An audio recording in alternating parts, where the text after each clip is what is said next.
We we are live. We are live. We are live. What's up, brother? What's up, Rico? How you doing, man? Doing good, doing good. How about yourself, sir? I'm good. The Yankees won today, and they in first place, and I'm loving that. And what you think about that?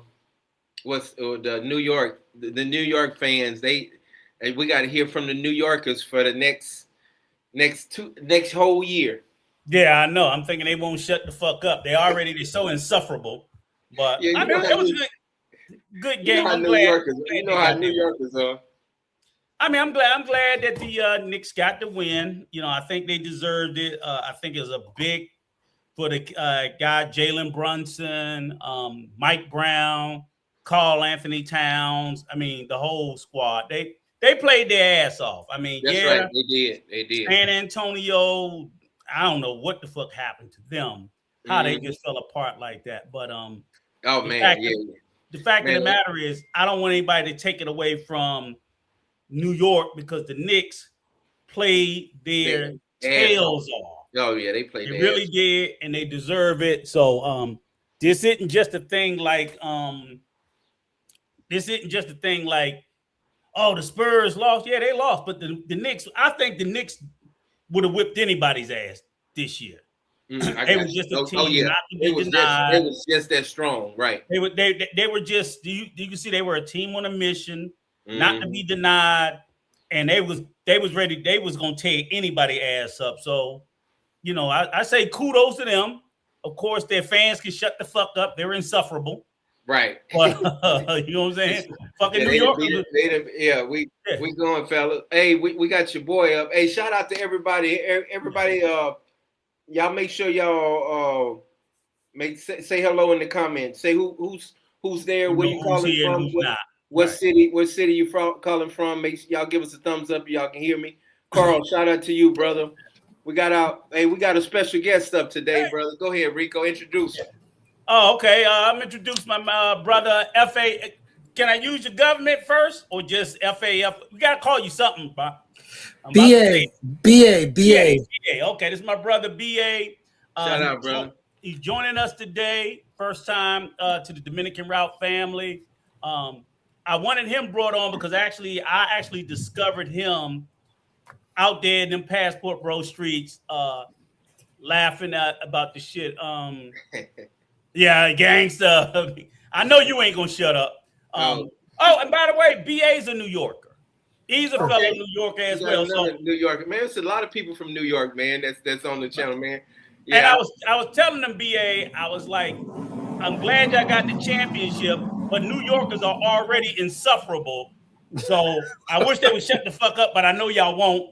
I'm gonna be telling y'all for the rest of the year. Y'all gonna be fuck you, Rico. That's fine.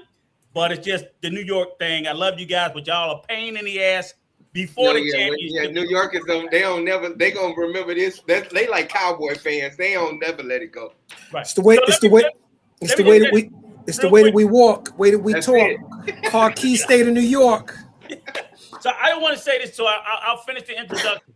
I came across him because, and we're going to talk a little bit more, even though this is the Dominican Route channel, he came across my timeline and I watched his story, and he'll give us his story in his own words about his experiences in the Philippines and Thailand and Hmm. about the black male travel experience. I felt like he gave a very honest perspective, like very few people in this space do. He's truthful about it. People have tried to clown him, and I'll say he done some shit that he'll even tell you like he probably could be clowned a little bit for. Like with But me, he's with Brenda. yeah, but he's honest and transparent, and he washed away all the bullshit that people are telling you about Asia. And he's also a believe it or not, a Dominican, a Dominican Republic vet as well. Okay, He's okay. So been in the he's DR, been around the world, man. fluent He been Spanish around. speaker, and I think he speaks Thai, even though I can't test him on it. Oh, okay. You won't want nobody to know, right? Okay. Okay, okay. But yeah, right. I'm Not sorry, my bad. everything. Yeah, not everything. So just knowing some of that to me, it lends a little credibility to my ear that his honesty and transparency about what he went through, and then seeing and hearing a lot of other things. And he lived in Thailand for about 2 years. I put more credibility in his honesty and his experience than a lot of these other guys that's selling you bullshit. Shout out, Road Runner. Yeah, I've seen that name before. Yeah, Road Runner. I think. And BA, this is my brother, Coach John. I know this is your first time on the channel meeting him. He's a former professional baseball player for the New York Yankees. He won't shut up about that either. And so he's a former baseball player. No. Okay, so let me explain something to you. I never made it to the major leagues, but I was drafted. So what you want to say is this: he's a former Bronx Bomber. There you go. Oh Lord, don't tell him that. Hey brother, and let me say this before I get off my soapbox. If you ever watched the movie For Love of the Game, I was one of the main principal characters in the movie. I played shortstop in the movie, and what's his name? Struck me out twice. What's Kevin Costner? Kevin Costner. Yeah. So you ever watch For Love of the Game, man? I still get $60 or $70, $100 every now and then for my residuals. So yeah, check it out. Yeah, you'll see me strike out a couple times in the movie. And just to give you a little background, he's been living in the DR. How many years now, John? It's been 7 years now. So 7 years. Oh, and another one of his claim to fame is he got his ass whooped by Deion Sanders' son, which is how he ended up in the Dominican Republic. No comment. So he got his ass whooped by Shiloh Sanders. I get a disability check. So we got Shiloh Sanders to thank for whipping his ass and sending him to the DR. Because if Shiloh Sanders had never whipped his ass, he'd still be in Texas. Thank you, Shiloh. Next. Hey, let's talk about you, brother. Shut up, Rico. God damn. I'm a player. If anybody got some dirt on Rico, please send it to me. Please send it to me. I know, but that's what we are. We're a very transparent channel. We don't bullshit. We have fun, but we don't bullshit, right? And we don't lie. You know, we'll show our warts and all. Yep. You know.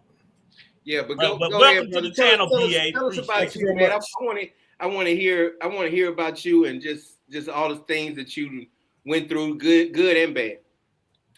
Well, the bad was basically my mother passed away in about 2019. Okay. So after she basically left, I sort of like had a mental meltdown. I had to really take care of a lot of things that I never thought I would have to do. And because I really thought my mother was coming back home. Initially, she was in the hospital during COVID, and I wasn't able to see her. I was able to talk to her on the phone. Yeah. I was able to bring her food down at the desk at the hospital, and they'd bring it up to her, but I could not touch her. And my mother didn't have COVID. She didn't have COVID. She had cancer, but nevertheless, the doctors had these rules in place and nobody could go upstairs and see anyone. So when my mother passed away, I really snapped because I couldn't touch her. I couldn't see her eyes open. And so the last thing I saw was my mother just laying there peacefully. She was still alive, but she wasn't responsive.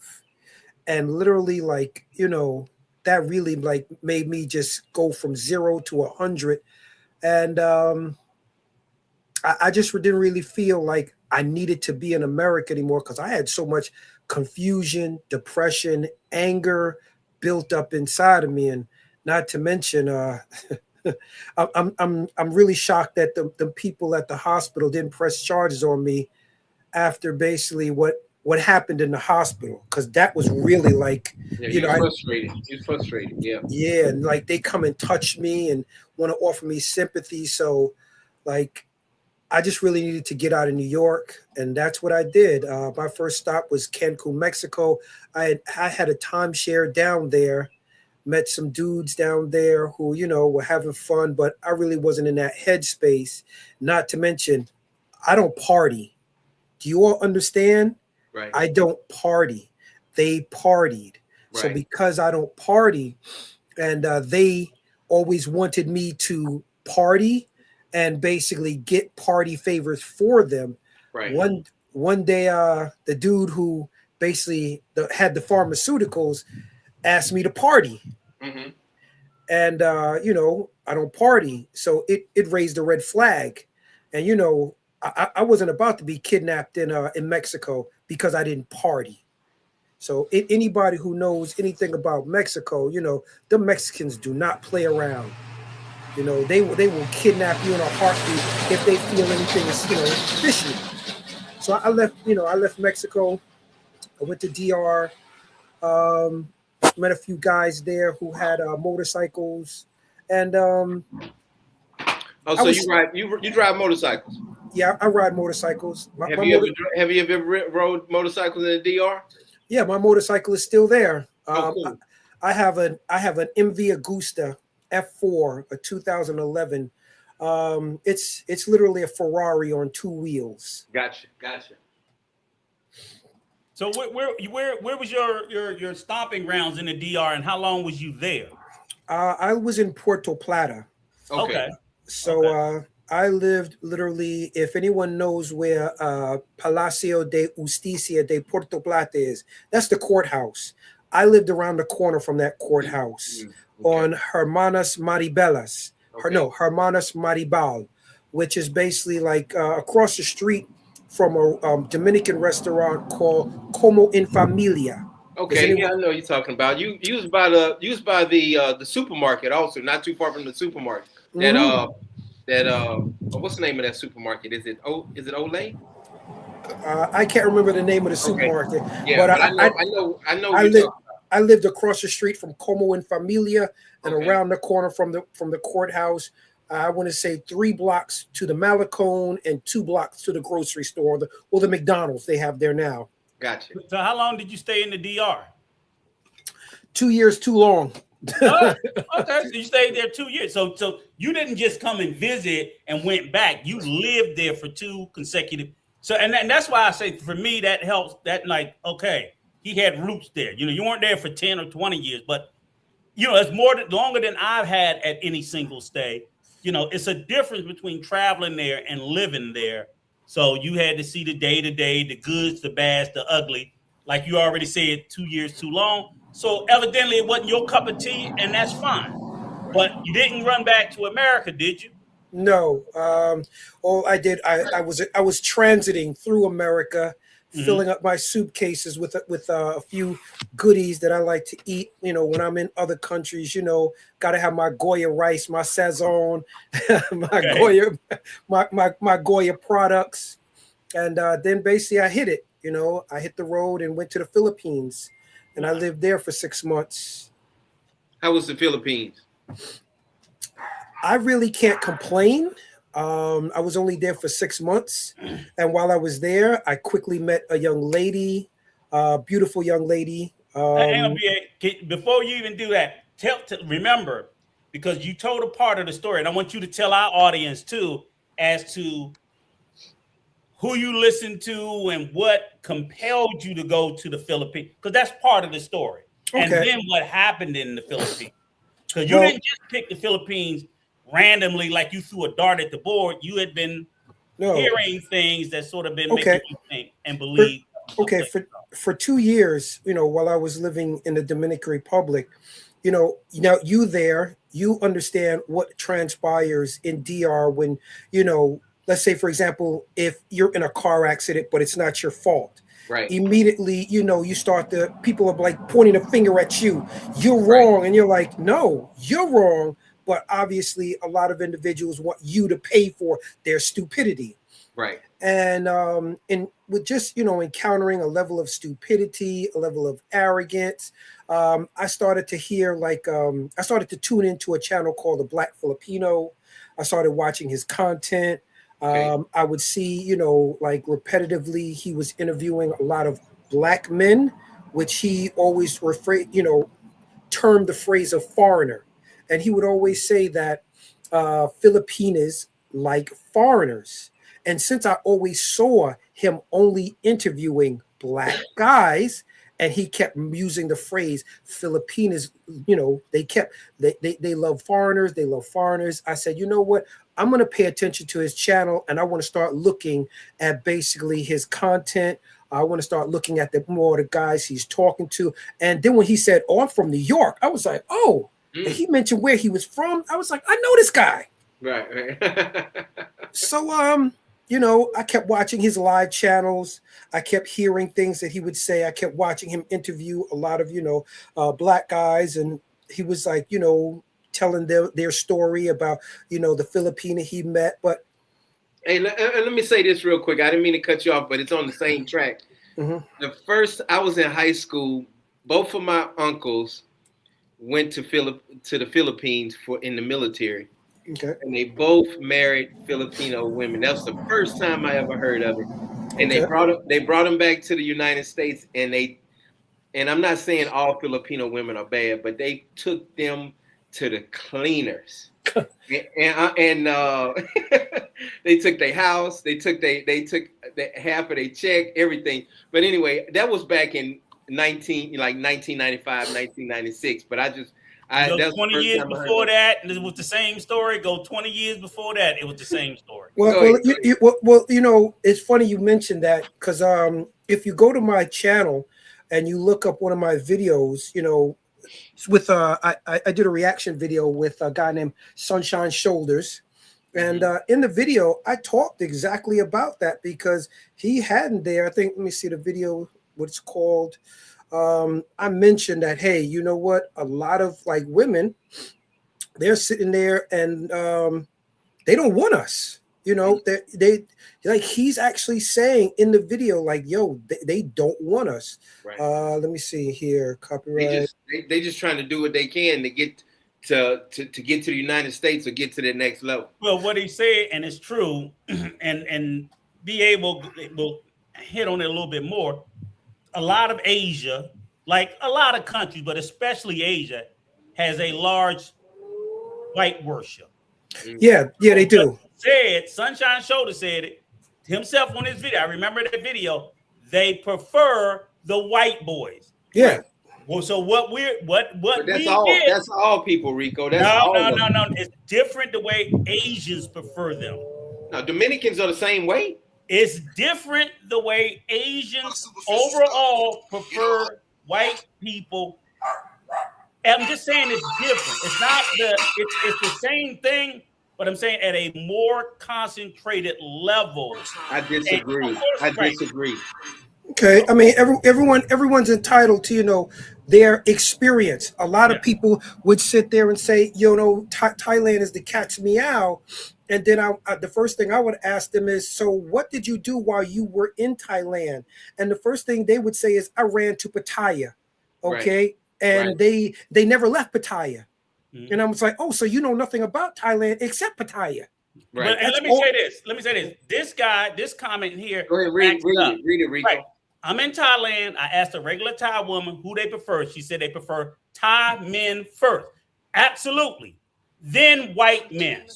We're not talking about. Say nothing about black at all. Nah, exactly. What we're saying is, I think Dominican women prefer Dominican men first. Yes, they do. You always prefer your own first in every country, but it's who do you prefer after that? Right. Correct. It's white men. I agree with that. They all prefer a rich man of their own. I agree with that. But after that, brothers are. I ain't gonna say. But ask why is that? Why? Okay. I want to add some input. Mm-hmm. Well, I was living in the Dominican Republic.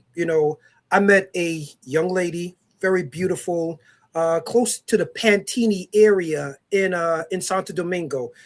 Very close to, matter of fact, just 2 blocks from Blue Mall. If you know where Blue Mall is, or Winston Churchill. Yeah, exactly. I know exactly. I'm 15 minutes from there.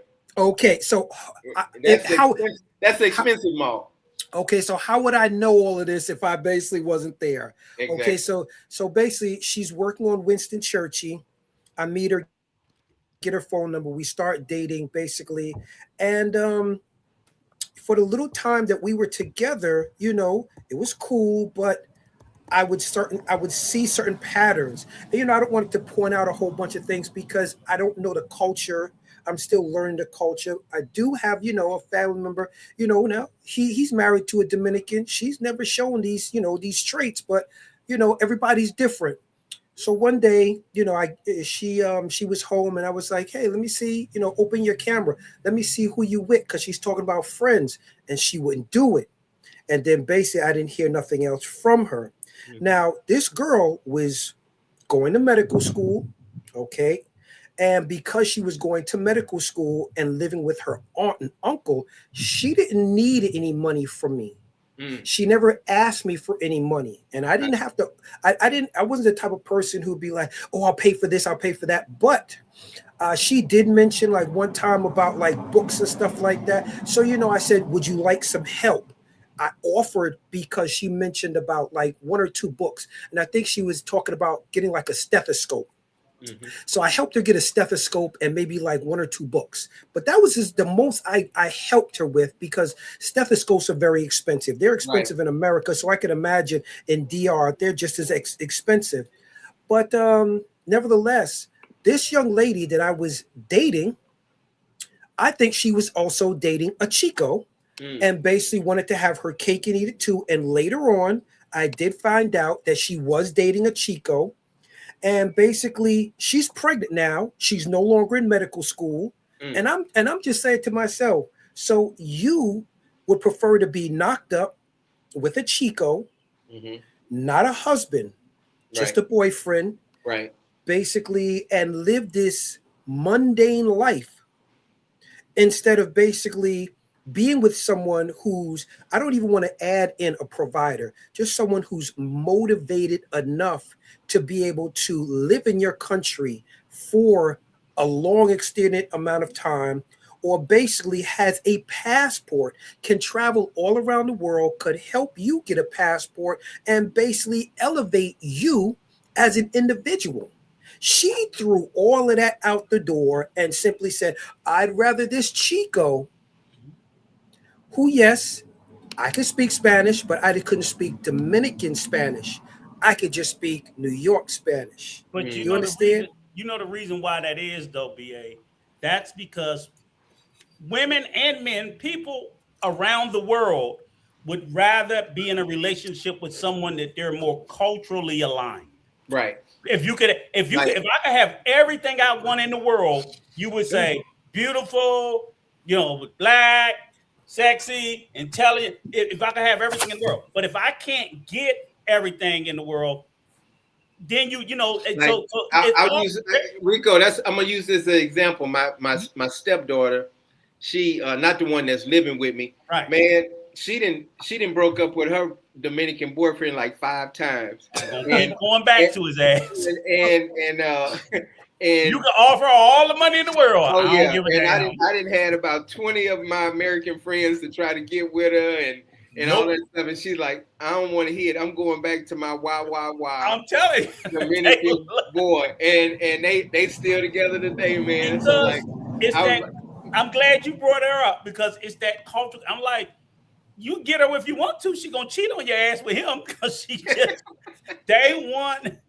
they so that's what it is. So that's why I say if you talk about a Thai woman, yes, their first choice is gonna always be to a Thai man if they can help it. right, However, because a lot of these countries also have high rates of singledom, meaning single mothers, this, that, and whatever. So then they do need somebody. So if you're a single mother and you got kids and you're trying to make a living and you can't get a Thai man, then your first choice after that is going to be like, let me see if I can get one of these Well, right. right it's And I, not. around. No, it's not go that they ahead. can't. It's not that they Or can't get a Thai man.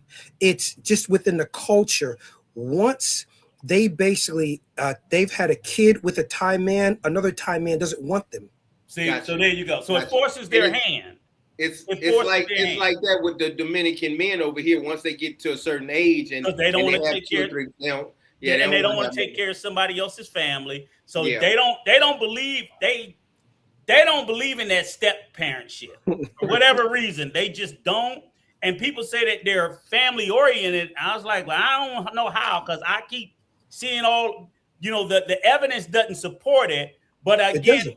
that It, leads it, these it women doesn't. to It doesn't say, support it, because if it did right, support it, how come you got so many single mothers in the mhm, Dominican Republic? yeah, All around. But I've right. seen so many single parents working in Sosua, working in what's the name, Santo Domingo, no, everywhere. coming from Santo Domingo or Santiago, Santiago, working in Sosua, and I'm just like, what are you doing here? And they're working because why? The father knocked them up and basically left them, and it's just like, well, don't you get any child support? Doesn't he give you anything? And it's like, no, and it becomes an acceptable thing in the culture. And it's just like, so I didn't mean to cut you off, but when I was living in San Cristobal, I would go see my boy Troy in Punta Cana, and I would see some beautiful women on the bus from San Cristobal, and I was like, where you going? And they would be like, I'm going to Punta Cana, and then I would see them on the strip with like damn near butt naked with no clothes on, and they were beautiful. And I was like, oh my goodness, they got women from 5 hours away from coming over here to make some money in Punta Cana, and they get back on the bus and they head back to San Cristobal, just like you were saying, brother. I just wanted to. You're absolutely right. And so it's like, this is do me a favor. Drop your channel in the back chat so I can put it in the chat so people can know this brother. He's got a channel. It's what is it called? Time to Address the Haters, I believe. Yeah. And where you living at right now? Right now I'm in South Carolina with my cousin. We basically, I can't even see anything, on this. I want to put your channel so people can go over, subscribe. Right. This is my first time seeing my boy EC. He said y'all got a good guess. He's going to be pissing some people off with the truth. Well, that's what we do over here anyway. Well, here's the funny thing about it is, and like I'm one of my nemesis was one of the people that he's cool with, BMT, right? Okay. And he went on BMT's channel to give his story about what happened to him. And I'm gonna let him tell y'all the story about the truth of what happened to him in the Philippines. And it's just the way that they sort of gaslight and try to pretend like, oh no, this, oh no, that. But he tells the truth. He's like, I've lived in Thailand for 2 years. Mm-hmm. I speak the language. Mm-hmm. They ain't checking for us. Like, hello. Yeah, it look like you up here twice. I'm gonna take you down and then bring you back up. Let's see. There you go. Can you remove yourself from that other one? Let me see. Can you hear me? Yeah, I can hear you. Okay, let me try to take you down from that other one. Hold on. Kickoff studio. Kick yes. Okay, we good. Okay. Mm-hmm. All right. Yeah. So that's what I said is I want him to share his link, his channel to where his channel is, so that you guys can sub to him and follow when he does a live and so on and so forth, and watch his videos. So he basically, like I said, that's how I got to him, was actually watching him. I saw him first do the video, I think on BMT. Okay. And that was where I first saw it at. And of course, everybody, when he told his truth, all them passport bros was dragging him for filth. It was hot. Hey, Paul. They was calling him everything under the sun. And then on top of it, even some of the big names, they all tried to belittle him, call him a simp, everything. I said, no, they told the truth. He got played. I'll admit, he got played by a chick, but he told y'all the chick played him. Right. He didn't try to hide it. He told y'all, hey, I was feeling this chick, and she basically played me. And I'm trying to let y'all know so that when you go over there, don't be believing this bullshit like I did. That's how I got played. Well, I also got played because... Let me read this right quick. Why date a woman from Europe and think they're the same as U.S. women? We'll talk about that separate. Go ahead, PA. Go ahead. A lot of people say I got played, and I'm not saying that maybe, I didn't get played, but please keep this in mind. I didn't lead with my wallet. Gotcha. Like a lot of dudes lead with their wallet in different countries. They're spending money. Exactly. When I got to the Philippines, I met this young lady in the mall in KFC. I exchanged good conversation with her. Right. And as a result of our good conversation, basically she gave me her phone number. We started kicking it for basically like a whole month. She worked 2 blocks from where I lived at. So one day she just said, "Can I come over?" And we just started basically, getting more and more acquainted. Next thing you know, she was hungry. I made some food. We shared it. She enjoyed it, and she discovered how well I could cook. So now she's coming over, often. She's like, "Yo, can you make that again? Yo, I like this. Can you make that again?" So really, she fell in love with the food that I could cook that she Yeah. never tasted before. But I wasn't doing this. Hey, So let me yeah, say this because I want to be clear. Like I said, when I said you got played, I'm not saying that you went. The reason why I gave that descriptor that way is because you believed what they were saying. Like you said, Right. you believed the stuff that Black Filipino was saying. Oh, they're checking for us, black men. So you went over there with an open mind for that. And what you realized is that the way him and the only reason we start with him is he's a heavy Filipino content creator. Him and Sunshine Shoulder. You don't mhm. see a ton of them, so they're sort of the go-to guys for black men if you're thinking about the Philippines. You go and to and Thailand, and it's a bunch and, and, and as a matter of fact, I actually didn't start getting Sunshine Shoulders content until I got there. and Gotcha. see, and here the reason why I said it is because when you hear Sunshine Shoulders, obviously the way they present it, they left a lot of shit out because you would have went over there with your eyes more wide open Right. rather than But believing. a lot of content creators do that. But that's what we talk about. They leave all that stuff out. BA is an older guy. He's not as old and handsome as I am, but he's How, an how, older how, guy. how young are you, VA, if you don't mind me asking, brother? As old as I look, I'm as young as I feel. So Hey, let me say this. I know a dude in the Dominican Republic. He got into it with his girlfriend. He got all his shit taken out the house and stolen, and and I tell you what, he lost everything in the house. You ever heard of that dude, Rico? yeah, I heard of him. Got a That, George Foreman grill, shit, everything to him. that was No, me. That but was that's the me. thing That I'm was me, saying brother.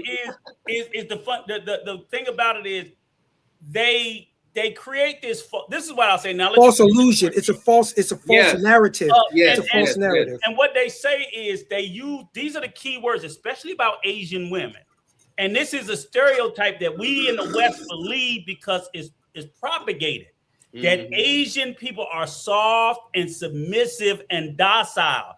Right. Those Asian women can be some conniving, cutthroat, scheming mofos. And Mm-hmm. these guys know it, is what I'm saying. I'm Mm-hmm. saying he's been over there in the Philippines long enough. The streets is littered with people who have gotten fucked over. So why do they sell this? Oh, Filipino women, they love black men. They love Thai women. They love like no, they love you as long as you putting out that bread. When that bread dries up, see how they feel about your ass. Then they're gonna call you the N word at the next breath. Exactly. Stop. But go ahead. It- I ain't mean to cut you off. Sorry about that, BA. no, it's what you're saying is true. Which this is why I mentioned to you earlier. Most people, when they first go to Thailand, the first place they stop off at is Pattaya.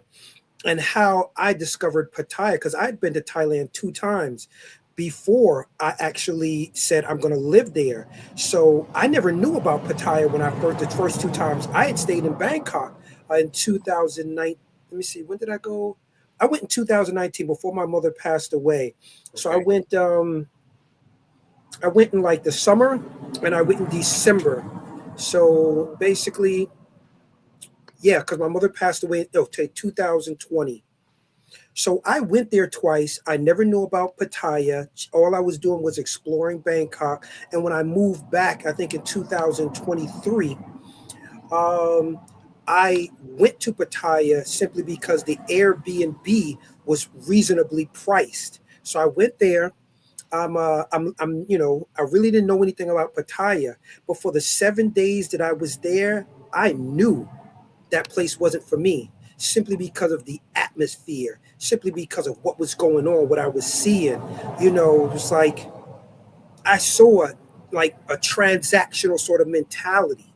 And because I saw this was like a transaction, everyone was like, massage, massage. Right. Oh, come here. Oh, nice big black man. Oh, come here. And I'm Oh yeah, like, you sound just like. That's how you they know, are. Hey, yeah, let me this, say this. Let me say this. Thank you, Road Runner, for sending the donation, brother. $20, man. I appreciate it. Go ahead, brother. Go ahead.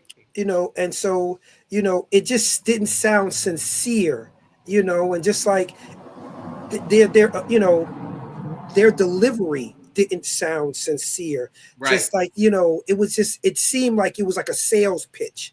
Everywhere you go, it was like, okay, come down, sit, have a drink. Oh, buy her a drink. And I'm like, yo, I don't really drink. I don't drink alcohol anymore. So it's like, you don't drink alcohol? Why not? Do I got to actually give you a reason? Right. You Exactly. know, Yeah. I don't drink alcohol. Oh, but we'll buy her a drink. I'm like, I don't even know her. I wasn't sitting there buying women drinks, total strangers drinks, just to sit down next to me. I'm not Japanese. Mm-hmm. So, when I started to see how I would say, no, I'm not buying her a drink, and no, I'm not buying you a drink, I could see how the smile shifted. Right. The Right. smile would shift real fast. And The it was like, energy. The energy. yeah, the energy would like Mm-hmm. shift. And Right. so now it was like, oh, so now I'm this cheapskate, but I don't know you. Mm-hmm. First of all, sit down. If I like what I'm seeing, maybe I'll invite you to come have a drink, or I'll Mm-hmm. pull up on you and offer you a drink. But just for Yep. you to approach me and say, hey, buy me a drink, it's like, nah, but that's the norm in Thailand. It's basically a girl comes up to you, she asks you to buy her a drink, and I'm clueless to this. Right. Right. So because this is the norm, and I'm not doing what the norm is doing there, I'm now looked at as like, oh, why aren't you going along to get along? I'm like, because this isn't how I normally deal with women. Let me ask you this. I didn't mean to cut you off, but have you ever seen where it was a good relationship where a African American man and a woman from Thailand had a good relationship? Yeah, yeah. What I saw was, I saw older black men with older Thai women, Mm-hmm. older. So Mm-hmm. yes, I did meet, I want to say, two black men. I think the guy was maybe like in his 60s, and he had a Thai woman who was up in her 40s. She had already basically had, children, and they were out of the life. And I think like he had helped her like with her, like finish her college education. So they were doing business there. And I met um, another woman there who married a Thai man, and she also had a business down there. So I did see, relationships there that, were positive. But these women were older. These weren't, these young, sexy girls that you see with a lot of these Gotcha. dudes in Pattaya, Gotcha. with this arm candy. These Gotcha. women were older. These older women, they were pushing. Some of them were pushing maximum density. Gotcha. Okay, they were fluffy. They weren't. They weren't the hottest thing on the street. So it's like I started to see, like, okay, I see why you're with this black guy. Either Mm-hmm. she's fluffy, okay, she's not a 10, and she's settling for someone who basically just saying, you know what, I'd rather, old reliable, old Yella, than to basically have, just Yella. Mm-hmm. Gotcha. Gotcha. Yeah. Old Yella instead of Yella, if you Mm-hmm. understand the pun. Right. Right. Gotcha. But let him finish telling his story how it went, because I didn't mean to interrupt you. So Okay. So you got the backstory on So I how got, he got influenced to go to the Philippines, and tell us what happened when right. you got there. So once, I guess it was like a year of listening to the Black Filipino, and just his rhetoric, encouraging me that if I came there, the mentality would be different from what I was seeing in the Dominican Republic. Right. I said, you know what? Did you I, see I, it? I need to, I need to change. So I Mm-hmm. got on a plane, packed up all my stuff, and I got on a plane and I went to the Philippines. And once I got there, I met with Jay. I had an interview with Jay, and you know, You talking about Jay in the DR? no, his name is Jay. His actual name is Jay. He's the black Filipino. Oh, His Black actual name, Filipino. Okay, his gotcha. name is Jay. Never heard of him. So, yeah, so I met with Jay. We had an interview, and basically, after that, he told me, "Okay, well, have at it." And I moved to Cebu, like maybe I want to say 8 days later. Mm-hmm. Got me an apartment, and just started exploring. And shortly after I was, exploring and meeting, I won't say like meeting a bunch of people, but I can be a gregarious person, meaning talkative. Um, and I met one young lady, and she immediately, introduced me to her parents. I don't Mm-hmm. think I wasn't even like dating her for like a week, and automatically she's like bringing me to her parents. So just Well, with this, that's a good sign. That's a good sign. yes, it is a good Well, sign, that's a but good sign. You meet somebody parents like after 2 days. I'm just saying because I know some Negroes here that's been dating they woman for 2 or 3 years and they still ain't and they getting played like a mug and That's not a good sign either. But I'm I know saying that's my point. either At extreme is at too least they much. letting me meet the parents. That's what I'm Now, saying. But go ahead. that's a quick setup or a long setup. I'm saying both I extremes rather are the too quick crazy. setup so you can go ahead and get it over with. Go Yeah. ahead. Okay. Go So ahead. Go finish ahead. your story, BA. so I went and I met the parents, and immediately the family's there, and they're like, "Okay, so what are you going to do with my daughter? What are you going to do with my niece?" I'm like, "What do you mean? And what am I going to do with her? Yeah, we just met. Are you going to buy property here?" I'm like, "Buy property? I've only been here for maybe like 2.5 weeks. Right. Y'all need to pump y'all brakes." Mm-hmm. And there was like this pressure on me to basically like take care of her, and I'm like, yo, we got to get to know each other. I don't Right. even know basically if our relationship's gonna last, and not which the way you all are acting. Mm-hmm. So with them having so much pressure, like for me to like do so much for them, and I'm like, yo, no one was doing all of these things for me when I was going to school or I was getting my education or growing up. So why do y'all think I should be offering all of these things to you all? So right out the gate, you're supposed to be a finance or a financial resource. Correct. Right out the gate. But they say that they love you. Right. So you gotta keep in the back of your mind what these people are telling you you're going to find there as opposed to what you find there. Correct. They'll tell you what you're gonna find, and then you're gonna find what you find, and they're vastly different. But go ahead. So after like I stopped talking to her, I really wasn't like focusing on like looking for another woman. The second girl that I met, it was just serendipity. We just happened to meet each other in a KFC. I lived Right. across the street from the mall. Yeah. She worked across the street from the mall, and she just happened to be working late. And that's how we bumped into each other. And the sad thing was this. A lot of guys that I've spoken to in the Passport Bro movement tell me that, oh, you shouldn't have asked her about getting married so soon. And I was like, well, it wasn't really asking her to get married. It was basically we were living together for 4 months. Mm. And, I told my friend about her, and he was like, yo, you're committing sin. You're out there, you're fornicating with this girl. Why don't you, try to make it legitimate? So that is really, really the thing that made me realize, like, what, he's right. He's married to, a woman, she's been dedicated to him. I can make this woman an honest woman. She lives with me. She's never asked me for no money. She's never told me no sob story about her parents and she needs a new iPhone or anything. She had a job. So I could see myself if I, put a ring on it, and we got engaged for like 16 months. At least we would have known each other for almost 2 years. Right. I could see myself basically, getting married to this woman because of how our situation was. She. So what went wrong? I didn't know she was in a relationship or married. Okay. I didn't know this. Like basically, we see that a lot in the Dominican Republic, a lot too. I didn't know that basically this woman had a relationship with someone because I want to say Monday through like Friday or Saturday, she was living with me. Mm. And the only time she went to the province on like a Saturday, to visit her parents. And even like she would send me photographs. I never asked her. She would send me photographs of herself at the gym and eating food with her family. And I'm just like, okay, so this is basically her normal life. She just went back to the province, Right. to say hello to mom, that was it.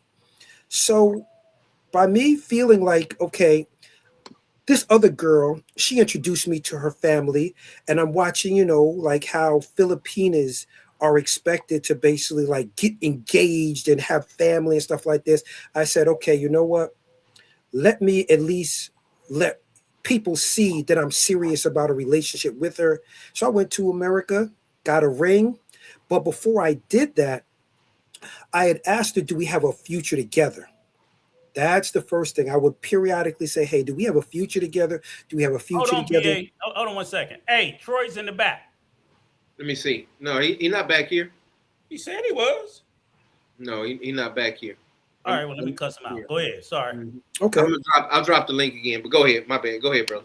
So after, me asking this woman, do we have a future together? And she confirming several times, yes, we do. Mm-hmm. One of the things that basically really bothered me was the amount of hours that she used to work. Sometimes she would come back to my house or my condo and she'd be working, there.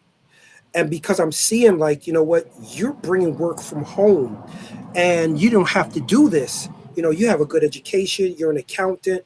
I knew I could help her get work in America, Right. and she could basically like work, from America, do Right. do taxes, because had a friend who basically was he had his own tax service. I could get him to basically send clients to her.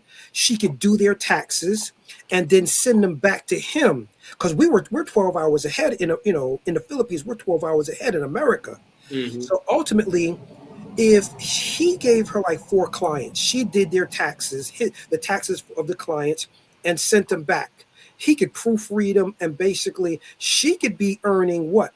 Basically between $125, $150 a client. Right. So she's earning $300 a month. Right. You see what I'm saying? Which would you basically want? Mm-hmm. $300 a week or $600 a week, or your job of earning $300 a month? You see what I'm saying? Yeah. That was basically what I was looking Yeah, at. and it's called when you get a woman like that, it's called iron sharpening iron. Y'all want you trying to support her, trying to get her to the next level, and Correct. and show her love and show your love for her and everything. And that's you did the right thing, brother. So But she end up coming into it knowing that she already had a man. yeah, well, again, this is what happened, because like once I came back from America with the engagement ring, and I also had some material that basically she would be able to learn how to do taxes Gotcha. in the Philippines. Yes. So she like basically the plan that I put together for her was this. Here's $1,200. Okay. It's Hang on. Drop 1,200. the link again, Coach, for Troy. I just did, but I'll drop it again. But Drop it again. Okay. Go ahead. Here's $1,200. You quit your job, and now I'm giving you basically your salary for 4 months. Mm-hmm. Here's this material.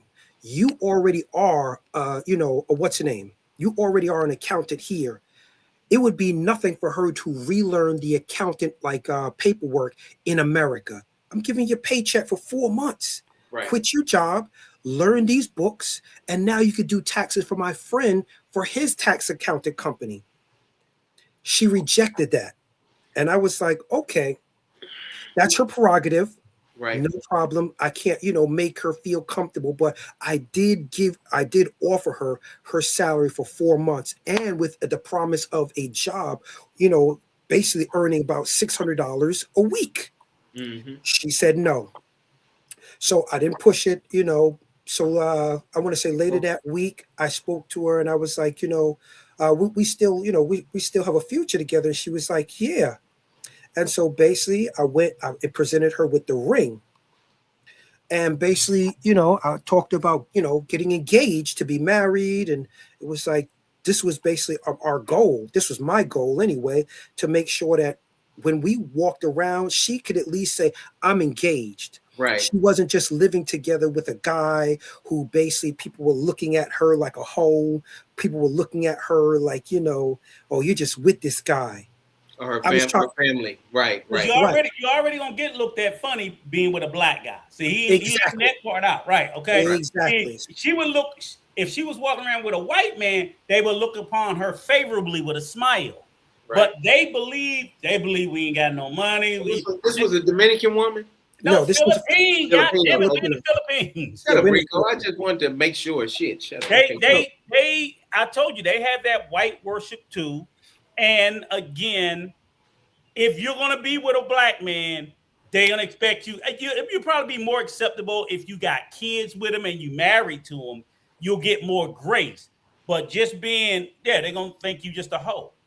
So my thing was to make her legitimate. That was my intention. Right, to seal the deal. Right. Yeah, so that at least if anyone said, to her in her language, when I'm not looking or listening, oh, we're engaged. You hear me? That was my objective. If anyone was talking to her or side-eyeing her, she could easily go, oh, I'm engaged. I'm engaged. Gotcha. So once she told me and sat me down and was like, hey, listen, I got something to tell you. And I'm like, sure, Now she tells me we can't get married because she's, in a relationship with someone. Blew my mind because for 4 months, we have a schedule. Wake up in the morning, she goes, takes her shower, gets dressed, comes. I didn't mean to. Let me say this. I've been married for 3 years now, but I wanted to feel the energy from my wife first, and the holding of the hands in the mall, and the kissing, and the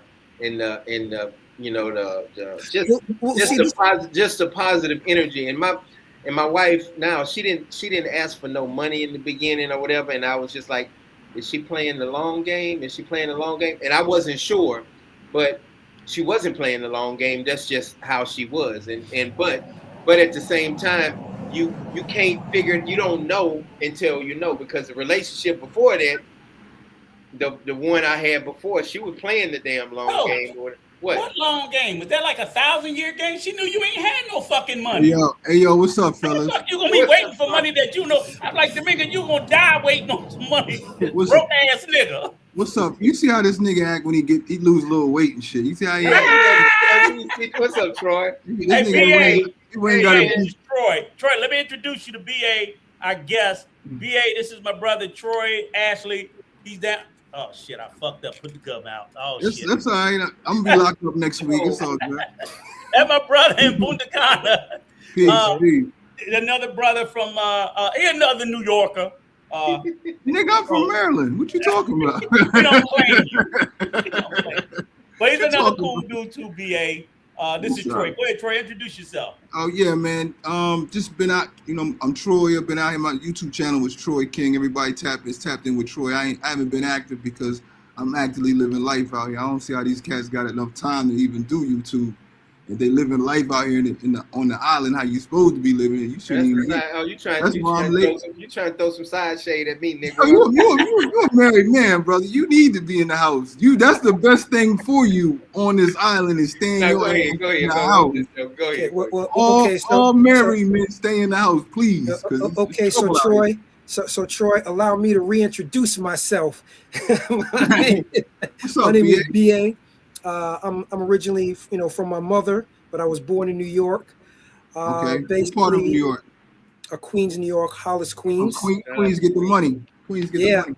Definitely. Okay. Hey, shout out to Queens. First time I stepped into Queens, I ordered some pizza, and I said, I don't know what kind of pizza I want. They said, they barked on you. They cussed me out. They was like, hurry up, you holding my line up. Man, they cussed me out. I'm from the South. I'm from Louisiana. And I was like, I said, let me speak to the manager. Someone Tell the left a owner, comment on here. Someone left a comment. Sounds like she had more sense than you. You wanted her to work and she wanted to be retired. This young lady, please know this. She had an education. She had a job. She enjoyed her work. So why would you say that she wanted to retire, whoever that was? Why would you say she wanted to retire when I offered her her salary for 4 months in order to basically retire and work online and stay at home with me? And she refused to do it. She refused the offer. So how was it that basically I prohibited her from retiring when I offered her an opportunity to earn far more money weekly than she would monthly? You know, this person made a comment, you know, it's like, hold up. Think about that. Pay attention to them. No. I'd like to. No, see, that's what the purpose of my channel is. Time to address the haters. Okay. No, and that's why you tell them to hit your link. Come over there on your channel, pull up, and let's have a conversation. Because I do the same thing, BA. I tell them, hit the link. Let's have a conversation. Don't hide. Hey, yo, let's have a conversation. Can I make my? Can I talk? Can I give my simp? Oh yeah. My simp story. What is it? I'm on my simp revelation because you know I'm heavy on the simps out here, and I just want to tell fellas, man. I gotta tell y'all, I just got back with. Well, I just heard from the ex. You know what I'm saying? Me and the ex been talking. It's terrible out here, man. That's how bad it is. I'm about to double back on the ex because she called me and told me she ain't fit. Well, she just broke up with her dude. And I told her, I said, yo, remember when you told me I wasn't gonna find nobody after you? She was like, yeah. I said, it's 2 years later and you didn't curse me. Right. Because it ain't shit out here, man. It ain't shit out. I mean, listen, if you want to have fun and you just, because you know, I've been just working on myself, you know what I'm saying? I just been, you know, I've been renovating the crib. I gotta show y'all the fish tank. I just finished. That's why I'm late. I just finished the aquarium. I've been just doing stuff for myself, man. I haven't even really been looking for nothing. But to be honest with you, there's nothing out here. They look good, right? But it ain't no good. Listen, the Dominican men, people always try to say. I always wonder to myself, damn, why they ain't with no. You never notice that you don't see Dominican men with like fine ass, just bad ass. Unless they got some serious money, with the fake body and all. You don't see them with that. They don't even pay attention to them. They don't. It's us that come down and see the eye candy and be like, oh, I got the hat. And they get themselves a good woman, man. And that's why there's no good women out here because they go get them and they snatch them up, get them pregnant, and put them up somewhere. They don't even play. So the women you see out here around, it's not just snatch them up and put them somewhere. Yeah, they do snatch them up. They put a baby in them, and then basically once she's, you know, had 1 or 2 kids, it's okay, get out. It's on to the next one. Snatch the next one up. I'm not going to defend that. I'm not defending that. Snatch the next one up, F up her life, and basically it's on to the next one. So now, BA, I ain't gonna say I ain't gonna go that far, but I will say these men like to trade in for the new models. Yeah. Real quick, like that's the same. I think that's the same thing he was saying. And that's my wheelhouse is 35 and up. They don't want them. No, I'm gonna take them all. They think they too old. But you see YouTube is talking about they got an 18-year-old today, and I'm dating an 18-year-old, and I'm looking up with an 18-year-old. What the hell I'm gonna do with an 18-year-old, man? You damn near pedophile. But you know what makes it worse? You get an 18, 19-year-old, and she play the fuck out of you. Because at the end of the day, they all still going to try to sit there and run game on you and play you and use you for your money. So I'd much rather get played by a 35, 40-year-old woman than a 18, 19. At least the 40-year-old will say sorry. At least the 40-year-old will say sorry. BA, right. you dating a Dominican now? I didn't really catch your story. I know you said you was about to retire one. The Philippines. Oh man, I heard they totally different out there. I need to hear this. Yeah, he was. And you got. I want you to get to Thailand in a minute too. No. All these are me. I'm not going to Thailand. But go ahead. No. But he was in Thailand for a couple of years, so I want to hear his experience there too. Oh yeah, go ahead. Go ahead, brother. So as I was saying, gentlemen, basically, once she told me that she was in a relationship, I pumped the brakes like Fred Flintstone because I'm like, chicka what? Chicka who? Chicka what? Chicka who? Chicka what? I'm like, you know, like, hold up, we've been together for 4 months, living together. Oh, that's I'm like, diabolical. how does her husband know, or boyfriend, or whoever he is, how come he doesn't know you're not with me? Because her went from this to this, and Right. I know. But they So don't I'm just, care. They don't care. The husbands don't care. But go ahead. Go ahead. but again, like, it's not like she was asking me for money. It's not like, you know, I was like, say, okay, here, here, here. This girl had a good job, and she had a side hustle, which I was helping her with her side hustle. She was making bouquets, and she would make bouquets with people, and she'd get like sometime, like, you know, an extra little $100, you know, for doing that. So she had a side hustle. This girl wasn't like, she was like a unicorn. Right. So like I said, when I offered her, you know, an opportunity to basically become a better person, basically, you know, earn more money, so that now that she earns more money, we don't really even have to step, you know, we don't have to stay in the Philippines, because now she's earning enough money online working for my friend. We could travel, she could work online, help my friend save some of her money, because now she's earning, maybe, I want to say, if she did that, she could have been earning close to maybe 20, 21, $2,400 a month instead of $300 a month. You know, you understand that? That's a lot of money for her Oh, compared to it's what a she lot. was getting a month. You're right. You're right. So when she turned all of this down, I'm asking myself, yeah, you know, I don't know what kept her there, but what I'm going to say is this. Uh, more power to you. My cousin told me, when I told him about this, he told me to get out of there, because if Win gets back that basically I'm taking his wife to Pound Town, and basically the husband discovers this, he can go and press charges on him, and then basically also press charges on me, and I can basically be locked up. So I'm like, oh yeah. That day when he told me that, I packed all my stuff up. I moved to a hotel, and within 48 hours, I was out like shout. I was on an airplane. I was gone, because I'm not trying to go to jail in the Philippines. I'm not trying to go to jail in another country. But they got a whole bunch of Negroes that just still stay with the women after they realize they've been played. But so shout out to you, brother. So where'd you go next? So I hopped on a plane, and I went down to back to Thailand, and that's where I was there for 2 years. So I was give us some background. What was the Thai experience like? 'Cause I know you was talking about.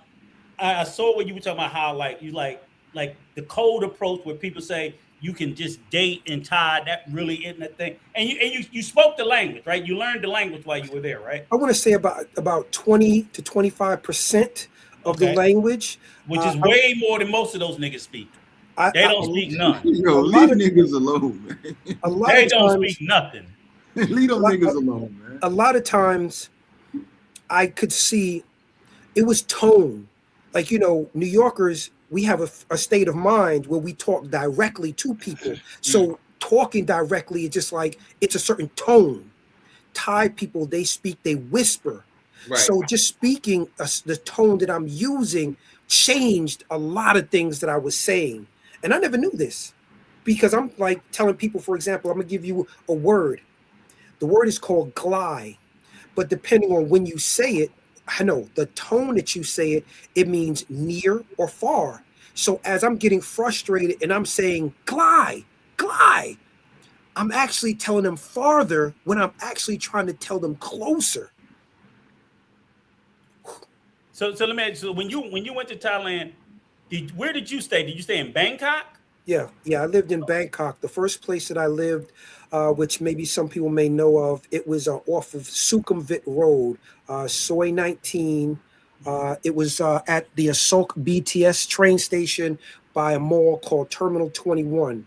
Okay, because one thing I noticed, like very few passport bros live in Bangkok. Yeah, I The lived in, yeah, overwhelming majority of them live where? Pattaya. Now, what is Pattaya? Can you just give it, just cut through the Nigga, we know bullshit? what Don't play Pattaya games. is. Pattaya Sin City, it, you know, it rolled up in an egg, in an egg roll shell, So in a fortune 99, cookie. So if you go to Thailand, you're 99% going to meet what? If you go to Thailand and you go to Bangkok, Pattaya, not Thailand. You're going to read 304s, freelancers. You're going to meet, the hoe on the stroll. Ho.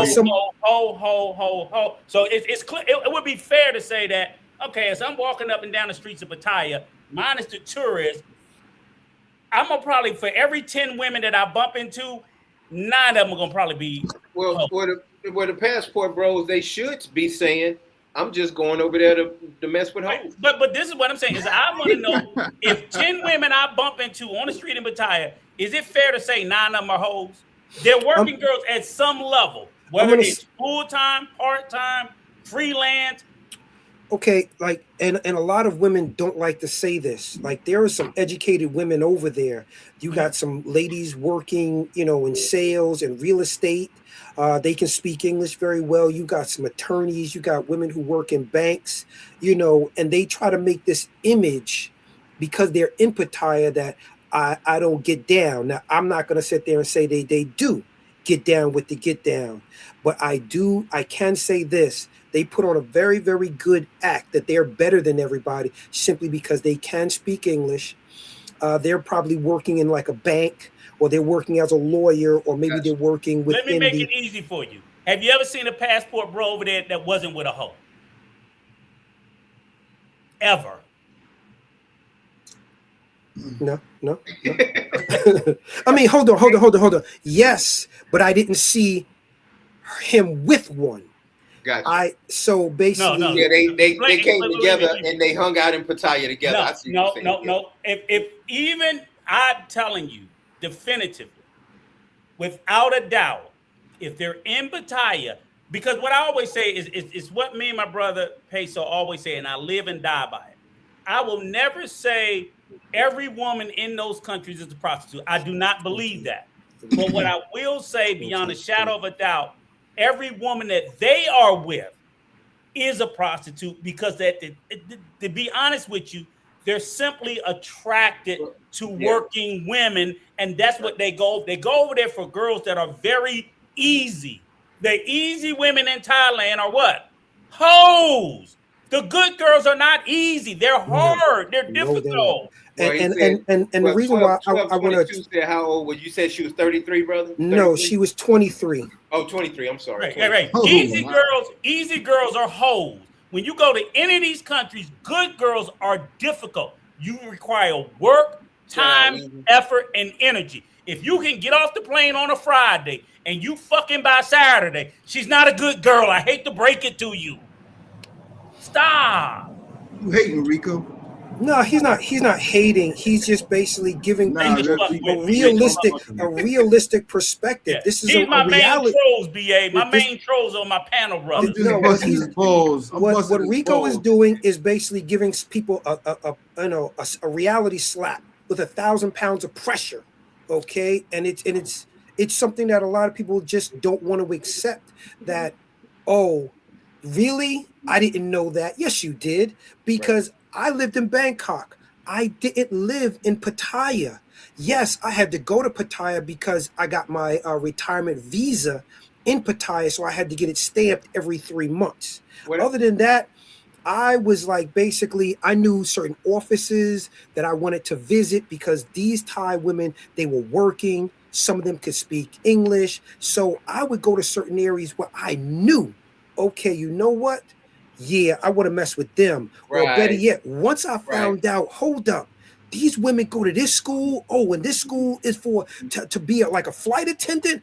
Yeah, I'm hanging out in this area all the time. That's smart. But I noticed, brother. I didn't mean to cut you off, but I noticed that most men that never really got no women, they go and hang out with the hoes. They go with the prostitutes. So I can tell. You wasn't trying to just be with no prostitute. You was trying to get with somebody. That's why you didn't live there. Most passport bros and most of these guys that have these YouTube channels that don't, they never got no ass back in the day when they was 16, 17, 18 years old. So they trying to catch up and sleep with with girls with the claps and everything. So they don't even give a damn. They just trying to knock something down. I've noticed it. Let me say this, right? And Troy, don't fuck with me, right? Y'all gonna sit there and y'all gonna think I'm crazy. Let me say this.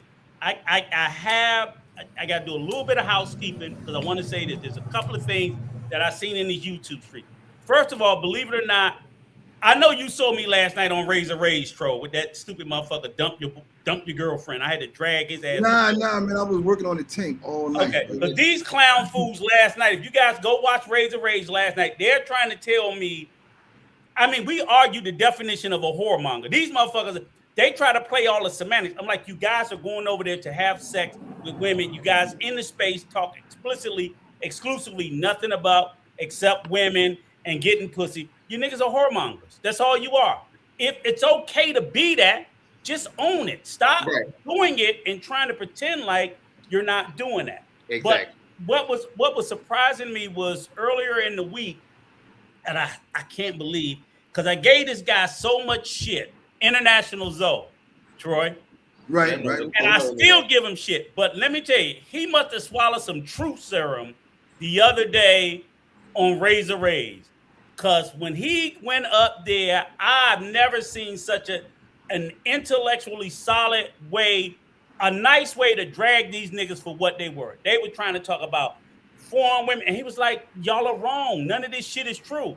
And he dropped the video, I guess yesterday. I encourage everybody to go see it. You can tell Zoe I told you to go. It's called When You Get Beyond the Honeymoon of Your First International Place. And he talks about how all these guys go to these countries and they come back, oh, America, the Matrix, this country is better, and blah, blah, blah, blah. Talking bad about black women. He dispelled all that shit. He right. breaks it down. He got a 10-minute video, and then the way he went back and forth on Razor's panel, slapping them down with the way that they were trying to build up these women in Colombia, Brazil. And he was like, no, these women are no better. They're no better. They're good and bad everywhere. And I have to say it so Zoe, you can see my face, you can hear my voice, brother. I still think you're a fucking whoremonger. I ain't take that off you. Zoe, I think Zoe is you gotta sell your channel. You know what I'm saying? When I'm listening to Zoe and I'm watching Zoe, I know that Zoe, you gotta sell the channel. Like I always tell you, you're like these motherfuckers. I'm like, yo, Rico, they gotta sell it. So I personally don't think deep down these cats are that delusional that they think that what they're doing is what they should be doing. I just said, Troy, you're right, Troy. I think most of them ain't never got no ass back. But the problem is this, Coach and Troy, is again, and let me I'm telling you, everybody, go listen to this honeymoon video. In those 10 minutes, he did everything, and because, like he said, the problem is, I get it, you got to sell the channel, but like Zoe, I think he finally had some truth serum or coming to Jesus moment because he said, but we still have to be responsible for how we talk about these places. Tag that right there. That comment. I like this. Let me read this. You can't translate humor or personality. Exactly. That's what I've been saying for the hour. And one of the problems that's some MLK Malcolm X shit right there. Go ahead, bro. Go ahead. And one of the things is this: like you can get these in Thailand. They have these translating headphones, and that's when I really started to see. Like I would give her one, I would use one, and things that I was saying when I was spoken to it, I didn't use the speak like this. No, I could just speak into the air, and she would hear what I was saying. That actually translated more to her language, which she would understand, than that Google Translator thing. No, that Google Translator was actually the worst thing because it does not translate everything you want to say into her language where she could clearly understand. She may get a gist, but it does not translate, things that you want to say. And not to mention, I want to touch more on this. You can't translate humor or personality. I'm what's considered a sapiosexual. I'm attracted to intelligence. I'm attracted to an intelligent conversation. I'm attracted to basically someone who has wit, who basically has sarcasm. I'm attracted to people who can think. Is that a butt plug? No, that's shut up, nigga. That's what he was talking about. This what he talking about right here. He come up here with putting on a butt plug. I'm like, what the fuck is you got? Nah, those are translating headphones. They at your house. You don't know this nigga. He might be out of butt plug. You and P Diddy hung out back in the day. Go ahead. You're like, who's that? Is that yours? So that Domingo? No, this I know this. I was just showing what the brother was talking about. Okay, I'm just yeah, and those actually do work to a degree.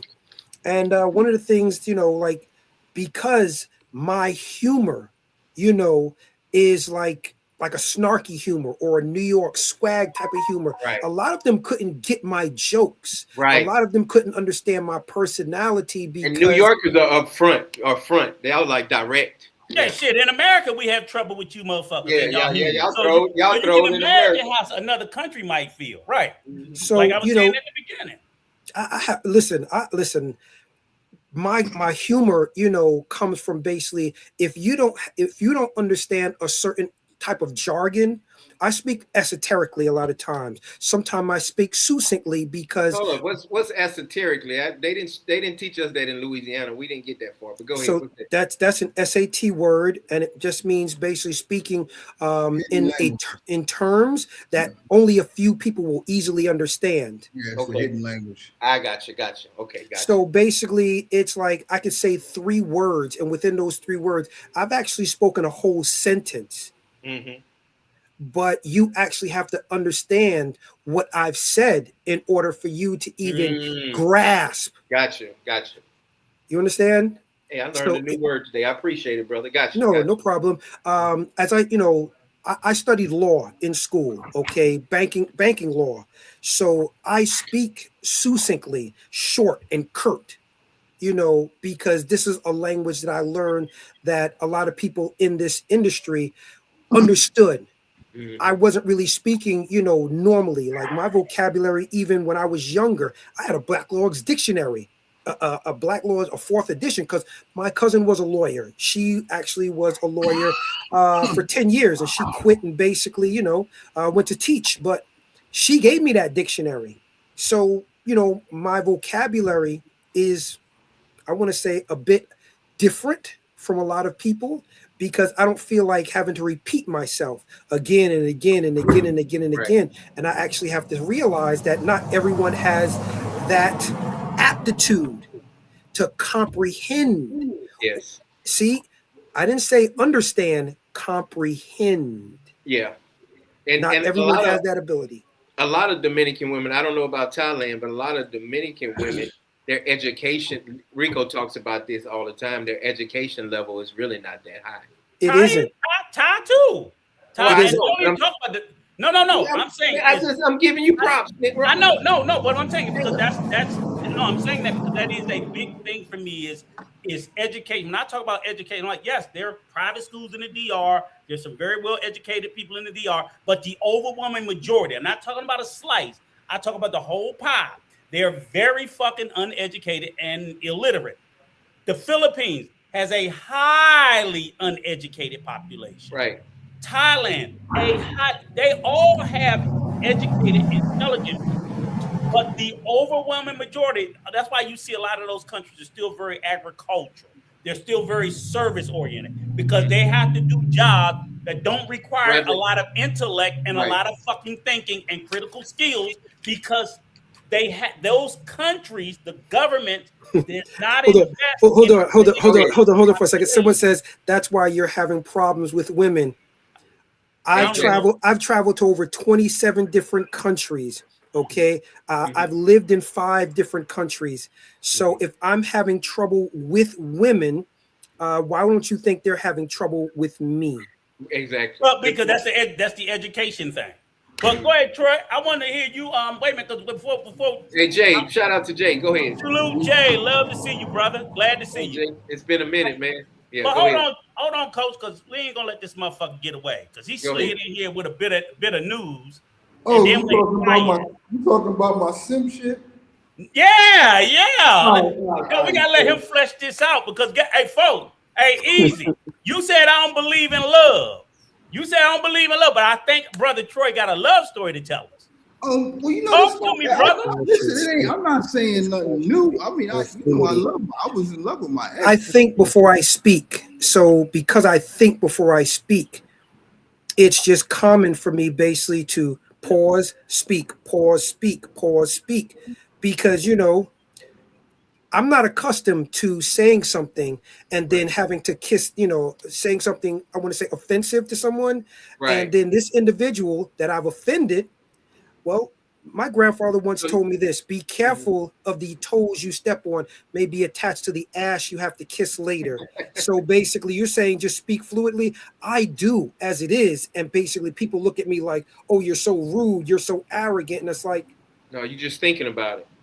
So you Bro. do the opposite of Rico. What Rico do? Rico don't even think about what he say. He just say it. Shut up, you slow dim-witted fucker. All right, shut up. Stop with the comments. Well, I need to hear. Let me turn my camera on, man. Because I need. Okay. Thank you. All right. Come on, Simp. Come on, Simp, Troy. Because I don't want y'all to see me out in the streets and be like, I just seen this nigga with a chick with a whole bunch of kids. You know what I'm saying? You know what we talking about? Don't fool with the kids. Okay, stepdaddy. Give me your stepdaddy tales. So all right, so y'all, a lot of y'all know when I first moved out here, I cussed out the flight attendant, the lady at the counter, and I had to apologize because she made me miss my flight. It was still her fault, but we ended up dating, and things got to where they got to because she was able to fly back and forth to the States, no problem. This is when I was living in the States and I just had the house down here for a vacation house. So, we fell in love, natural shit, but I wasn't looking for that. Like, I came down here to get it in, but it just so happened we clicked, and this is my baby, and she's very intelligent, spoke English, she worked for American Airlines, and we hit it off. But I was at the point where I was like, this ain't really what I want because I didn't want to play the step pop role. You know what I'm saying? Like I didn't come down here. I didn't come down here to do that, but it happened. But when we split, it was like, okay, bet this is what I came down here for. So during the split, I got out all of what I really, really came down here for. So now I'm like, all right, I didn't did what I did on the island 2-3 years of just running through the whole island. Now I'm like, man, I want to just chill. I want to chill. The whole island. You've been over to Haiti? Because I feel you go over there, you may not come back, and I definitely want to go to Haiti. I have not been to Haiti. My gardener and my maid told me do not go to Haiti. Well, I went to Haiti before they killed the president. Yeah, okay. My gardener. I was gonna go. I was gonna do just a border run, and my maid was like, Mr. Troy, don't go. Let me go get my power. My what's the name? My battery's dying. Hold on for a second. She was like, my maid was like, they can smell that even the way you smell. I said, I'm dark. Cool, I can go. She's like, no, you can tell by how you walk. And I didn't know at the time, but now I can tell an American by the way they walk, by the way they talk. So, but anyway, later. Hey, let's jump to Jay. Jay. No. Let Troy finish his story. Don't let that. We gonna get you in a second, Jay. Oh, sorry. All right. No. Take your time. I don't want that motherfucker to weasel out. Because when I see your ass in 2 weeks, I better see Mrs. Troy. Nah. So you know about the La Romana thing. I'm not letting that go. I'm not letting the La Romana. And I want to say this because this is important. I wanted to talk about it tonight. You can just be honest with these women. You don't have to lie to these women. Yeah. You can tell them what it is. You can be like, hey, I'm seeing her. I'm seeing you. I like you. You don't have to like lie and then get caught up and look stupid out here. You can be a man out here. Like you can really run your own program out here. You don't have to be under no woman program out here, especially no woman that, you know what I mean? She that's like my brother always say, you the one with the money. Like why are you listening to that? Why you want her program and it's your money? It don't make no sense. But I say this to say that, but like I probably am going to get back with the ex or the new joint, but I'm about to slow down, man, because I've been running, man. Like, so in other words, right, and that's what I can really say. In other words, I can bring somebody around when we have family functions. And then what I can say, Troy. I ain't bringing one of the other joints around. I got a question to ask you. So in other words, you had an opportunity to sow your wild oats, right? Yes. And in doing that, as men, look, this is a man's conversation. Right. And I've done it too as a young man and so on and so forth. What I can tell you, and Troy is saying, and he came to his own realization, that doesn't bring you the happiness and fulfillment that you think you need. It's fun doing it, but it will still leave you empty. You don't want to lose your best years when you can find a good woman. If you can, make sure she's a good one. Find a good one, settle your ass down, and appreciate the good one you got. Thank God I got mine. Coach got it. This isn't for the older fellas. Oh, you always hear me say young fellas when I'm talking, because I ain't talking to nobody my age or around my age. Young fellas, if you get out to this island, or you get to Japan, you get to any of these foreign countries, you know a good woman. Yeah, you know a good woman when you see when you're in the midst of a good woman, you know. Right. And I'm gonna just tell you, young fellas, be honest with her. And try, give it a try. Don't listen. I got like 2-3 years of just straight debauchery, like y'all know. But Troy part of the family, Rico part of the family. My wife look at Troy as an in-law. He like a brother-in-law. That's because your wife ain't never seen me doing no crazy. I don't bring that around y'all. I respect y'all's wives. That's right. When we come, we done stay with Troy like about 6 or 7 times, and my wife ain't never seen no woman in Troy house. And trust me, as soon as y'all left, who here speaks another language? Who here speaks? Okay, a little bit. Troy. Jay, you speak? What do you speak, Jay? Japanese. Hey Jay. Oh really? Jay. Toto mate korosha. Hey. Toto. Nihongo.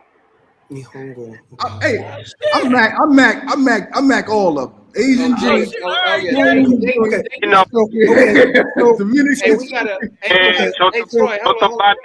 Y'all hold on 1 second. We gotta catch up. I gotta let Jay speak, and then we got somebody that gotta cuss out Rico. We got Big Gaines just came on. So he gonna cuss out Rico.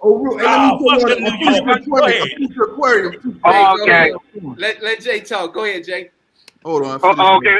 I want to say something more. First of all, shout out to everybody on the panel. It's been a minute. It's good to see all y'all. I'm glad y'all doing well.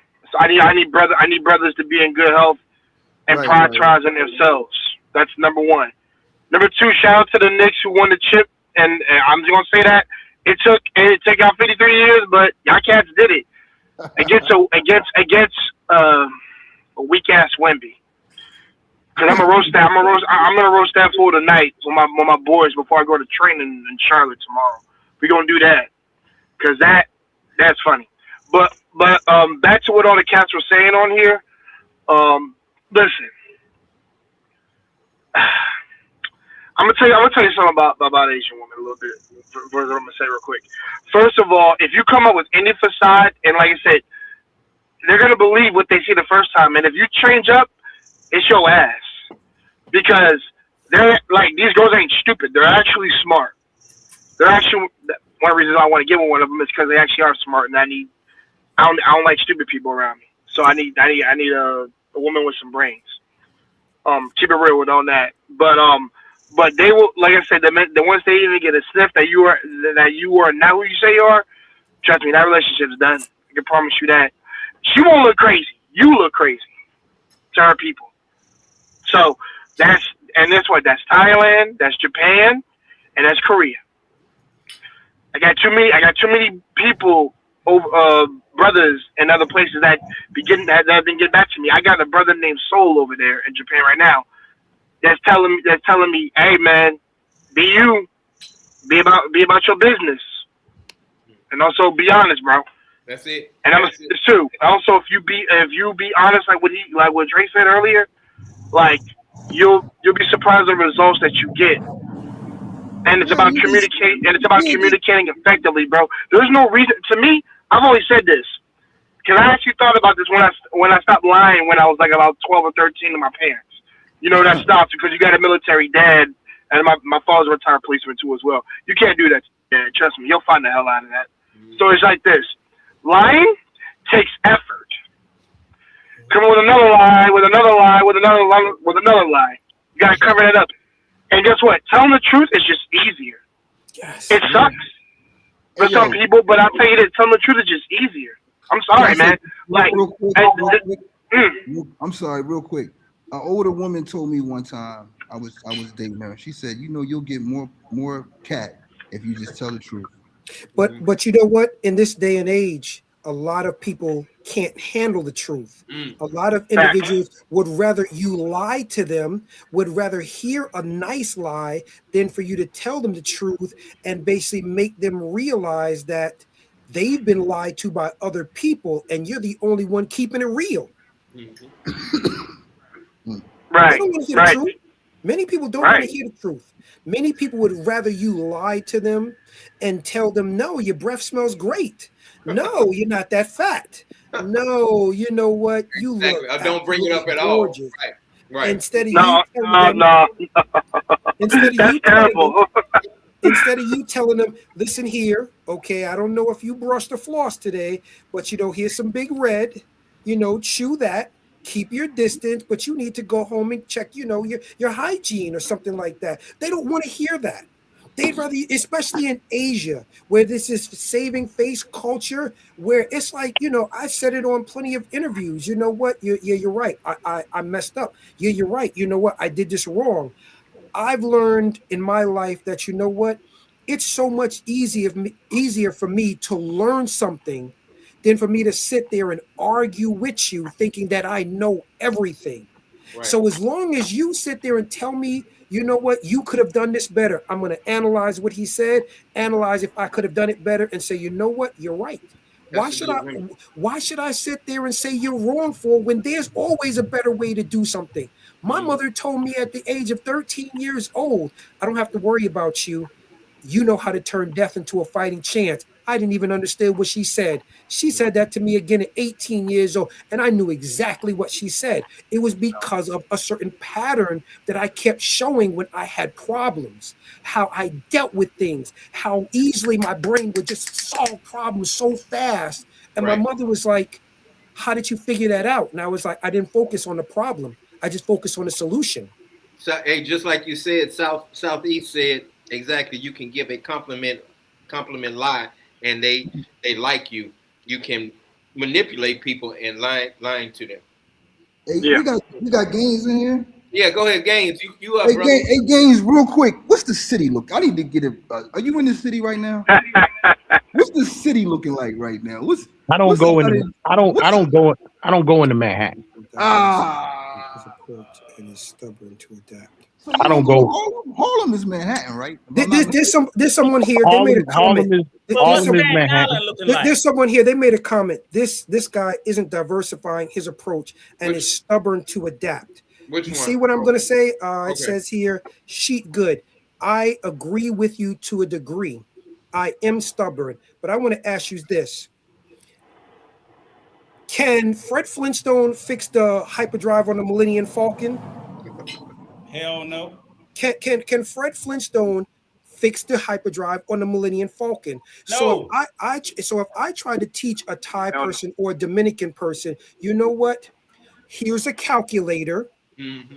You can tabulate far more with this than this pen and pad or this pen and paper.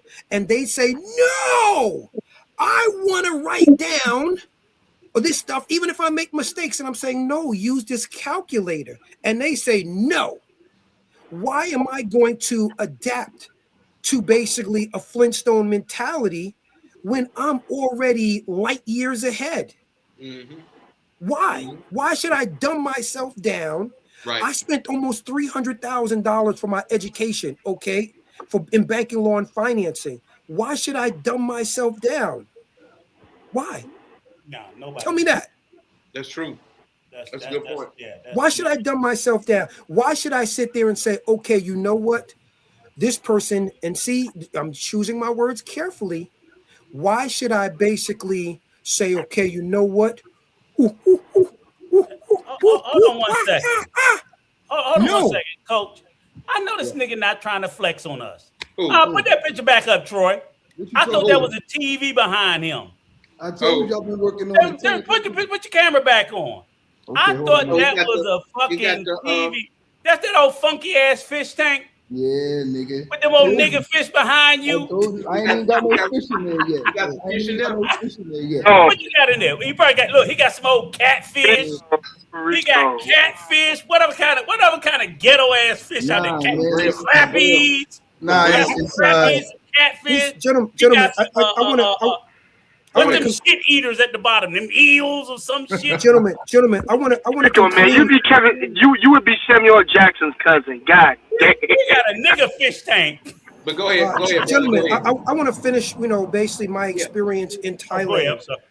and basically, again, I learned to speak the language. It was at 25%, but it was growing because I made an effort to practice every day. I'd walk into the 7-Eleven and I try to talk to people.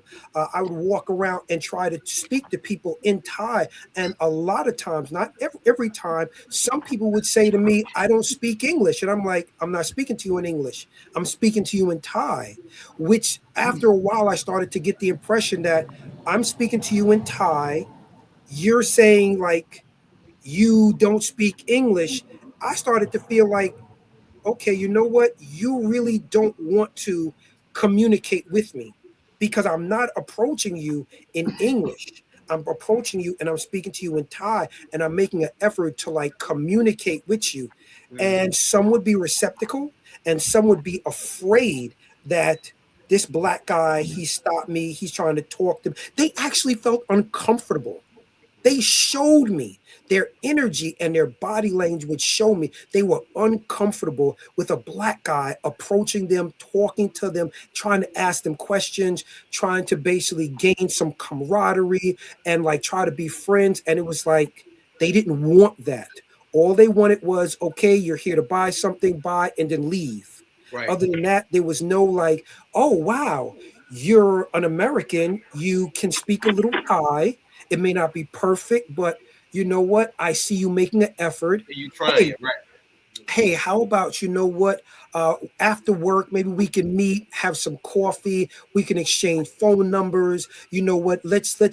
I can try to like show you around my home, my town. You're a guest in my home. Let me try to show you Thai culture, Thai experiences, instead of basically saying my pen rai, or my die, or my lu, which is basically my lu is like saying I don't know. My me is saying I don't. My me is I don't have. This is what I used to do when after a while I would see, okay, all I would hear is my me, my die, my lu. So my me is I don't have. My lu is I don't know. My die is I can't.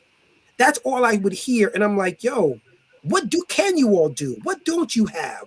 Why is everything my me, my die, my Lou? And eventually I found out from one Thai person was like, they're just being lazy. They just don't want to interact with you. Right.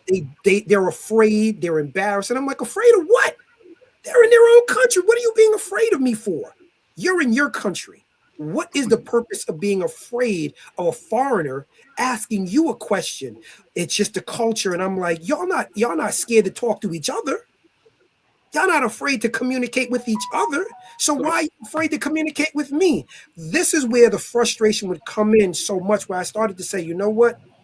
I have to stop trying to make friends with these individuals, with the Thai culture, the Thai people. And the moment I stopped trying to make friends with them, I was I would basically I had no more stress. I no longer cared to make friends. I said I'm going to just stay to myself. I'll stay more inside. I don't want to talk to them. I don't want to try to make friends with them. And believe it or not, I was no longer stressed out because I just didn't care no more. Yeah. Why do you think it's not a lot of relationships in all of these countries that we don't see? We don't see a whole bunch of. I know Troy got the answer for it. Language and culture. Language and culture. Yes, you can listen. You can maybe purchase a relationship in Thailand. Did you hear what I said? You can purchase a relationship in Thailand. That doesn't mean the relationship is a sincere relationship. Not to mention, this woman is not really interested in your culture. She wants you to adapt to her culture. Meaning, okay, for example, and there's no shade towards Dominicans, but I don't eat platanos and salami for breakfast. Okay. No, I'm not going to do that. That's not basically a breakfast that I was raised up to. So if a woman is going to live with me and be with me, yo, you're going to have to compromise and learn some of the things that I also like to eat, like waffles, pancakes. Okay, yeah, it may not be something easy, but guess what? Learn. Learn if you want basically to live this lifestyle with me.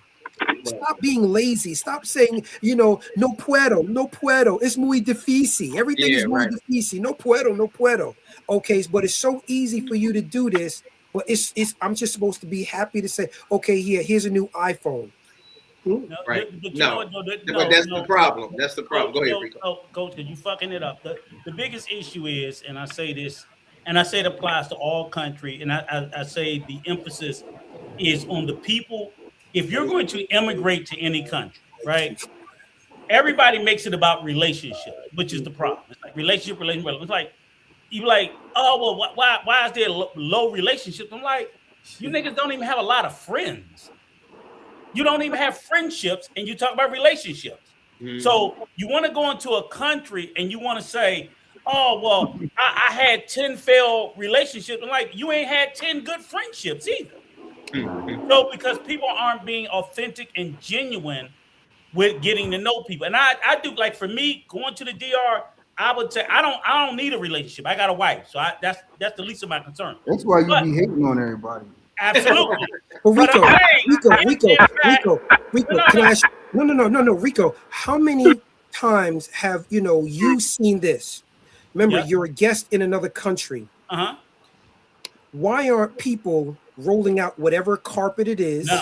It could be red. It could be, but at least roll out this carpet to be offering to show you where what. Let me explain you why. Because go ahead. The same way, and I'll tell you this because I do have this conversation. We go back and forth. Like people in the DR, I was fighting with somebody on Facebook this morning. They were like, "Oh, you gotta love and respect the DR." I'm like, "No, the fuck, I don't. I don't love or respect nothing about the DR. I respect its laws." She can't do the same. The only thing I have to do in any other country is follow the laws. I must follow every law of that country. I respect the people. I don't have to love the people because I don't love the people where I came from. I don't love Americans. So if I don't love Americans, why the hell I gotta love Dominicans?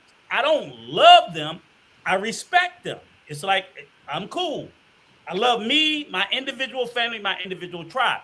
But I do accept that as me being an immigrant going into that country, it does require a little bit more work on me for me to find space where I fit in.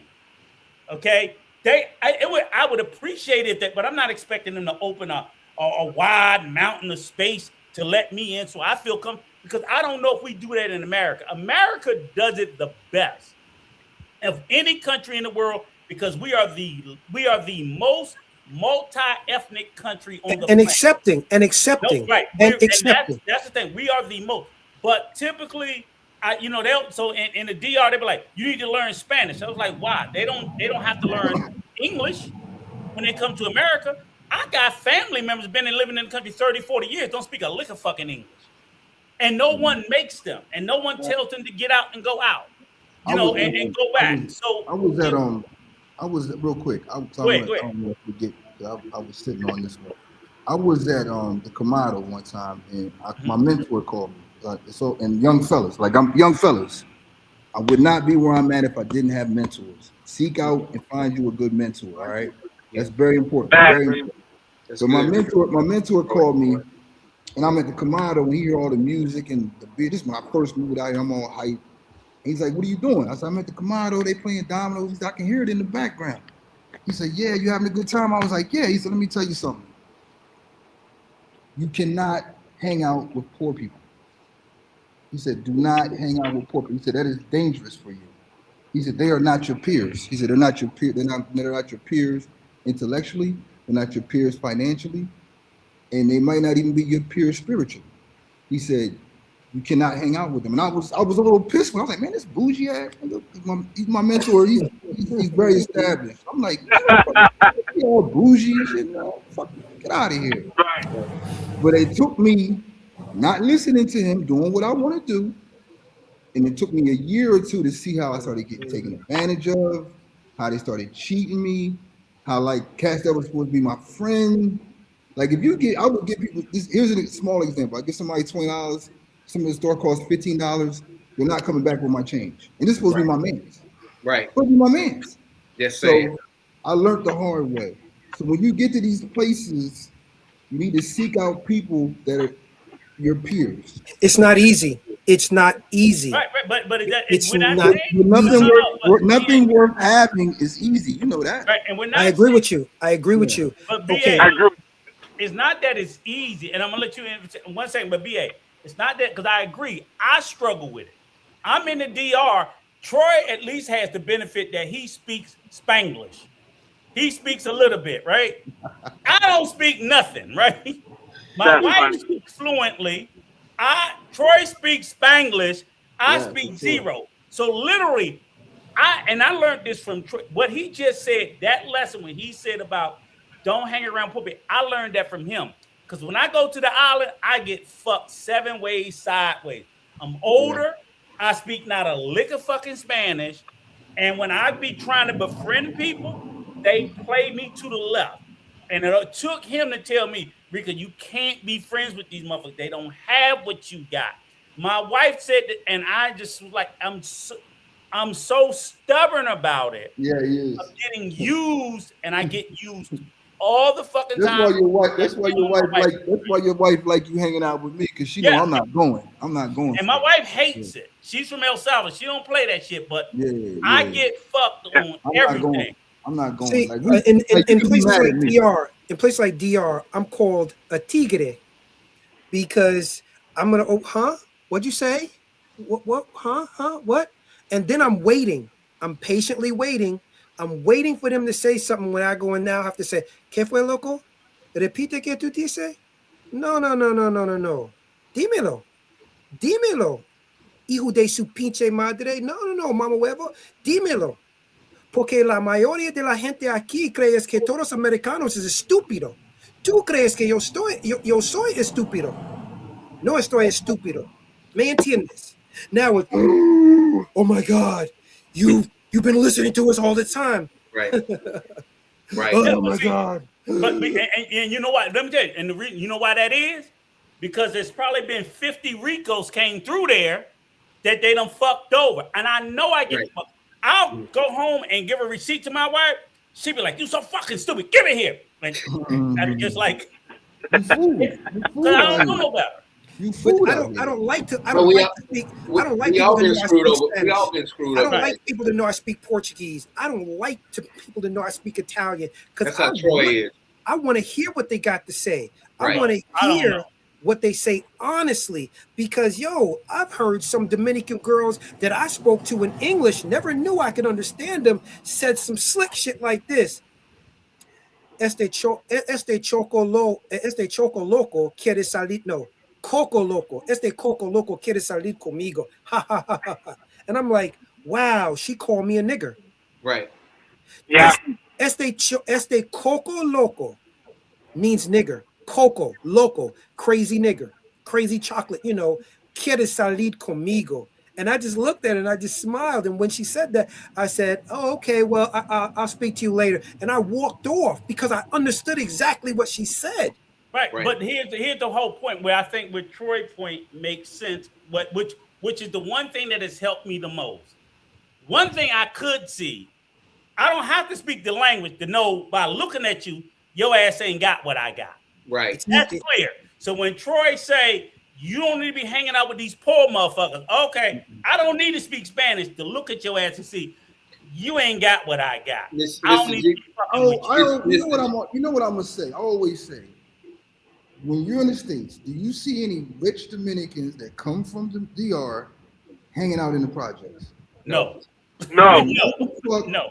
Why the fuck do us middle That's powerful. class That's a great point. Americans And want to we're go gonna hang in the come. barrio? Why do you want to go I hang know. on 40 Deuce? My tenant gives me a hard time because I always joke with her that I'm going to 40 Deuce in Santo Domingo. She's like, no, don't go there, don't go there. But you get a lot of guys that go over there and want to say, "Oh, I'm going to 42. I'm going to what is it, Honda Royal, whatever." I was like, but the fuck are you going there for? I know, but if you how many Dominicans are saying, hey, let me show you where the good Dominicans are? How many Dominicans are saying, hey, you just got here, let me show you something good, instead of saying, okay, let me show you where the brothel is, let me show you where La Casa de Modelos is? They're not doing that. They're taking you to these places so you can drop the link for Flit. I want to laugh at Flit. My realtor put me on. We became friends. I actually started working with him. I actually was selling real estate with him for a little while. Then I just quit after a month. But he showed me around the southeast part of the island. Okay. Some very, very nice parts. And he's from Queens. He's Dominican, but he moved out here when he was 10. So he got a different mentality than most of the Dominicans here. Okay. And he's a lawyer also. So he I wouldn't consider him, I would consider him a peer. You know what I'm saying? I would consider him a peer because Felipe gets money. He'll tell you quick, I'm American. He'll tell you quick, I'm American. You know what I'm saying? So we went to, he took me to, this is the place I told y'all that everybody needs to go. They need to get rid of Sosua and move down to this spot, right? Boca de Yuma. Boca de Yuma is a ghost town. They got storefronts open. They got housing. They got hotels. It's bare. Where is this? Where is this? In the southeast part of the island. It's a place called Boca de Yuma. Is this past Cabarete? Oh, it's 6 hours from Cabarete. Okay. I mean, because like the first time that I actually visited the Dominican Republic, I stayed at a place called Casa de Campo. That's in La Romana. There, La Romana. That was the first place, and it was like beautiful, very different vibe. That was my first time there, and I really enjoyed it. So when I got now to Puerto Plata and I'm looking around thinking about, I was like, this is definitely not, But I met dudes who had motorcycles. They welcomed me in.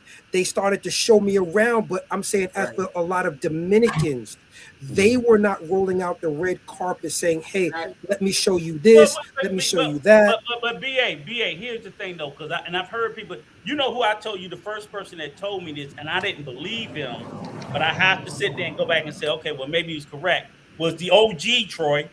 Ooh. And the OG, and this is why I'm gonna tell you why you don't get the red carpet rolled out, BA, because I argued it for a long time. The OG who I first heard say, he said Dominicans are nationalists. Oh, you talking about Taylor Made. And I didn't believe it because I know what a nationalist is, and I knew it wasn't a positive thing. So because I knew it wasn't a positive thing. Rico, we just got somebody that came. Okay, but let me shut the fuck up and let me finish before you introduce this nigga. Kiss my ass. He ain't that important. He ain't the fucking president. The president didn't walk in the room. Fuck him. And his 3,000 phone number. What are you talking about? Shut the fuck up until I finish. I am the president. Let me say this. I love Rico. Taylor May had said that Dominicans are national. Yeah, he did. Right, and I was strongly against that. So when you say how they're not welcoming and opening up, I think, it took me a long time to come around to the fact that he might have been right about that. Their nationalism within themselves make them closed off to non-Dominicans. I don't care how much Spanish your ass speak. I don't care how fluent you are. You're not fucking Dominican. And they see that, they know that, they feel that, and they behave in that way. I hadn't said nothing in a while. This is my channel. I'm Michael Jackson. You Tito. Shut the fuck up for a second. Fuck so let me say Michael. This. Go ahead. Right. Being married to a Dominican woman, they embrace me and make sure I don't get fucked over. Oh, okay. Yeah. You're like, no, there ain't nobody fucking him but us. So ain't nobody fucking this one but us. But let's talk about El Salvador. Your wife probably fucking right now. She probably all in your bank account right now. Ain't nobody going up in this motherfucker but me. Leave this motherfucker alone. This is my version. I broke this weekend. I ain't never had nothing stolen or taken from me from another Dominican. What you think? You tell him. I'm gonna tell Domingo you said that she's stealing. And I'm gonna tell Soul too. Let me go get Soul. I'm finna go get Soul right now. Oh, Anyway, man. go ahead. Black ass. Hold on, I just wanted to say when can we pivot back when Dominicans love you and they fuck take with care you. of you. Yeah, they gonna protect their lick. That's all Hey, I wanted to listen. say. You know what? Both of you are right. But I'm saying, my man, Go ahead. young fella. Before you get on, Flint, young fella, y'all was about to give us the play on the Asian, because I've been talking with brothers, and we coming to the conclusion that the Asians might be the best fit for like marriage and stuff. So y'all, please, I want to They're hear not. y'all. Listen, I they're wanna hear not. y'all's Oh, point of Troy. view. Okay, no, they're Let me hear not. young I, brother first. Okay, yeah, I listen, gotta speak on that actually. But Yeah, please. hold on. Was somebody else? Hold on, wait. My brother's. Was somebody else supposed to go before me? No, you No, got Yeah, it. no, you Yeah, you someone go, just Joe. came in You the go, Jay. building. You go, and then we'll Rico go to sounded BA. Oh, like okay. probably shut the We'll fuck go to up. Oh, you okay. and BA because y'all the Asian experts. Oh, okay. I got you. But no, but so here's how it is. Like my mentor, which Troy brought up earlier, which you did a mentor. He's actually right on that. My mentor is Tony Berry. That brother is a veteran. He has been married to a Japanese woman since his war days. He has 2 kids. He lives. And remember, she lives with him in America, and they live in Japan now. So everything that he knows, everything that he does, he's been around Japan for like the longest. That man has land over there. He has his own home, Right. and the brother, he does. Look up his channel. It's called BSP on YouTube. He does actual daily, like some streams where sometimes they're like 15, 20, 30 minutes, and he'll actually explain like certain parts of every part of Japan, particularly where he's like visiting, like where like there's just peaceful ass people, Japanese, that actually wave and say hi to you. You know why the hell that is? Because he's a part of that goddamn community, Mm-hmm. Okay. and also he's integrated in that actual culture. in So the mannerisms, and the Wow. mannerisms, not just mannerisms too, but it's because there's a saying: once you know how to speak and move like them, you're pretty much one of them. but Citizen. You're can, pretty can I much a say, citizen at that point, and they won't now. The help you would get when you first went there, it's not there anymore Right. well, can I say because this? you know how to navigate now. Well, there's a lot of Blasians that are that were born outside of places like in Fukuoka, specifically in Fukuoka. Fukuoka, yeah, Yeah, Fukuoka, I yeah. met a lot of Blasians over there, and they were not first accepted. They could speak Japanese because they had a Japanese mother and maybe an African father, and they were Father. speaking fluent Japanese. And guess what? They were looked at as like, ew, ew. Right. Now, if they could speak fluent Japanese and they could easily walk around and have a conversation in katakana or kanji, how come they Hmm. weren't so welcomed by people who look like them but just a little lighter? Japan is very homogenous because I got Yeah. half Yeah, of it's very my homogeneous in certain parts. In yeah, certain right, parts it is, right, and some parts it isn't because right. there are actual people like like Naomi Scott and all them. Mm-hmm. Like the reason why people love her is because she's like the representative, and Mm-hmm. also like her dad. Yeah, her dad is black, and then her Listen, her hey, mom hey, is Jay, Japanese, And a Jay, big I part, and didn't things like mean to that. cut you off. a big. Jay, hold up. Rico trying to get around from letting my brother talk. Go ahead, brother, because No, you I know was just Rico. gonna say a big part Oh of my that. bad. Go ahead. Let me speak. I'm Big sorry. part of that I is will. also weird because, like, if you like my grandchildren mother is from Osaka, and in Osaka there's this huge military base. So out places where there's big American military presence, they're far more accepting. The Japanese term for a biracial child is a hafu. They call Yeah. them hafus. So that's mixed race, and those are my grandchildren, half black, half Japanese. And they so like they're in a bubble because in Osaka, because of the Osan Air Base, which is like half the fucking island, absent the Air Force Base, there's nothing there. It would disappear. It created its own economy. And then there's also other military bases in Japan. So in those particular places, and that's where you have the highest rates of biracial or mixed race kids Right. are places like that. But then sometimes you have it in the countryside. It's far more difficult, as you said, BA. But if you're in, it depends on where you grow up. I saw a Black American family where a father and mother moved to Japan and had unambiguously Black children born and raised in Japan. I'm going to find the channel. You literally have that where you have Black American kids because their parents were missionaries, went to Japan and had 4 or 5 kids who grew up, their first language is Japanese, and they have no Japanese blood, but birth certificate, language, culture, everything. They come back to the U.S. and they're like, no, I got to go back to Japan because intellectually, mentally, emotionally, because they're Japanese. That culture, they're Japanese, right? And you look at how they are Japanese in everything but appearance. Southeast class. Yes, you can own property in Thailand. Okay. You just have to know how Americans can own land and own property in Thailand. Not a lot, but yes, Americans can own property in Thailand. So I don't know who told you that, but yes, you can if you actually look up what's called the amnesty treatment, amnesty treaty. I mean to say, through the amnesty treaty, an American can own a small amount of land in Thailand, but it's through a process. And basically that process requires you to purchase that land through a business. Yes, you have to open up a business and you have to purchase the property through a business. So you can own land in Thailand. So I don't know who told you you can't own land there, but you can as an American, and you do not need another Thai person to co-sign on that business. Thank you. And in the Philippines too. I want to just throw that out there too. Go ahead. Yeah, right. Let's let my brother talk for a second. He's been waiting patiently, and I think Rico been talking a lot because he don't want him to talk. But go ahead, brother. How you doing? Where he at? Did he hang up? What's that? What's his name? Come on, Flit. Come on with your 3,000 numbers. Yeah. Congrats to the Knicks.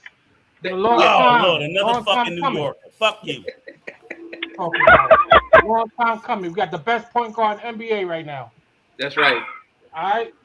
So I like Jalen Brunson. You're talking too much negative against DR, man. I don't like that, man. I mean, listen to you. Yeah, I appreciate that, brother, and that's why I wanted you to come up. And, what did we get wrong? Tell us what we got wrong, because Rico just be spitting shit out, and so go ahead and just say what you got to say. That's why I'm the one that told him that you got to show respect to DR. Tell us what we got wrong about the DR. Watch, if I were meet Rico, I'm gonna go in there and drop the beans. I'm gonna drop the dime on him and talk to all the Dominicans around and tell them to deport his ass. Okay, what I get wrong? What I get wrong, Flit? What I get wrong about the DR? Well, you're right, but what I'm saying is that you have to. He be hating on him. I'm right. Yeah, you're right, but at the same time, that's their culture. We have to understand that we're entering their culture.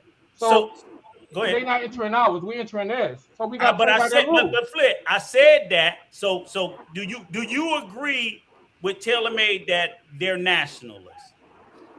Yes. Okay. We are. I'm nationalist. So we are nationalists. No, we're not. We're not all nationalists. Okay, in the United States country, in our country. No, in America, we're patriots. We're not nationalists. I'm a nationalist. What's the difference? What's the difference? Okay, and this is why I'm gonna tell you what the difference is. Okay, and I always have this discussion. To be a patriot is love of country. You love your country. That's a patriot, right? And no one would argue with that. I'm a patriot. I love my country. To be a nationalist, you love your country, but in addition, you damn near hate all others. So that's why when they talk about like white nationalism, they love white people, but hate everybody else. That's why you never want to be to be a nationalist is not that you just love what you love. In addition, you hate anything that's not what you are. So if I'm a Dominican, I love Dominicans and hate non-Dominicans. And it shows. So as an American, I'm not an American nationalist. I'm an American patriot. I love America, but I don't hate other countries or other people from other countries. Why would I? I want to also add to that. Now, someone said, xenophobia. That's a good point. That's a good word. Yeah. You mentioned that we're not. No, I'm not, because I can show you family members of mine. There's a photograph. You see the white guy right there? Mm-hmm. See the white guy? Mm-hmm. In the back. That's a family member of mine through blood. He's married to who? See that black woman right there? Look at their children. Mm-hmm. Okay, you have no idea how I have basically, different people mixed into my family. I have basically Israeli people. I have Ethiopian people. I have who else? Oh, French people. I have African people. But guess what? You look at my skin tone, you're like, well, how did you get this brown? Well, guess what? I actually like the sun. Actually, this is really my real skin complexion. But I'm just like this because I like being in the sunlight. Mm-hmm. I like being in the sunlight, but actually I know how light I really could be or how light I look if I wasn't always in the sunlight. So I'm not a national. I'm basically, I want to say I'm just an open person who basically realizes I got family members on this side of the spectrum, family members on this side of the spectrum, family members on this side of the spectrum. I have no time to be a national because when I'm looking at a grandfather who's white, a grandmother who's brown, another grandmother who's white, another grandfather who's brown. How do I become a national to different people from four different countries? I feel you. Right. But that, again, like I said, that's so again, if I'm you said, I in particular. Drop the link again. Come on up. You come up, Travel POV, and show me where I was wrong. We're gonna have to take somebody down. Well, we got 5. We got room for one more. I want Travel POV. He gonna come up here and tell me where I'm wrong first. So again, what I'm saying is, I'm not saying. For the longest time, I knew nationalism wasn't a positive thing. So when I didn't like people putting that label on other countries because I was like, no, don't call them that. Call them patriots. Everybody can love their country, but not hate other countries. When you're a nationalist, you love your country, right? But you also hate other countries. But South Estate Class 76 says there is no official amnesty program for foreigners to bypass foreign. Yeah, because that's too detailed to get into. So what I'm saying is, I didn't want to say, I never want that to go past because, Dr. HP, you come up here and you make me straight, okay? Because that's not true. Or you can type it in the chat if you don't want to hit the link. But generally, it's accurate. Dr. HP. Mm-hmm. Generally, it's accurate. I know you and I have had this conversation. Generally, that's accurate. Now, if you're arguing it from a black nationalist point of view, I'm not going to get into the semantics. I know historically nationalism is not, you're going to have to point to me where it's looked at in a positive way, certainly far more positive than patriotism. They're of the same vein, the same way people talk about racism and colorism. Yes, they're similar. They don't mean the same thing. One is more favorable than the other. Colorism is, even though they're both fucked up, people would prefer colorism over racism. They're not going to say they're the same thing. They're not going to say that, racism isn't racism because colorism is bad too. They're just not going to say that. That's all I'm saying. And all I'm saying is, if Dominicans are nationalists, meaning they put their nation, the nation of the DR, above all, excluding others, and we're coming as Americans, that's our nationality. Our nationality is not Dominican. It makes sense why they're going to close ranks and block our asses out. Right or wrong? I agree. Yes, they share the gospel of whiteness, and it doesn't merely mean. It also means at the exclusion. So you're telling me white nationalists spread the gospel of whiteness and also loving blackness, are you out of your fucking mind? Are you out of your mind that you're telling me white nationalists share their gospel of whiteness at the exclusion or with the inclusion of blacks, the little hat people, the alphabet people? They accept all that. White nationalists don't accept white alphabet people. White nationalists don't accept white little hat people. What are you talking about? Listen, white nationalists don't accept any of them. Rico, and I don't mean to plug my channel, but please, please do. Please, I've got Asians, I've gotten basically white people talking about, and if you go to BA Mr. FAFO, you'll see these are these are admissions from Asian people and Caucasian people about how they basically understand the racism within their own culture towards us. It's called internal racism. You have, I have actually admissions from Caucasian people asking ChatGPT, why are black people hated so much? Why is this woman asking ChatGPT, why are we hated?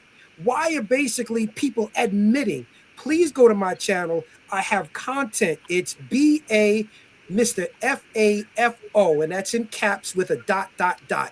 And you will hear admissions from other Asian people. You will hear admissions from other white people. And they talk about how, white Asian people can't understand why other Asian people, suffer from white worship.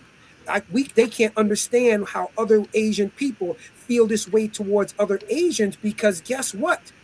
It's cringe to them. They know that basically white people don't really like them. They know it, but they... Hang on, BA, and Dr. AP, I'm just real quick. Colorism and racism are not the same. They do both stem from the inception of the racial paradigm. I agree with that. But they are not the same, and the difference. You are far more... You are 1,000 times smarter than me that you know the difference between the colorism and the racism, because colorism can be within the same race. Racism is different races. That's at a base level. Okay. First of all, can I say this? Please, let's stop saying race, because there's only one race, the human race. We're all coming from different nationalities. So that means we all there's more than one race. It's not. It's called. Yes. It's not. So what's the human race? How many races? The human race is the human race. Okay. That's humanity. I agree with that. That is humanity. I don't disagree with the human race, and I don't even like it being called human race. I believe it's called humanity. Okay. Human is humanity. We're all human. Absolutely. I don't think us all being humans is a race any more than I think us all being human is the same gender. Because if that's the case, then we're going to throw out race. Well, when you add the word race in it, you now start to divide. Right. Because this race and that race and this race and that race, you're now divided. But we divide when we say male and female as well. No, you're actually dividing gender. You're dividing gender. You're dividing gender. Exactly. So we can divide by gender or race. But if you divide by race, then you're basically separating us, because you're saying that there's more than one race instead of the human race. We literally could say there's a singular human race. There are no genders. We could literally say that. We could say that.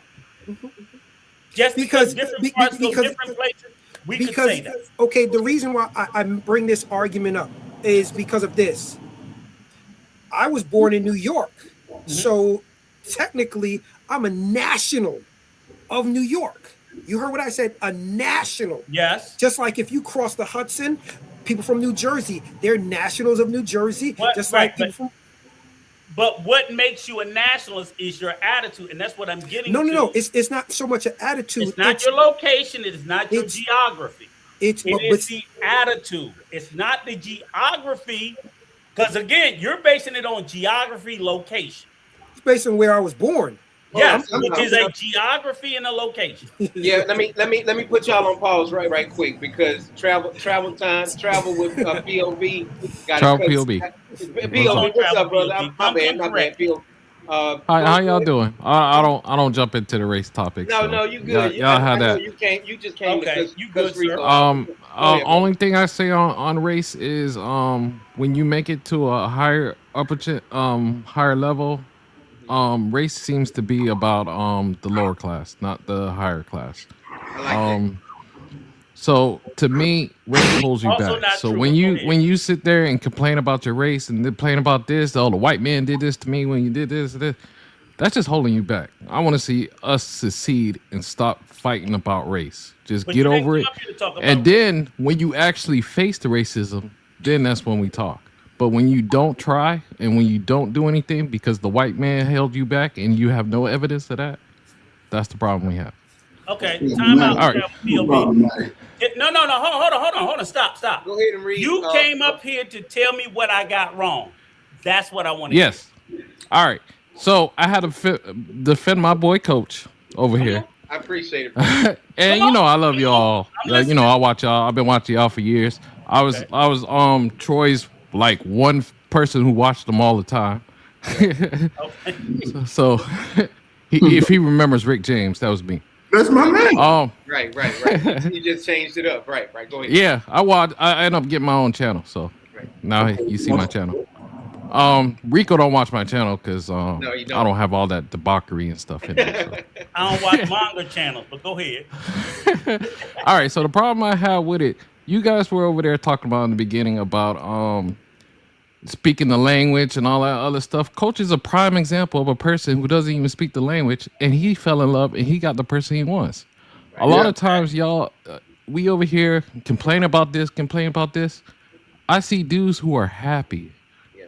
You know what I'm saying? Like when I travel and go somewhere, I see a brother. I say like, yeah, we're happy. You know, Yeah. You ignorance guys is keep bliss. making it seem like these people Ignorance are is mad blissful. because No, even if they're ignorance is blissful. prostitutes. But Even if they're ignorance is prostitutes. blissful. Ignorant. No, I want hold to. on, Say. No. But Excuse me. let him finish. No. I just wanted to say something. Ignorance is bliss, because if I wouldn't have learned to speak Thai, maybe I wouldn't be sort of irritated at the fact that I hear certain things and I'm like, yo, why do you think just because I'm not Thai, you don't think I understand? So yes, I want to agree. You know what? There's a lot of people in Thailand or in other countries, they don't understand the language. It's okay. They feel like, it's okay if they jip me of $1 or $2. I don't care. They don't think about these things. They're having a good time. So ignorance is blissful. And I want to agree with what you're saying. Yeah, I agree. Well, I wouldn't call it ignorance in a sense. You may want to learn the culture. A lot of people need to learn their culture, but the language barrier, I don't see that as a major problem like how it was 10 years ago. My Mecca glasses speak Spanish. My headphones speak Spanish. My phone speaks Spanish. So I don't need all that other stuff. Well, You I can make speak them laugh. Spanish. You can have fun with them, and you can do things. So that's my one thing I have with that. And coach is a living person I appreciate who's it. shown without the language barrier, they can have a good time and they're living like a good life. Okay, but hold on. Thank you, brother. I Give me appreciate a it. minute. Rico ain't never told me that. Give me five, Coach. Give me 5 minutes because Go again, ahead. with all due Go ahead. respect, Travel, I'm still waiting on you to tell me what I got wrong. He just told Okay. you. No, Coach. Can you be quiet and let him explain to me? Because I'm special ed. Tell me what I got. Tell me what I said that I got wrong. And I'm even gonna rebut the shit you said about Coach. But go ahead. Okay. And the other thing you were talking about, you were well, the other part was the criticism of the passport bros, and this is when they go over there and stuff like that. You were saying, nah, I can't quote you word for word. But Troy is a passport bro. You know, like truthfully he is. Go ahead. Meaning, I don't know, we may have different definitions, but he over there smashing left and right. He's not finding love. And I'm sorry, Troy, I'm putting you out. I know. Don't apologize. But he actually said it. He actually said it. Right now, he's doing his thing. He just doesn't show it on camera, which is fine. And that's what I agree with. Okay. But he's having a good time. A lot of these brothers out here having a good time, and that's what we need to learn. Like have a good time and enjoy our brothers. That's all. So can I ask you a Mel, question? so maybe I got it wrong if I didn't correct you on a specific word, but maybe we're wrong on the way. You were No, definitely stop. You were spot on. Troy, shut up, Troy. I'll help you out. You were spot on. You were spot on your critique. You were spot on, but you missed so much. And I'm gonna tell you what you missed. Right? Go ahead. In particular, like I said, even with my brother Troy, and believe me, that nigga is doing everything you said times 1,000. He really getting it in. Put that man. I know he is easy with it, right? But here's the whole point. You can't find a single video where I ever criticized anybody for doing what Troy did. No. Okay. You can never find that. You only heard me criticize what Troy doesn't do. Right. Troy doesn't pretend. He never even says what the fuck he's doing. I criticize the passport bros. Troy will never be. Troy sat here tonight and said, I will never bring these bitches around you and Coach's wife because I respect y'all wife. Telling us we know what he's doing. What passport bros would do, they would bring them bitches to my house and tell me that that's a regular woman. That's the issue. No, that's the issue, Travel. Okay. I'm dead ass serious. And that's always been what my complaint was. It's not that you do it. It's the fact that you project it as if it's something other than that. Yes. Okay. So I'll give you that, right? But now, if you want to be my friend and everything like that, and I have these around me, they're going to be around me. Now, I might not pretend what they are or what they are, but that's how it is. Like, if you don't want to bring your wife around me, you don't bring your wife around me. Huh? You're not going to bring no hoes around my wife and my kids. You ain't gonna bring no happiness, the little judging wife around me because that's not what I would want if I'm overseas. Let me say this: Travel right because I've had some friends that bring. Yeah, I'm not gonna pretend. Wait, hold on. I'm not gonna pretend for anybody else. This is my life, and I love my life, and I love the way it is, and I'm happy, and I think you're happy. Let me tell you this, Travel. Go ahead. And I'm going to go to what Troy said. Troy, what was your favorite movie quote line? Give me that quote line from the movie with Brad Pitt and James Gandolfini. Like you said, they said, where the guy decided to go out. Yeah. Like Gandolfini, they was in the hotel, and Gandolfini was paying for the GFE, and his hooker that he had asked Brad Pitt to do something for him. He's like, no, I ain't sure, John. Get him to do it. So, and I always tell fellas, when you're paying for the GFE, that doesn't include me. I'm not going to respect her. Like, she's not going to come around me, and she's not going to act like she's your real girlfriend. We have a difference because if you respect me, whoever's around me, if she's nice to you and treats you like a great person, I don't understand the concept. Troy, hold on 1 second. Let him finish. What he's saying. Let me tell you. I understand what you're saying, Troy, but what I'm telling you is sometimes I meet up with these people that just want to meet up with me and my wife, and then my wife at the end of dinner, she'll say, "That's definitely a prostitute, baby." Yeah. But he probably don't know it. He might know it or not. Nigga, shut up. He know it. Go ahead, Troy. Shut up, Coach. Go on mute. Shut up, Coach. Shut up, Coach. I'm telling you let this nigga out. He needs this lesson. Shut up. But this is why. This is exactly why. This is why. And I don't disrespect people from the beginning. I'm not going to. Well, wait, hold up. But you do disrespect them because I can't come around you unless I have a proper person. You damn right. Say you brought. I'm gonna give you an example. I got a prime example on why I act like this. A friend of mine brought his GFE to my house, right? And she runs over top of him. Like, she was punking him, talks to him. Because most of the time you getting GFEs with these girls, they acting like your real girlfriend. And they might act like they got so Troy treating him. And I was like, you're not gonna do that in my house, treating him like that. And she got so mad at me because I wasn't paying for the GFE. But Troy, your problem wasn't the GFE. Your problem was your boy. Your boy was weak. You need to tell him that he's weak and he needs to control his situation. It's his punk ass That's and the problem. But he did it. He did it. He wasn't. He didn't. Then you need to check him. You don't check the girl. No. Check him. I was checking her because she was in my house. No, but hold on, Travel. What do I look like? Let me ask you this. What do I look like? You done brought a hoe into my house. I'm gonna smack you up and not smack the hoe up. I'm gonna smack both you motherfuckers up until you get the fuck out. All right. There you go. Address the guy. Address the guy. Like, yo, you got this crazy ass girl around my house. You gotta go. And my issue, but Travel, you know why I'm smacking you up? I'm smacking you up because you brought this bitch here. Yeah. No. You're smacking him up because he can't control the woman he brought. Listen. Right. What I'm trying to tell you is you should treat a hoe. When I smack you up as a brother, nigga, treat a hoe like a fucking hoe. Yeah. Not a fucking house. First of all, if you slapping your boy up, I'm like Charlie Murphy. We gonna have to challenge you to a duel. But I get all that. But if my point is, my energy for me smacking up my boy is, nigga, if you was treating this hoe like a hoe, we wouldn't even be here. We wouldn't even got there. We're here because you get that lovey-dovey in this bitch. But wait, let me even if she is a hoe, he needs to control her. He needs to treat her like a fucking hoe.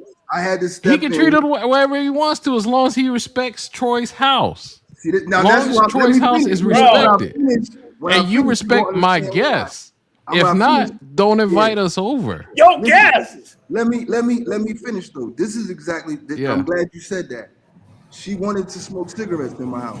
If she seen me doing something, so she felt as though she could smoke her cigarette. I was like, nah, I don't like cigarettes. So she got mad. So hold on. She wanted to invite somebody that she just met on the street to my house. Because the nigga was a simp, she figured Troy was a simp. I said no. She got mad. So you know what she did when she left? She took her gum and put it on my wall. And left it on my wall. And you know what that is? I tell niggas, do not bring no whores around me. No. This is what you say. You ain't my boy no more. We don't rock on the same level. Nah, because I'm not gonna let no hoes come between me and my mans.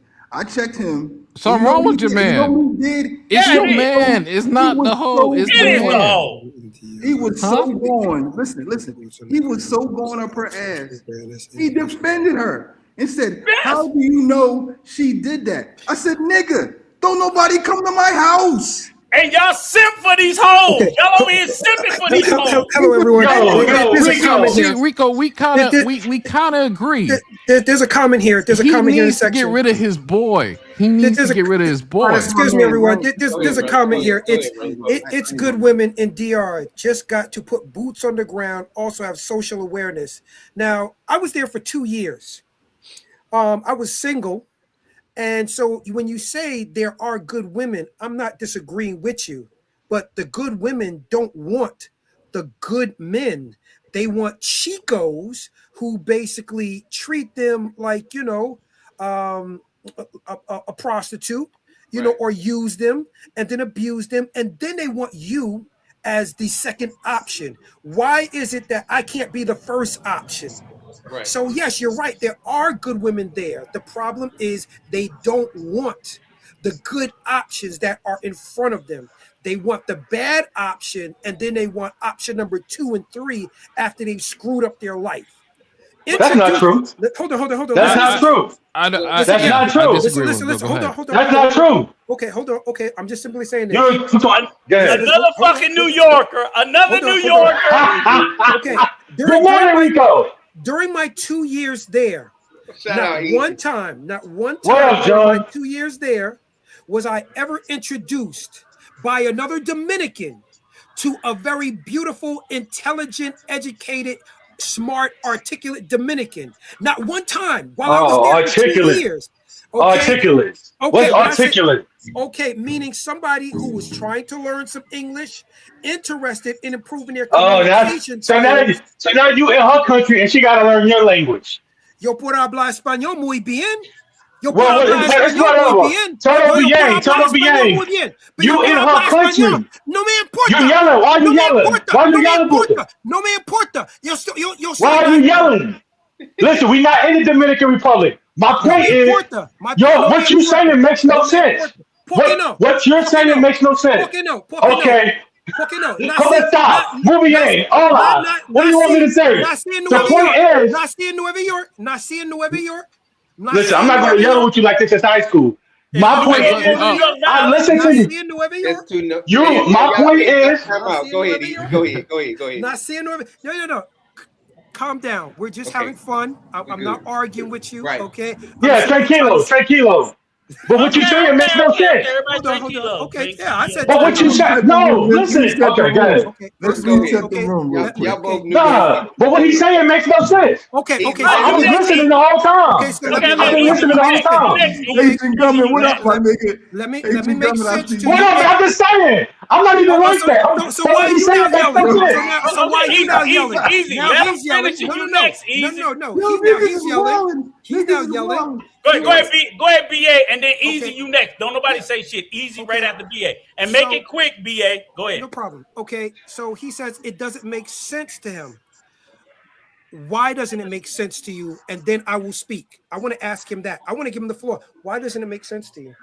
Bro, listen to what you said. You said for the 2 years that you were in the Dominican Republic, like you stayed there consecutively, for the 2 years you were in the Dominican Republic, you did not meet a single female who was intelligent, who was educated, who was this and that, didn't speak English. You are in her country. No, I didn't say that. I wasn't introduced. I said okay, well, you were going to the wrong places because I've been introduced to many. Okay. I've been introduced to. But I'm agreeing with you. I'm agreeing with you. I'm agreeing. Right. So please don't. But that's not what you said. Hold on. No, I said I wasn't introduced. Oh, you wasn't introduced. Yes. You're right. You did say that part. Well, where was you hanging at? Where was you hanging out? I would ride. Where was you hanging at? Do you know where Winston Churchill is in basically Santo Domingo? I would go to this place called Blue Mall. I would go to like restaurants over there. I went to Santiago a lot of times. I would hang out. Now, I have a motorcycle. It's a Ferrari on wheels. I can't ride that motorcycle alone by myself everywhere because someone will put a gun to me and rob me for that bike. Okay, all but right. Most of the people that I met in the Dominican guys who had motorcycles and who basically had an education, none of them ever said, hey, let me introduce you to this chica. She's educated, she's this and you're single. I was never introduced. Hey, brother Avery, okay? I see you back there, but do you understand? I was never introduced to a decent Dominican woman. Now, I met plenty of in 2 years? Yes. Do I have the right to ask a question? Can I ask the witness a question, Judge? Sure. Judge John, can I ask the witness a question? Sure. You was there for 2 years? Yeah. You was there for 2 years and you didn't. And I heard you talk about your articulation and your intelligence and all that. And you haven't met a single intelligent, beautiful. Yes. But you wasn't introduced to one. So nobody said to you, I have a cousin, I have a friend, come to this gathering. Nothing like that. No, not one time. Okay. I introduced. And you were there for 2 years consecutively. Yes, not one time was I introduced to a Dominican Your woman. Honor, I rest my case. Again, I was not introduced. That's what I'm simply saying. I was not introduced. Did I meet plenty of educated women? I met women who were working in law firms, but you know what? As I started to have conversations with them, I discovered, okay, so she's showing me that basically she thinks she's better than me. Okay, no problem. If she thinks that, she's entitled to basically have her opinion. I don't need to basically try to convince her of anything different. I've met women who worked in insurance because remember, I had a motorcycle, I had a Jeep, I had to go and pay for insurance down there. I met women basically who worked in hotels, but none of them ever said to me, hey, would you like to get together later? And neither the Dominican men that I knew ever attempt to introduce me to decent Dominican women down there. Now, I don't have a problem walking up to a Dominican girl and talking to her. No problem whatsoever. Because as you can see, I can speak Spanish. But I was never introduced to a decent Dominican. I was never introduced. But I don't have a problem walking up to them. But let me ask y'all a question. I don't. This isn't anything important to me. Well, let me ask y'all a question. what's the significance of a girl who is educated compared to a girl who's just a sweet girl or a nice girl? You asked him the that. big difference, especially when you're coming from America to a third world country? Okay. Yeah. What I've learned in the Dominican Republic as well as in other countries, women with education, basically they think differently. Or would you disagree? You asking me? No. Excuse me? I would agree to a certain extent. But you do agree. Women with an education in these different countries treat you differently. They think differently, and basically they exactly exude a certain amount of confidence. So they don't have this. All right. Hold on. You're right. Somebody that's living here, it's kind of the same. They kind of the same to me. I mean, I had the same experience. That's why I said to same experience with women that are educated. That's why I said to a certain extent, because culture comes in. Okay. But you said culture comes in. Nevertheless, if you are educated, that means basically you can think past go. Okay. So if you basically realize this individual is living in my country, and basically he can speak my language, which I don't let a lot of Dominicans know. But basically, the ones that did know, they knew that I'm living there. I could speak their language. I wasn't a tourist. Nevertheless, I was not introduced to many good women. Now, I wasn't introduced to any good women there. I met women there. I met women there. I have a point. BA, real quick, I just want to say this, and I don't want you to take this the wrong way. When I first got here, I was steadily getting introduced. Okay. Steadily. And my lawyer friend, he took me to his grandma told me, she said, when you are ready, I got somebody for you. Okay. But I was never ready. You know what I'm saying? Okay. But I constantly, and I think maybe BA, it might have been the relationship that you had with the people that you might have been expecting you to introduce them to. Like, how were you coming off to them? And they might have been like, I don't know if it'd be a good fit. And that's a good possibility because first of all, I'm not a standoff person. That's the first thing. I'm not. I'm a very loquacious person, as you can see. I am on this panel, so because I know that I can speak other languages, but then again, people like you said. People may have felt this isn't the right fit. Yeah. I have to agree with you. So I can't say that felt as though you were going to be here for a long time, BA, and you're not there. You're not here anymore. Hey, real quick. But I was there for 2 years. But I was there. Here's my problem. Can I say something? Yeah. Hold on. Hold on 1 second. Let me. After you say something, I'm gonna let Brother Avery talk, and then I'm gonna bring Ronan. Ronan Travels up. So go ahead, Easy, and then we're gonna go to Brother Avery because he's been waiting for a minute. I would just say this: you living there for 2 years. The longest I've ever stayed there at one stint was for a month. And before, I've been going this since 2018, and I've been invited to people's homes. I've had people introduce me to their sister and their cousin, and I've met women who were architects. Another one was a nurse, and another one was a teacher. All beautiful women who was not working the Cali, working the streets. And I've never stayed there for 2 years. If I stayed there for 2 years, I would have a baby in John's lap, and he'd be watching my baby. That's all I'm gonna say to you, brother. And the way you said it, you made it sound like a little bit like you couldn't find any Dominican women of a certain caliber. I totally disagree with that. Okay. Now, again, I did say this initially. I did meet a woman, when I first got there, maybe like after 2 months. She was a student going to medical school. I did pursue her, but again, what I was asking for or the standards that I wanted basically her to like uphold, she wasn't ready for that. Gotcha. She wasn't ready to basically uphold like certain standards. Like I have standards, and it's like if you're going to be in my life, what standards? Okay, number one, if I'm going to basically like I'm going to say this: if I'm going to like start helping you. Okay, please do these type of things. Learn English, okay? Learn my culture. Learn the things that I like to eat. Stop just trying to say, you know what? We're only going to eat this, and you want to have a relationship with me. You need to also get to know things about me, my culture. Another question. Can I ask a follow-up? Go ahead, Easy. Have you ever had a relationship or been in a dating? Down south they call it courting. Were you ever in a? Because you lived there for 2 years. Were you ever in a relationship or courting a Dominican woman? Yes, for a short amount of time. How long? Easy. I'm gonna bring you right back up. Make sure you come back up, okay? Maybe, but I'm gonna maybe 2 months, maybe 2 months tops.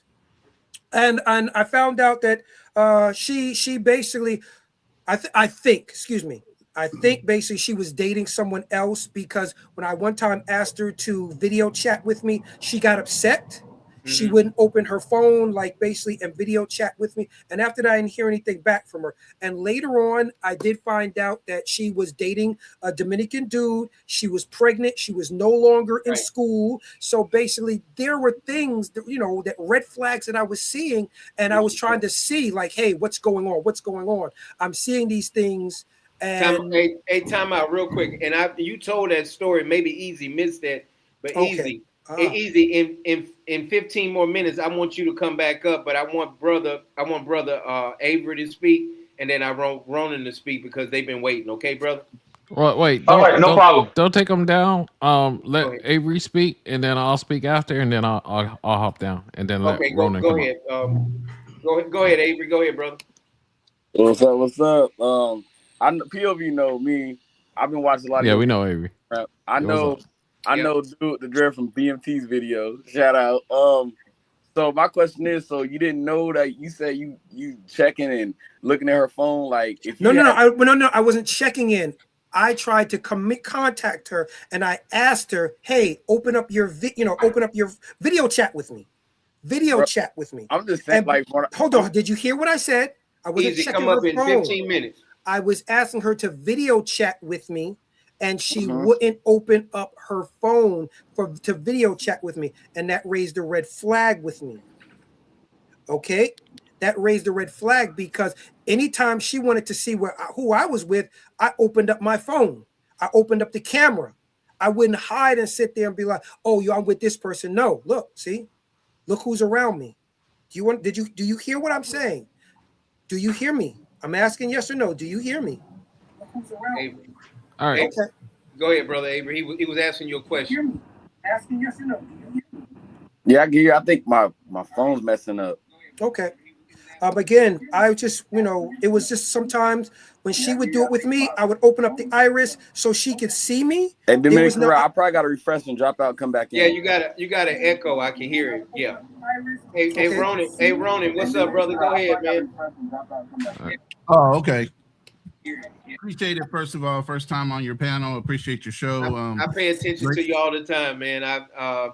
Yeah. At first, I thought you was the other YouTuber, the traveler. Yeah. Right. Yeah. Go ahead, brother. So,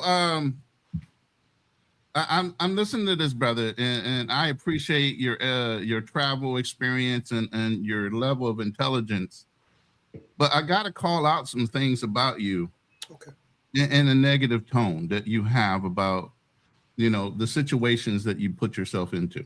That's what we hear. And living in a country and language barriers and all these things are factors, but they should not be the main issue.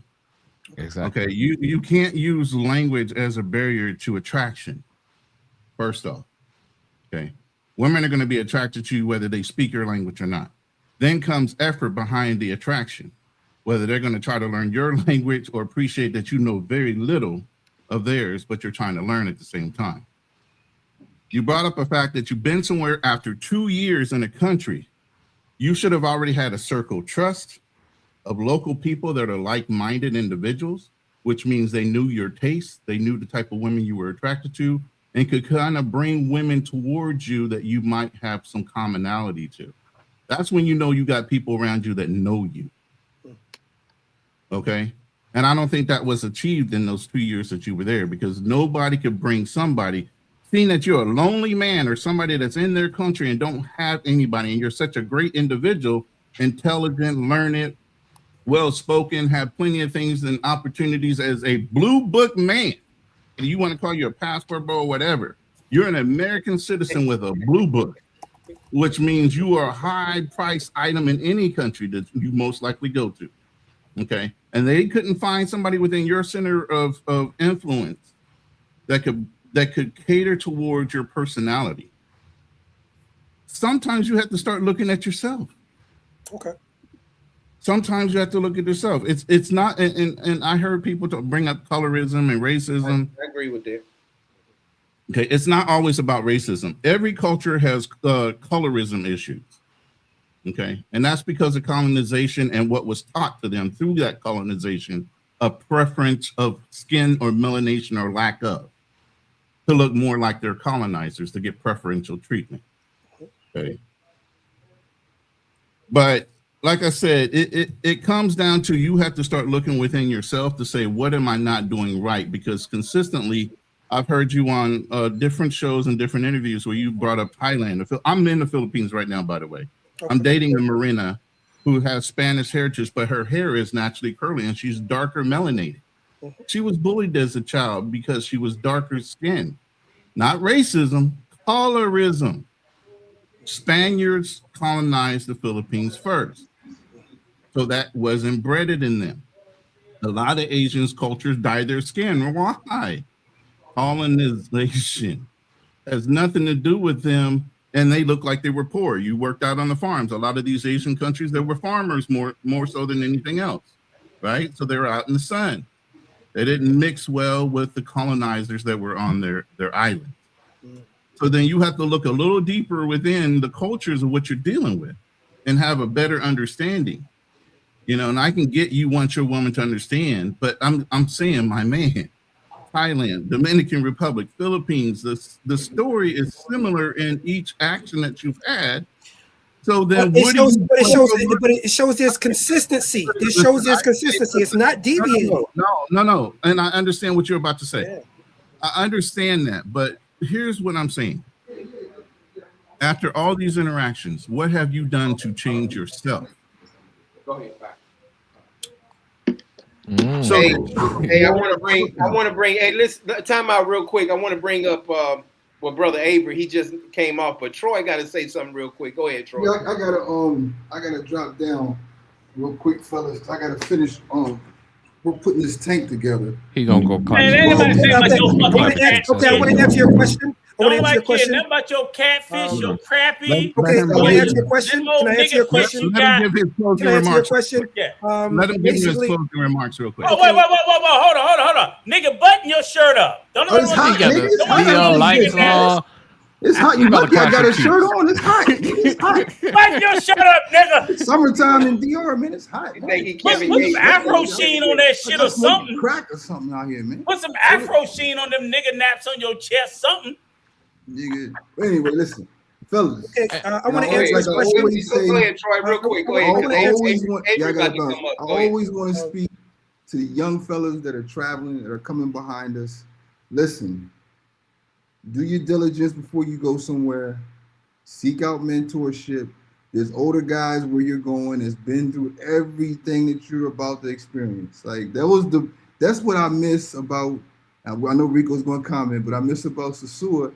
Because it wasn't for the older cats in Sosua, I wouldn't have bought this property.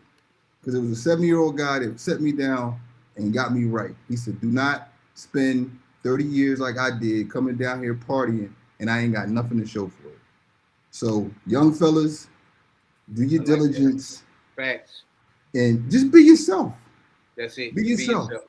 Be yourself. All right, Troy. That's all I got. Hey, yo, I appreciate the comments. Hey, Rick. Y'all gotta catch me out in traffic. You know, I see your punk ass in 3 weeks. Catch me in traffic. I see your punk ass in 3 weeks. Catch me in the streets. No, but hold on. Just to piggyback on that though, and again, I'll just say this again because I did want to say this earlier. People been talking a lot of shit about Sosua in the space. I've been hearing a lot of commentary from Asia, not you, Ronan. On the other country, a lot of people there. And I'll be honest with you. You know, I'm gonna say this. I went to Sosua a year and a half ago.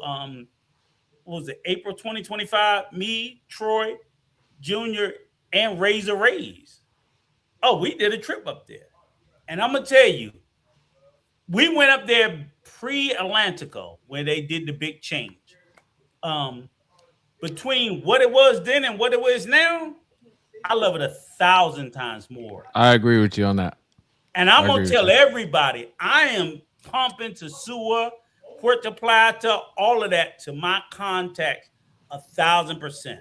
So anybody that's talking all that, I mean, yeah, you know, I know who's talking about Sasua is dead and why they're saying it and why they're speaking in that way. I'm telling you, to me and my crew and my folks, Sasua is a fucking dream come true.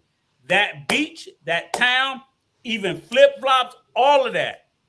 It is I'm saying I was there. I got the videos. Me and Ray was sitting up there getting fucking. I'm not a, you know, I'm again, like I said, I don't have no hatred for that brother. I love that brother. I respect him.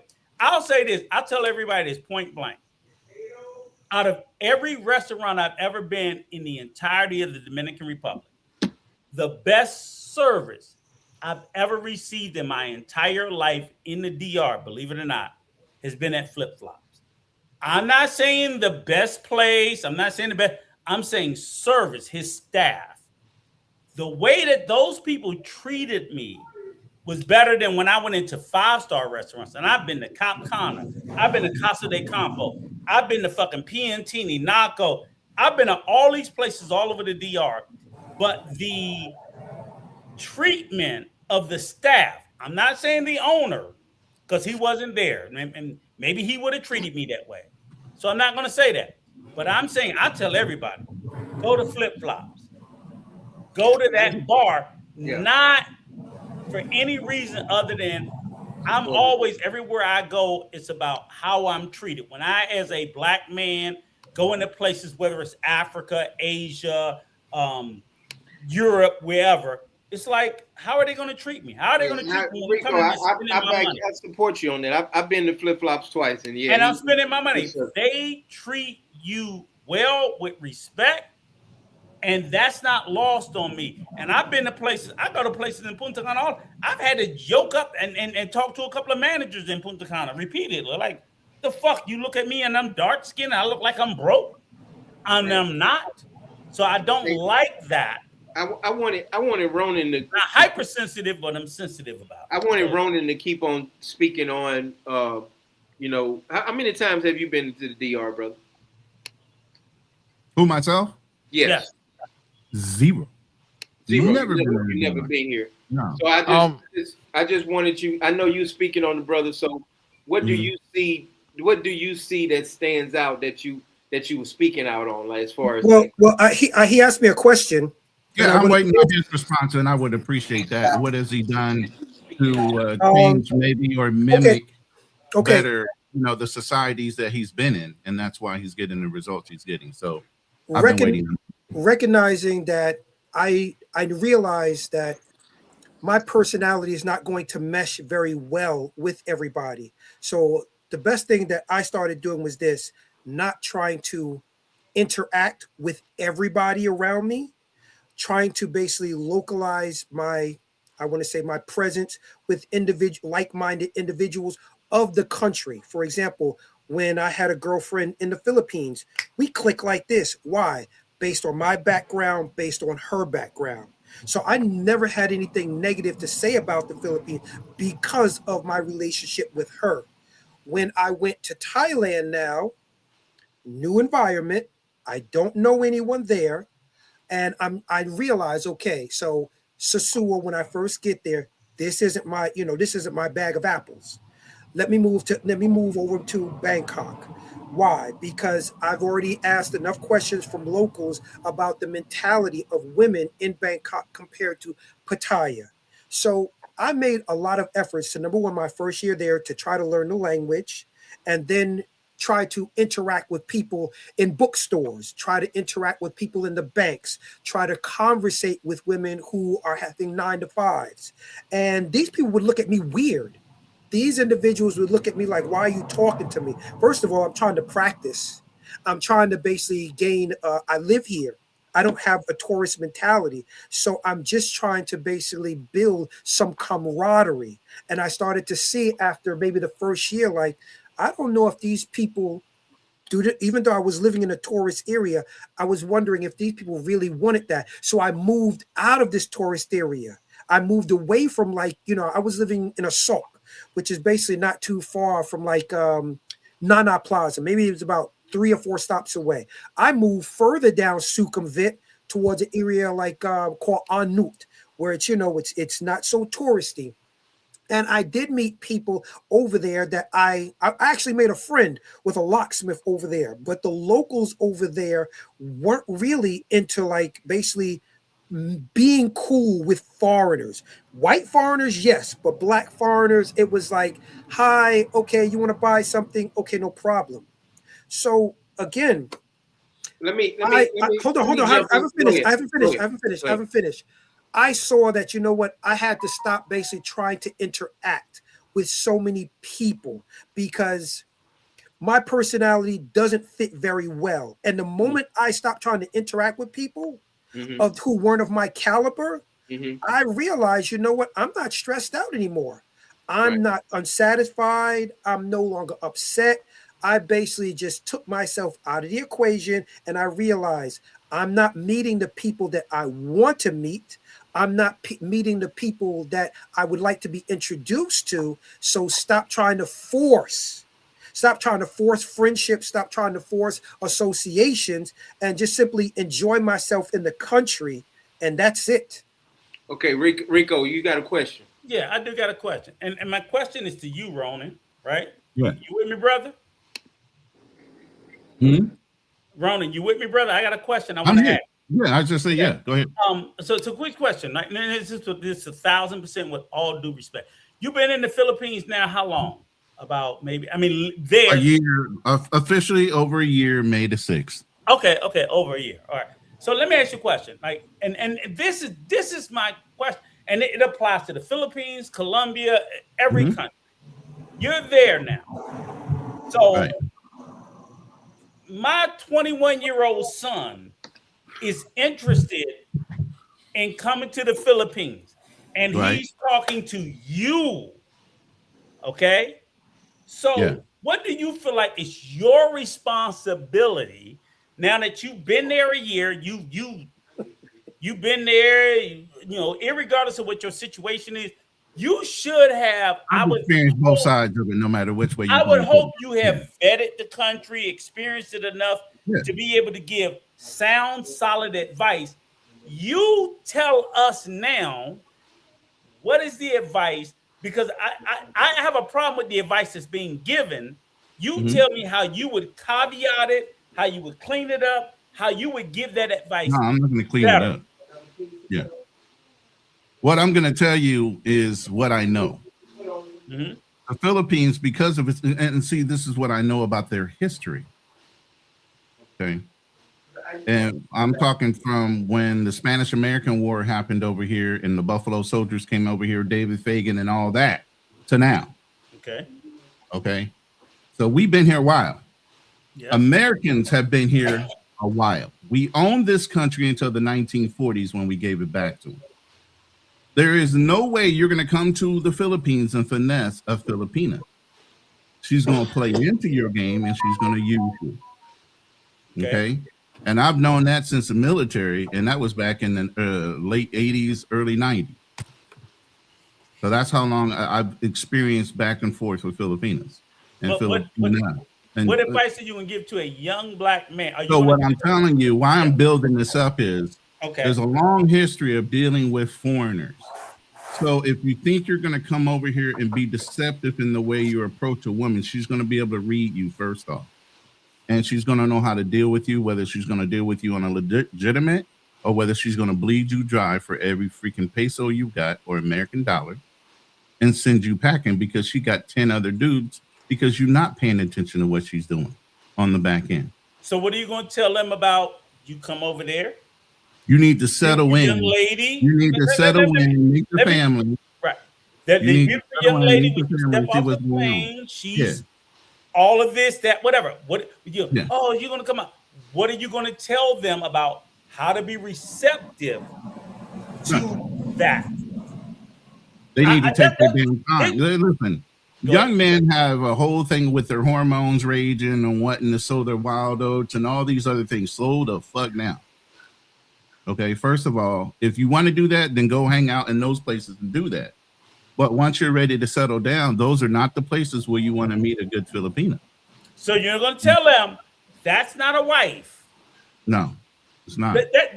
This is what I'm getting at. What I'm getting at is that the content can be told in a way that's honest and not dishonest, because I'm sitting there saying is 21-year-old me, I would say Sunshine Soldiers is the most honest, brutally honest person. Yes, he is. Shout out to Sunshine Soldiers. He ain't gonna fucking cut corners when it comes to telling you the truth. He's been married to a Filipina, took her all the way back to the United States, has a house there, has a house back here, has another Filipina now because they're divorced. She's decides to stay in the U.S. He comes back to the house here in the Philippines. So there's whole stories like this. This is like I said, you need to come here prepared with the real stories, not the ones made and edited. Yes, that's my point, and that's my point was like I fuck with Sunshine. I don't think he was always that way, but I think he came to that place. And like now, when I listen, I was like, damn, this motherfucker sound like me. He is like brutally honest, right? And he never smiled neither. No, so I'm seeing that now, and it's like, and I can respect that. And has Brother Avery talked at all? Yes, he did. Shut the fuck up. I'm talking to him. My ass, bitch. So the whole point I'm saying the whole point I'm saying is that he's not saying don't come to the Philippines. He's trying to tell us, yes. That's all I've ever asked these motherfuckers to do. Right. Was tell them to open their eyes so you don't get hurt or disillusioned. Right. That's Can I comment, Rico? No. Go ahead, Brother Avery. We don't want to listen to this stupid. Shout out to Uncle Rico. Like, your turn, Avery. I remember when I was on that one live with you and Ronan, man. Yeah, and I'll cuss your ass out in a few minutes. When Army Dude was going off, but like, yeah, because I'm a young brother, you know what I'm saying? I'm about to go to DR my third time, you know. When you going? Well, nice. When? August. Oh shit! You be there right after I leave. I gotta sit down. I'm gonna buy you a drink. If you come to Santo Domingo, man, hit me up, bro. I'll be there July 8th to the 15th. Coach, I'll be there in 2 weeks. Well, hit me up. Y'all hit me up. Nah, I won't hit you up. I'll be there in 2 weeks. No, I'm kidding. I'll hit you up. I'm looking for. I owe you a drink, motherfucker. You know, Uncle Rico gonna be out there. You want to July 8th through the 15th. I'll be in San Domingo. Oh yeah, I'll be there. Yeah, I'm Island. You know, I just want to say this too. I think. What's your name, sir? What's your name? Ronan. That's Ronan. Ronan. When I got there, I wasn't in a rush to meet anyone. Although I met, another young lady. I wasn't in a rush. I didn't try to take her back to my condo immediately. It took a month of us getting cool. And the first time she came, a month there of us talking, getting cool. And basically she was like, hey, where do you live? And I'm like, yo, I live right there. And then she asked me after a month, can I see your condo? Okay. And even then, I just showed her around, she looked and then she left. But it didn't happen overnight. I took my time to try to get to know this woman. And once she realized my personality, we had chemistry, we had conversation. And the most important thing was this: I was honest with her and I wasn't trying to lead with my wallet. All I did was basically show her that I was, excuse me? That's important. That's important. Yes. I wasn't trying to lead with my wallet. I wasn't trying to buy her affection. I was simply being honest with her. I was simply showing her that I was interested in more than her sexually, and that gravitated over the month. Can you break down what you did in the month before you actually introduced her to where your lifestyle was? What do you mean getting to know her slowly? Were you taking out to dinner? She lived like I lived like 3 blocks from her job, so I could see basically where she worked, and she lived across the street from the mall. Center, I'm assuming. No, she was an accountant. Okay. So whoa. Can I hold on for 1 minute? Just 1 minute. Because again, I don't want we got people watching. Ronan, put your channel in the back chat. I want everybody, please put your channel in the back chat. Because again, like I said, when we're here as a family, again, I don't try to hide shit. I'm trying to support Ronan's channel Ronan Traveler, he always welcome me up there. Travel POV, put your channel back there, even though I don't fuck with you. I fuck with I'm too Ronan decent for and you. I fuck with And DA. Avery has a channel too. Avery be going live too. You got So a channel? he got Avery, yes. everybody put your channel in the back chat because So y'all- again, we y'all got do it, like yeah, y'all do I that can right text now. it. Hey, I can text it to you. No, put it in the back chat or text it to me. Yeah, Seriously, put it in the back because chat. we got Rico gonna 17,000 take care of subs. it. Rico, And anybody that listens to my voice shut up and and watch take and care of listen to me, I want them to know that I fuck with y'all. I definitely fuck with Ronan. I fuck with Travel POV, my brother BA, and Avery. You know, I'm sorry I ain't called you in a minute, young buck. He's up in Seattle, Washington. We on different time zones. You but drunk? Bottom line is, I fuck with everybody up here. The liquor talking. Go ahead and do what you need to do and put them in the comments. I know. I want them to put it in the back chat. They already did. They already did. In other words, motherfucker, you long-winded. Shut the fuck up. I'm drinking, motherfucker. Fuck y'all. Go ahead. Yeah, that's why I fuck with Uncle Rico. That's that gin. Hey, Go ahead, my brother. Ronan, basically, all like Okay. she would, once basically I realized where she was working at, and it was across the street from where I lived at. We would just meet for lunch, or we would meet, after dinner at the mall, and we would just talk. There's like a promenade at the mall where I was at, and we'd meet at the promenade This is after key. work. What was the conversations while you were having for that first month? What were they about? Was she getting Yeah, to know? because I want to know. Was she trying to get to know what you liked, what you didn't like? What were you giving up as far as information? She basically, we talked about things that I liked, foods that I like. We talked a lot about her, things she did with her in her company. So she would talk about like, her day-to-day job, her interaction with people. She would talk about some of the work that she did. And because I had like legal dictionaries with me, so some of the times I'd bring them and I'd be like, "Yeah, look, this is this, this is this, this is this is this." All right, I get it. Now, the final question: in that month, did she bring up her parents, introducing you to her parents or her family? No, she never did. She just basically talked about a lot about her work. Like she had a second little hustle, and she would show me like things that she would do with her second little hustle and the money that she's made. And she would talk about her mother. Yeah, her mother's a little sick, but she never asked for money. She basically would show me that she was earning extra money. That was a feeler. She put out a feeler to see if you would bite on it. Okay. And let me say this: if you ever meet a Filipina and she's serious about you, family's getting involved real fast. Immediately. And the bad thing for me is the first 30 days that you're talking to somebody and she says she's genuinely interested and she hasn't brought up a family member to come meet you or taking you on a weekend somewhere to meet her family, that's a red flag to me. Again, this is a red flag to you. Hold on. This is a red flag to you. But this is the first time I'm saying this. Let me give you background and context before you jump off down that road. No. I was just simply I saying got here May. Listen. I got here May of last year. Okay. I stayed 30 some days in the Manila area. Rico, that's Ronan's channel. And what I'm trying to do when I'm there is I'm reestablishing my resources as a man first, because I know I'm going to be here a while. Went to the embassy, went to the VA hospital, which they have here, because I'm service connected, 100% PNT. Okay. So I went and established all my resources and made sure I had the lay of the land. And it's a soft landing to be in BGC first. You should know that if you've been here. No. Please don't say you should know that, because I was only in Manila for about 7 days in a hotel, and I was looking for an apartment. And after I met with the Black Filipino, basically he was mentioning certain places, and I said, okay. I immediately started looking for places in Cebu. I wasn't in Manila for a long time, and the moment didn't offer you Quezon, BGC, Makati, any of those areas? No. With the type of people. No. Can I ask a question? How did this end? How did this end? Oh, he wanted. I know how. No. He broke up. Well, she broke up kind of with him because he actually asked her to become his girlfriend. But at the same time, she already had somebody. No, I asked her to become my fiance. Right. I asked her to become my fiance because we were living together, and I felt okay.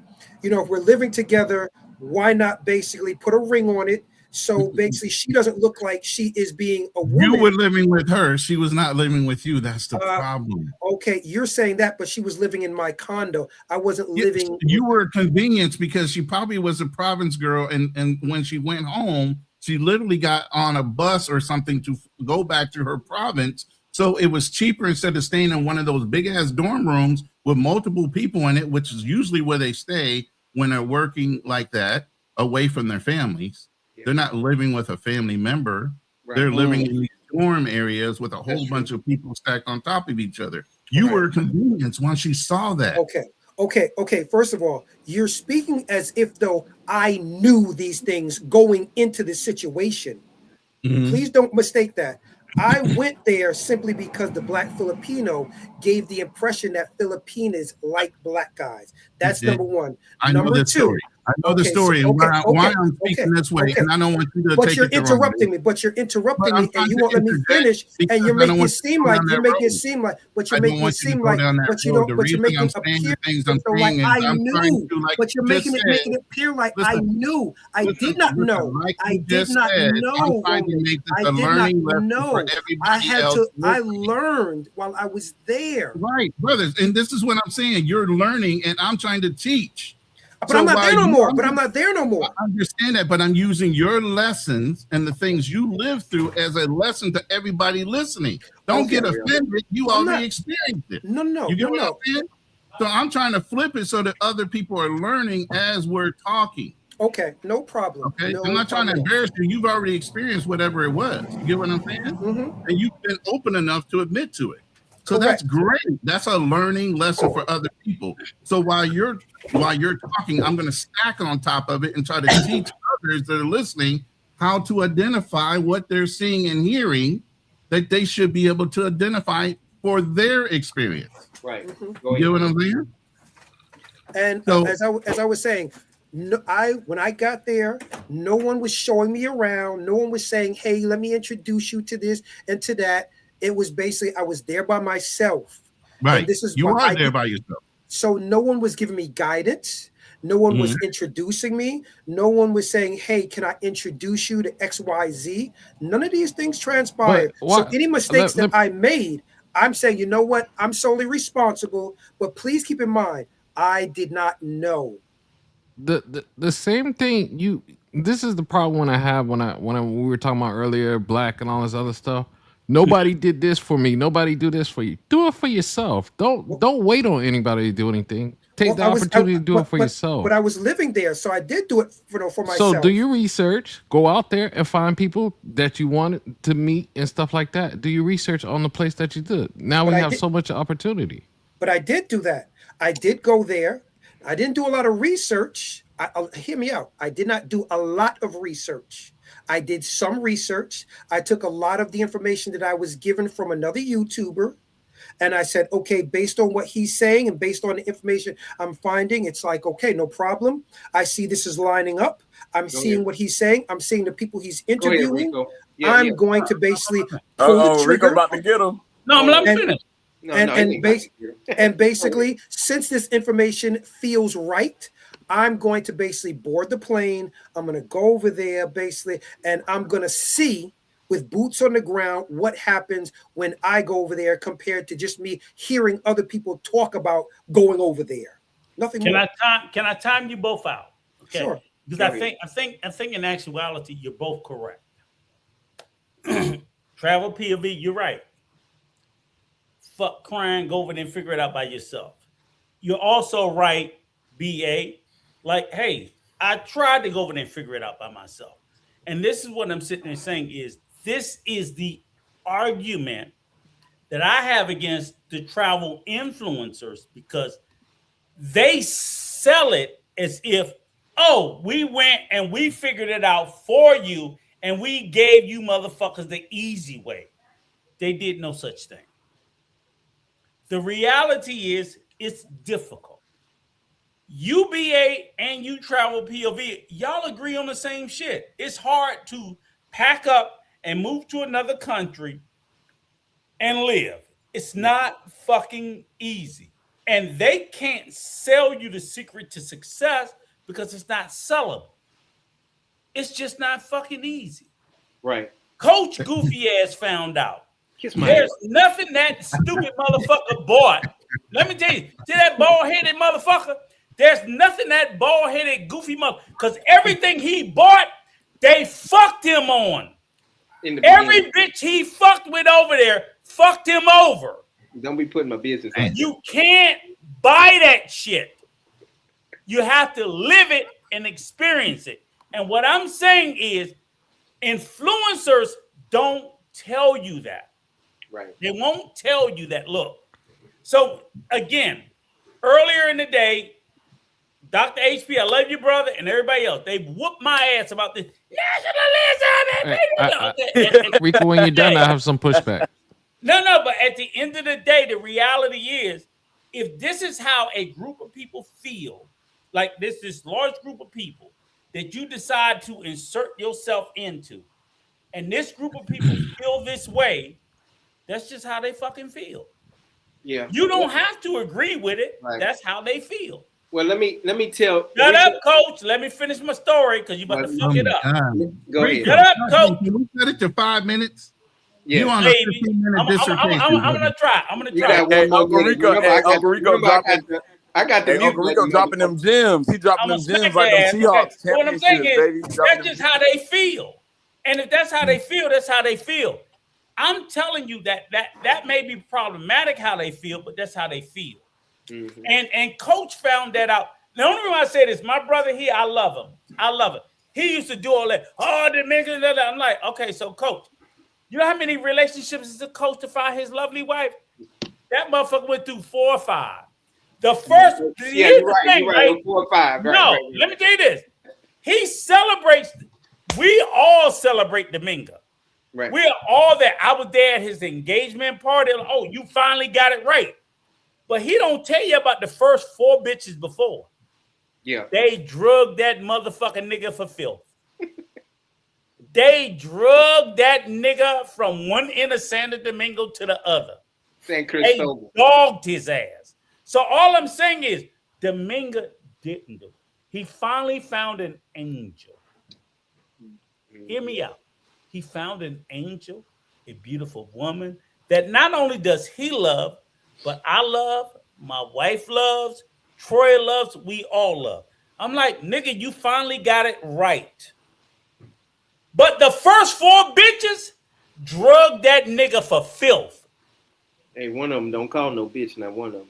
All them bitches drugged that nigga for filth. And what I'm saying is, that's the reality that most people don't want to look at. They don't want to look at the losses. They only want to look at the wins. Right. You can look at just the W's. That's fine. Right. And I will tell you, there's W's in Thailand. There's W's in the Philippines. There's W's in Colombia, Brazil, the DR. There's W's everywhere. But the same way y'all look at it, there's W's in fucking America. Mm-hmm. But what do y'all say? Y'all talk about all the fucking L's. Mm-hmm. And I just say, like I tell Coach, nigga, talk about the L's there too. Right. You don't talk about the L's, you only talk about the W. As if the L's don't exist. And they exist at a higher rate for us than anybody else. Mm-hmm. Stop. What was that? I don't know what that was. I put that up there. I put that up there for a second so I can reiterate what Rico is saying in such a long-winded way. I'm sorry. Go ahead. I'll shut up. If you can take that comment down, I'll just show you. Let me do it. Hold on. I'm working on it. I'm still hold on. There we go. But that comment is true. Just unhide it. Just unhide. But that comment is true though, right? What I gotta click on? Help me out, brother. Nothing. You good. You good. Come on, man. You've been on StreamYard for how long now? Oh shit. Click on the comment. I told y'all this motherfucker slow and stupid. You know, from Louisiana, they pushed it through. They pushed it through everything. I told y'all he's slow and stupid. Y'all gonna learn to listen. The biggest thing about this slide right here. The biggest thing about this slide is right there in the center anyway. It's the average monthly income of the Philippines. As you can see, the highest amount of money being made, and that's in Central or Metro Manila, is $456 on average US. Mm-hmm. So when you're talking about $2,000, $3,000, $4,000, $8,000 a month, you are a lick first to anybody, even at $3,000 or $3,000 income a month. As an American, you are top 4 percentile. I'm in a province area living in a gated, guarded community in a house, a 4-bedroom house. Only people around me are lawyers, attorneys, and everybody in this centralized area, city officials. You get what I'm saying? Right. It don't cost that much to live here. So when you're an American and they know you're an American, doesn't matter whether you speak perfect Spanish, Portuguese, don't fucking matter. You're a target first. And they will pace themselves to get access to you. That's right. I agree, brother. That's the only reason I wanted to put that up. Hey, wait. I have some pushback on Rico. Go back to that chart. I got a question to ask you. Hold on. Let me put it back up. You just made me think. I just took it down. Hold on. No, that's okay. Because I had some questions, but that's a great chart, Ronan. All right. I have a little bit of pushback on Rico. Hey, let me say this. I hadn't had a chance to speak yet. Let me say this real quick. Because we don't want to hear from you, nigga. It's my damn channel. Come on, stall him out. I want to hear from you. You ain't got nothing to say smart. You know I can push delete. When the last time I heard something from you smart, nigga? Damn, man. Put him in the timeout box. No. Just because he lost 12 pounds, he gonna act fun. He wanna act like shit. Right. And that's up though. That's up. That motherfucker Zipnik ain't playing. All right, I'm gonna say this. So, I'm not gonna lie about it. I'll take the shot. All right, shut up, Rico. So listen, when I came in through the New York Yankees group. So when I came in, I had 25 ex-New York Yankees that said, John, come to the Dominican Republic. So I came to the Dominican Republic. I went to San Cristobal. So when I came into San Cristobal, I was in the Campo. So that's what I'm bringing up. Like, it don't matter how you come in, you're going to go through the roughness no matter what, because I had 25 ex-New York Yankee ball players that was Dominican, and I lived with just about all of them in the Campo. And they was introducing me to different girls, and this the right one for you. This the one, and just like Rico was saying, this the one. Okay, no, there's a reason why I always mention about being introduced to the right people, because people trust referrals. Yes, warm market. People trust referrals, right? And so because you were being introduced to a Dominican from another Dominican, obviously they trusted this referral. I wasn't introduced to another Thai person to a Thai person. I wasn't introduced to hold on, time out. My point is I was introduced and I still got fucked. Yes. That bitch still stole from him. That bitch still robbed him. He got introduced and she still fucked him. You's a lick, nigga. You's a lick. She fucked you. You got introduced and she slid dick in your ass. But I was being introduced to 20, 21, 22. That's my point. You got introduced to a fucking.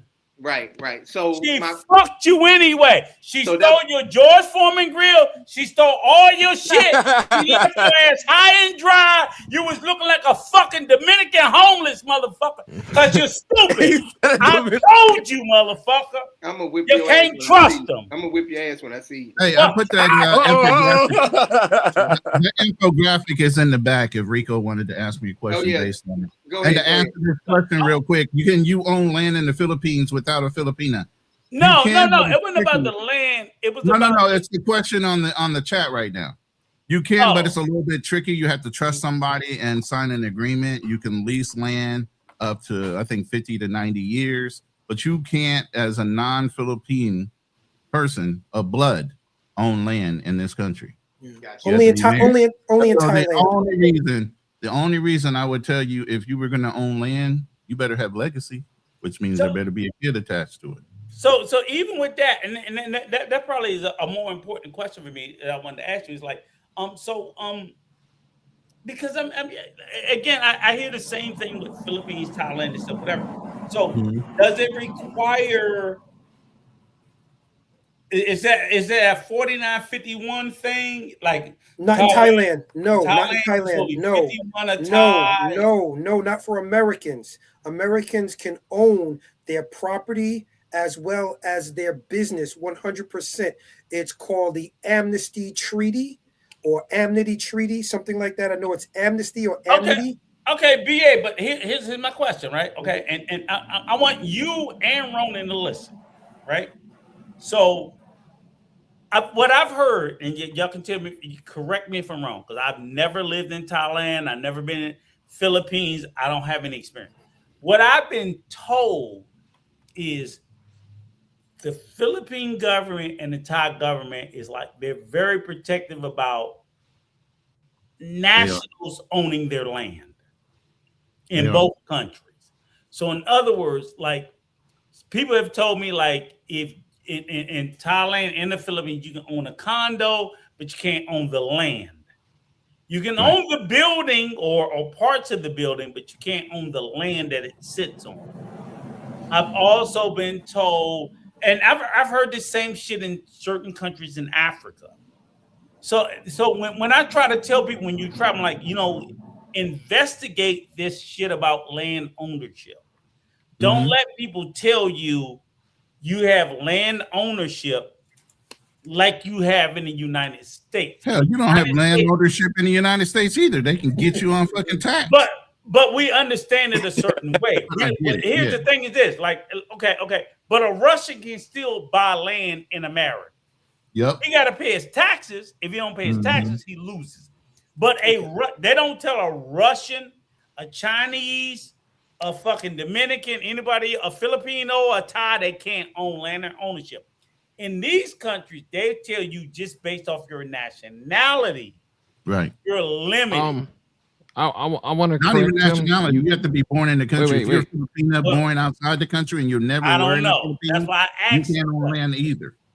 All right, wait. I want to correct him because the amnesty does not allow Americans to own land in Thailand. It only allows you 100% of a business in Thailand. But you can use your business to actually purchase the property. That's how you own Can't upright. Okay. So let me own land. Okay. You have to purchase the land through the business. But you're owning it through the entity of the corporation. Correct. But hold on. Travel POV introduces a very important point, right?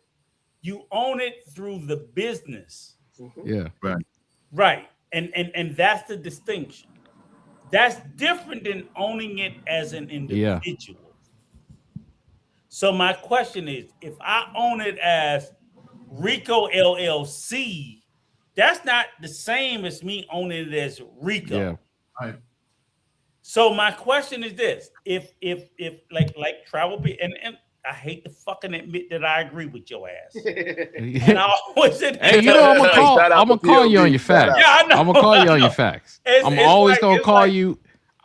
It doesn't matter what it is. The facts are the facts. And I agree with it. And I've always told people, it's like, do you truly own it? If you own it strictly as a company, as opposed to, so my question I would ask is like, what's the difference between land ownership between a person and a company?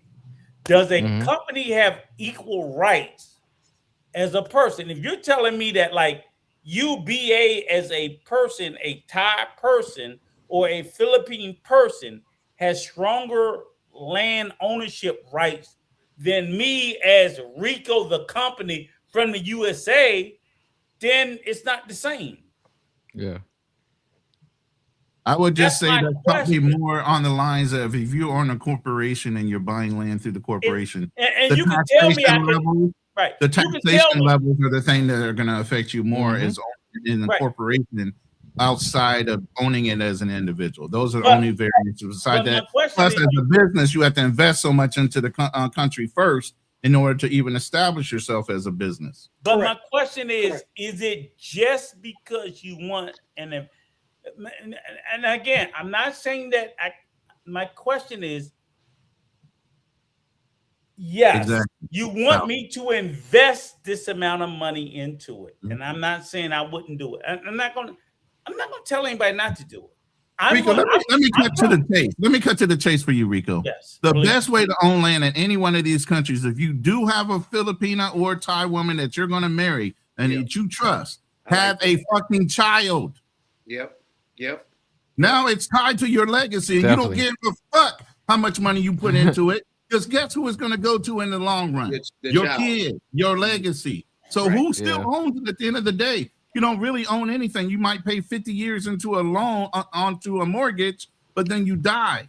Right. You're going to leave it for your legacy anyway. So if you guys are going to buy land, make sure you're going to be having kids in that country with a local person. That you trust. That you trust. Right. He said that you trust. Okay. Question. So now give me your spiel, Ronan. I agree with you. As a content creator, how do you sell it? Because they're not selling it that way. I've told it that way on my channel all day. You do. No. Right. Fuck you. You do. Ronan's like, man. No, stop. Everybody stop. Me and Rico go round and around, man. No, stop. I gotta give Rico his flowers real quick because he'll come even if we call him to attention and we say, hey, we're gonna have to hold you accountable. When we held a fucking tribunal on my channel, me and Fearless went after Rico for almost an hour and a half, and he stood there and took it. Rico be taking the shots, man. No, seriously, brother. With all due respect, I give you all the respect in the world for how you conduct yourself. But you will also collaborate with people that I know don't conduct themselves. But Rico, you know I call out the fuckery regardless. Right. And I'm not saying you don't. I'm just sitting there saying it. I love you and Fearless. You and Fearless. I put y'all in a separate category from everybody else. I don't put everybody else in that space. I don't, and I will not.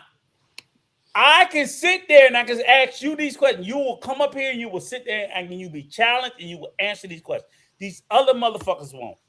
And all I'm saying is, if everybody else would do what you did, sir, I would fucking salute you. Not salute you. I would salute all of them. Yeah. They don't do it. And then here's the thing. There's also a scarcity mindset that goes around in our community. There are good enough women out there that you can marry and bring back to the United States. Yes. You just need to do your due diligence. Fearless is a prime example. He's been married for almost 7 years. They've been dating for whatever. And they have Fearless and his wife. Oh, yeah. They have a young baby together. Hey, Rhoda, I got a question. You got Kanal that has a Dominican wife and a child, and all of them are living in the United States right now. I agree. But hey, Rhoda, Uncle Rico, I got a question. So I'm the younger person on the panel, so I'm new to this traveling stuff. So what I was taught from the content creators is like, we call them Fernandos, right? Oh, they with Fernando, they with this, but some Chicos, Fernandos, right? But they be like, oh, bro, don't bring these chicks back here. You should be able to bring them. That's what they teach. What they was teaching me. You know what I'm saying? If you can't bring them, that bitch ain't no good. Period. Yeah. I can bring my wife back with no problem. I ain't gonna have no problem. And I believe that. I'm the younger generation. That's what they telling me. You know? Yes. And that's wrong. Because they fucking with the wrong women. That's what. That's wrong. Avery, hear me out. Feel me because you know what I'm saying. I'm like, yo, Avery, hear me out. Coach can bring his wife back to America because don't nobody else want this nigga but her. Damn. Nobody else want him but her. Nigga, I don't know if you take that as nobody else want him but her. Yeah, but dudes are gonna want her. But listen, dudes are gonna want her. Listen, that's what your wife, not nigga. That's what I'm saying. All bullshit aside, I say that as a joke, but I'm also serious. She is an undeniably good woman. And I know nobody else want his ass but her.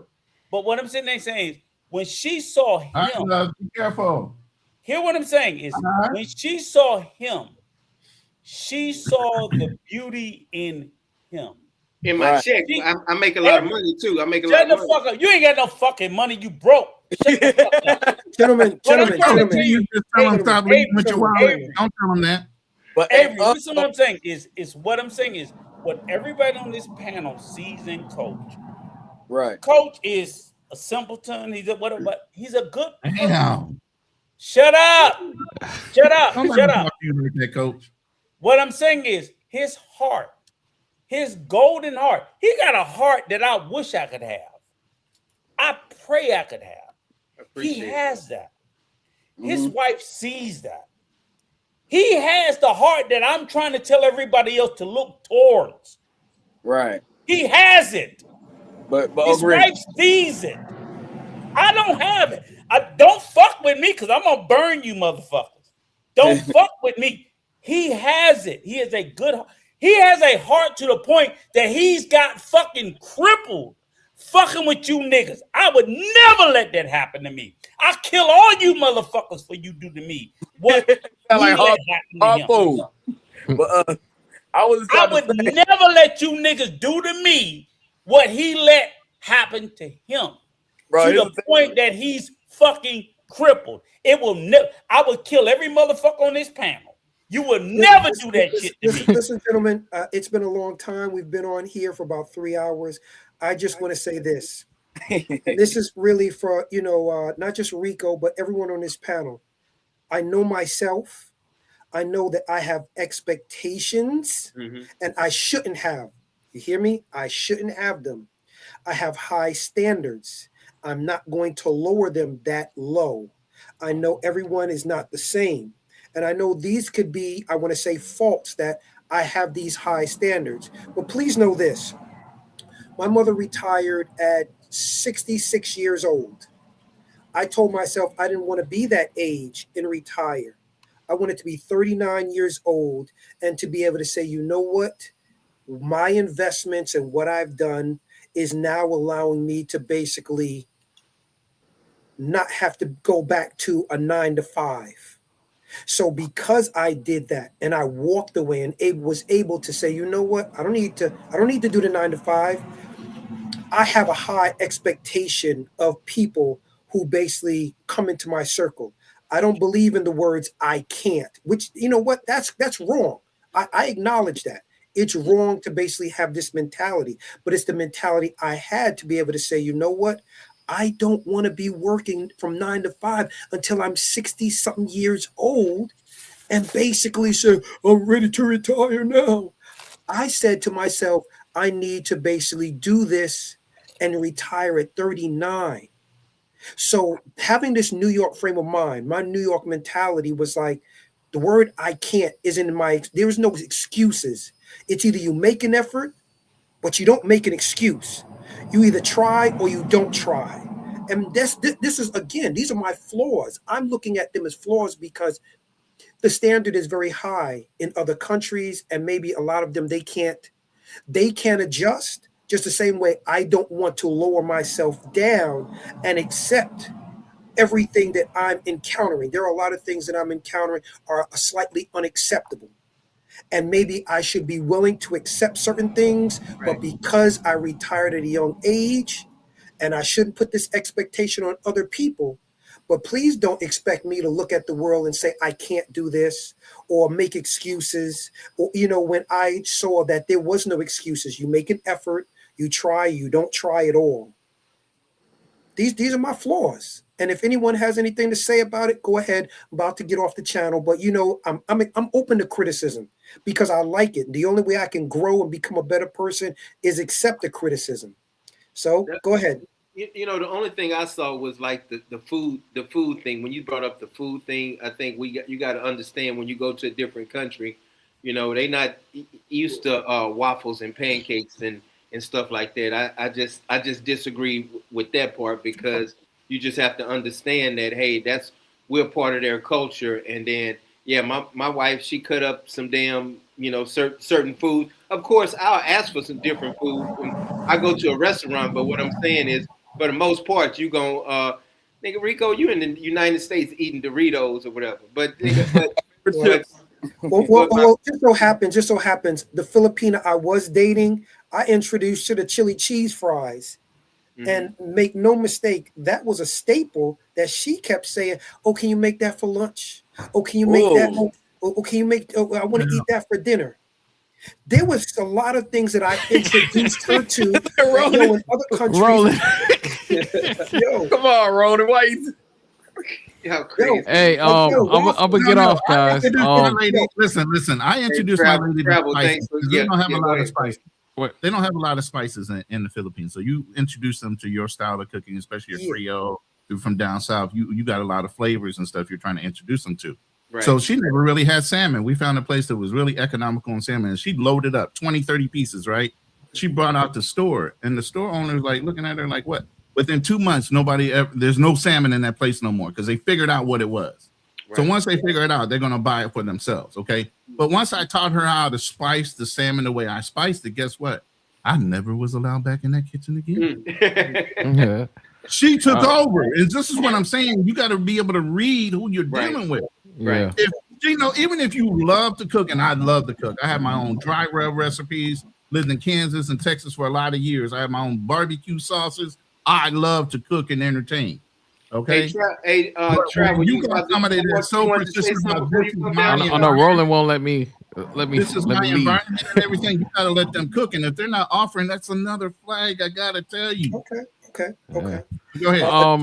I'm not gonna get on you, brother. I'll let Roland do that. Good luck to you, though. I'm glad you retired early. Some things, but you gotta remain be in your manly frame, man. A month, I don't even know what that is to me. I'm a hunter, so I hunt. In 2 weeks, I'll probably hit you up, Coach. All right. I'm gonna have a baddie with me, so you can bring your wife if you want. Yeah. It don't matter either way, Nah, if anything, all like seriousness. BBW. Dominga laid back. I don't really like BBWs. Yeah. Nah, she laid back. We didn't went to dinner. Coach, be quiet. 2 weeks is what's the date?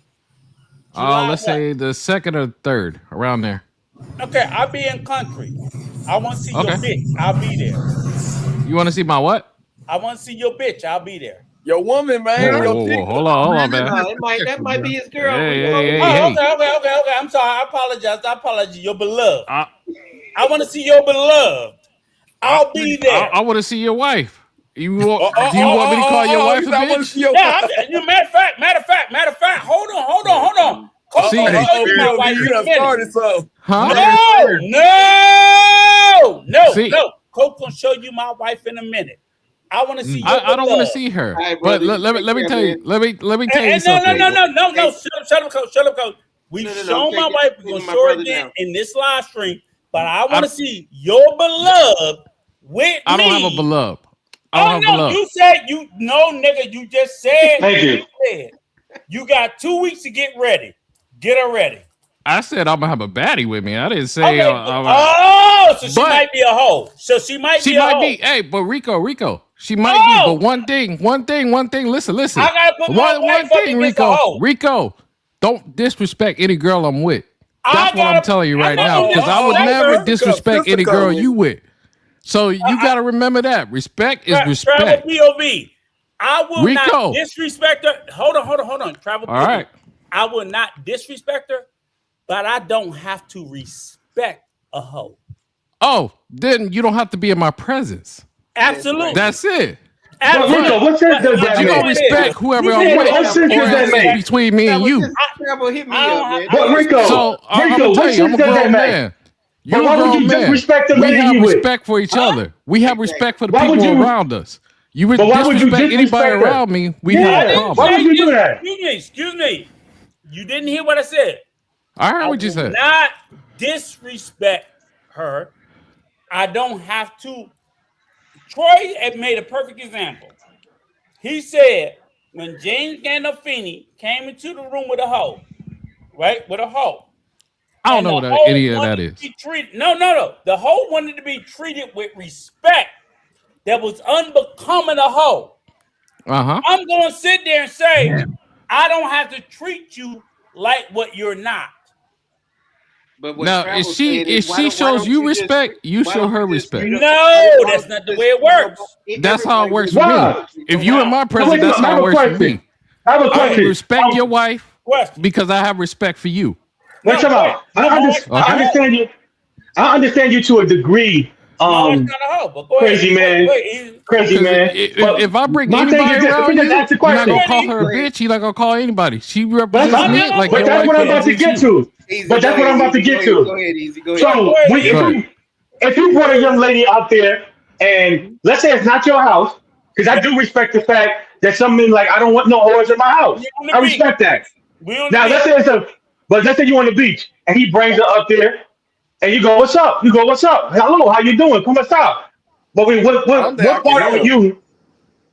What part Como are you están going to try to bien? disrespect? That's it. Como están bien? All right then. So what's the problem? Why can't you just be There's no regular? problem. There's no Yeah, problem. why can't you just show people respect? And why does she have to be a bitch? There's no problem with that.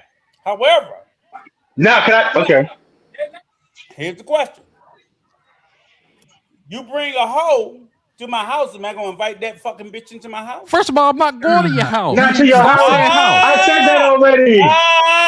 If I'm going to have a man, drink with come Coach, on. I'm meeting Coach somewhere. Excuse me. Stop.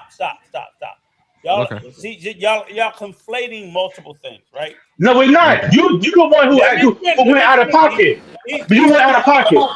Easy. Let me finish. He did go out of pocket. Okay. Let me finish. Okay. So, for example, right? It's a formal dance. It's a formal event. And then you decide, okay, I'm gonna bring my girl.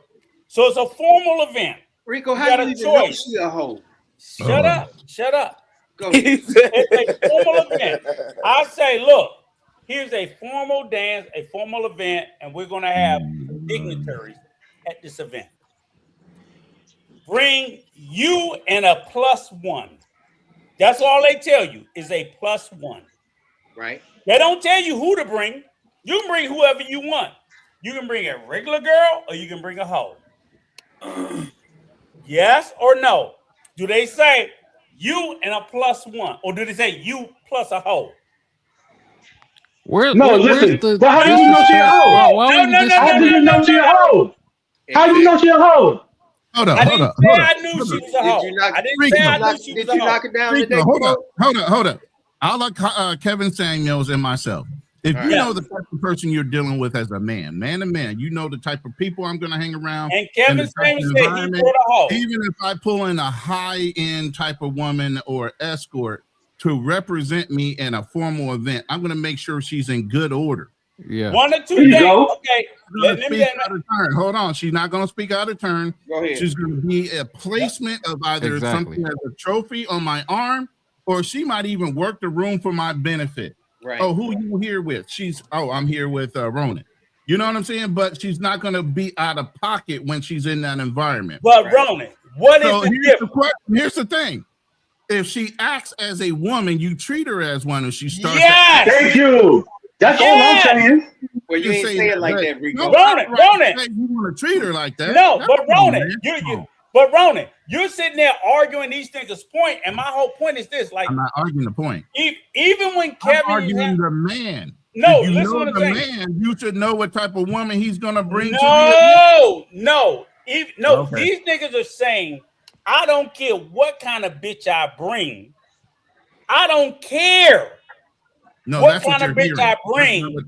You need listen. That's not what I'm saying. I went to John's birthday party and I went by myself. Hold on, easy. Ronan, so what are you talking about? I don't care what kind of bitch I bring. You should respect the bitch I bring because of me. And what I'm saying is, Kevin Samuel said, if I bring a hoe that behaves like she's not a hoe. Wait, hold on. Yo, go ahead. Finish that part. So what I'm saying is this specifically. Like Ronan said, Ronan is correct. If you bring a hoe that comes to my party and she doesn't present herself as a hoe, I gotta respect her. She doesn't give that presentation. Yeah, but the first thing you said when I see that bitch and all that other stuff, that's the first thing you said. You didn't even see her. That's that liquor talk. That brings to me is disrespect. And again, I'm gonna go back to it again. Because again, even if you bring that hoe, hear me out. See how disrespectful it is? No, it's like I would never call his wife that. That's right. But that's a different. See, that's different though. I gotta disagree with you on that. You wrong on that part. You can't compare you bringing a chick. Maybe you slept with her multiple times to his wife. That's two different leagues right there. Not the same league. Easy, stop. He would have called my wife that if that bitch ever sold pussy. No. But how do you know who I'm bringing sells pussy? How do you know who I'm bringing pussy? So that means you disrespected me, thinking I'm just gonna bring some hoe to your to whatever thing it is. Travel POV. If you bitch, hear me out. You bring it to my party that I know sold pussy.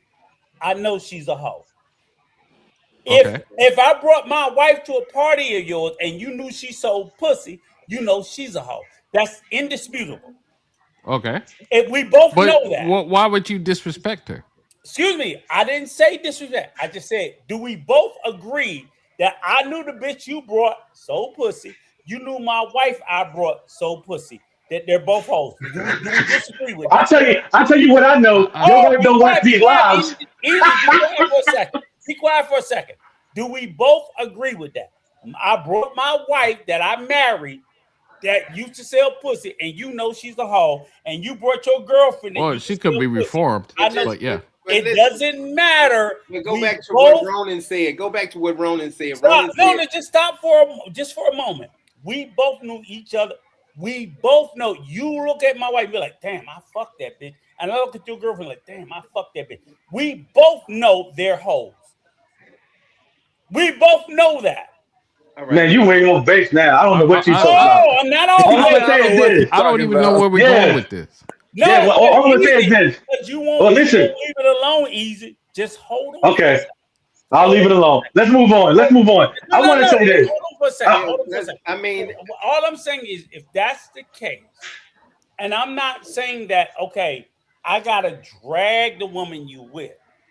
All I'm sitting there saying is like when Troy said was that if we're in these warmonger spaces where guys deal with. We are not. I'm not. I'm not either.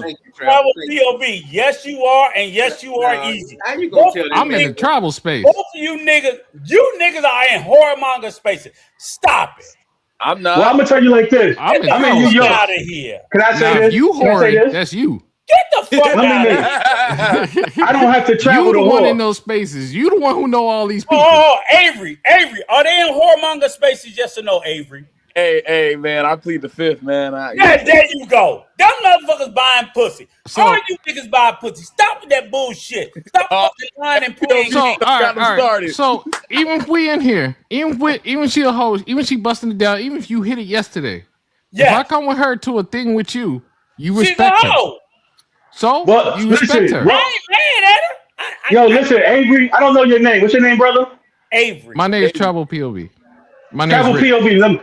Okay. Listen, Rick. If I hit a Monday and we go into an event and you happen to bring her on Saturday, I'm gonna pull you to I'm gonna treat everybody with respect. Then when I see you later, I'm like, I want to let you know. I don't know if we're in the same WhatsApp group, but I smashed that. Oh, so you know what I'm saying? I pull you to the side and tell you. Is she a hoe? Yes or no? And then I will ask you. I just want to let you know. And you would tell me, okay, yeah, I know she be out there. We just friends or whatever. Is she a hoe? That's the question. Let him let it play. Okay. Okay. To you, Rico. Let me tell you something. They overhear someone in New York. Yes, she's a. I don't give a fuck. I don't care. I'm trying not to curse on John Cannon, but I don't give a fuck. Let her hold around with me. Rico, Rico, the difference between me and you, I don't care if she's a hoe or not. I have the respect for you, and you should have the respect for me. But let me meaning like when we come together for us, and we have a +1, and that's right. We talk, and that's it. We are not gonna sit around. Oh my God, she a hoe. Oh my God, brother, I ain't doing that stupid shit, man. We grown men. Let Coach cry, and then I'll explain your ass out. We're not girls. We're not gossiping. Exactly. Go ahead, cry, Coach.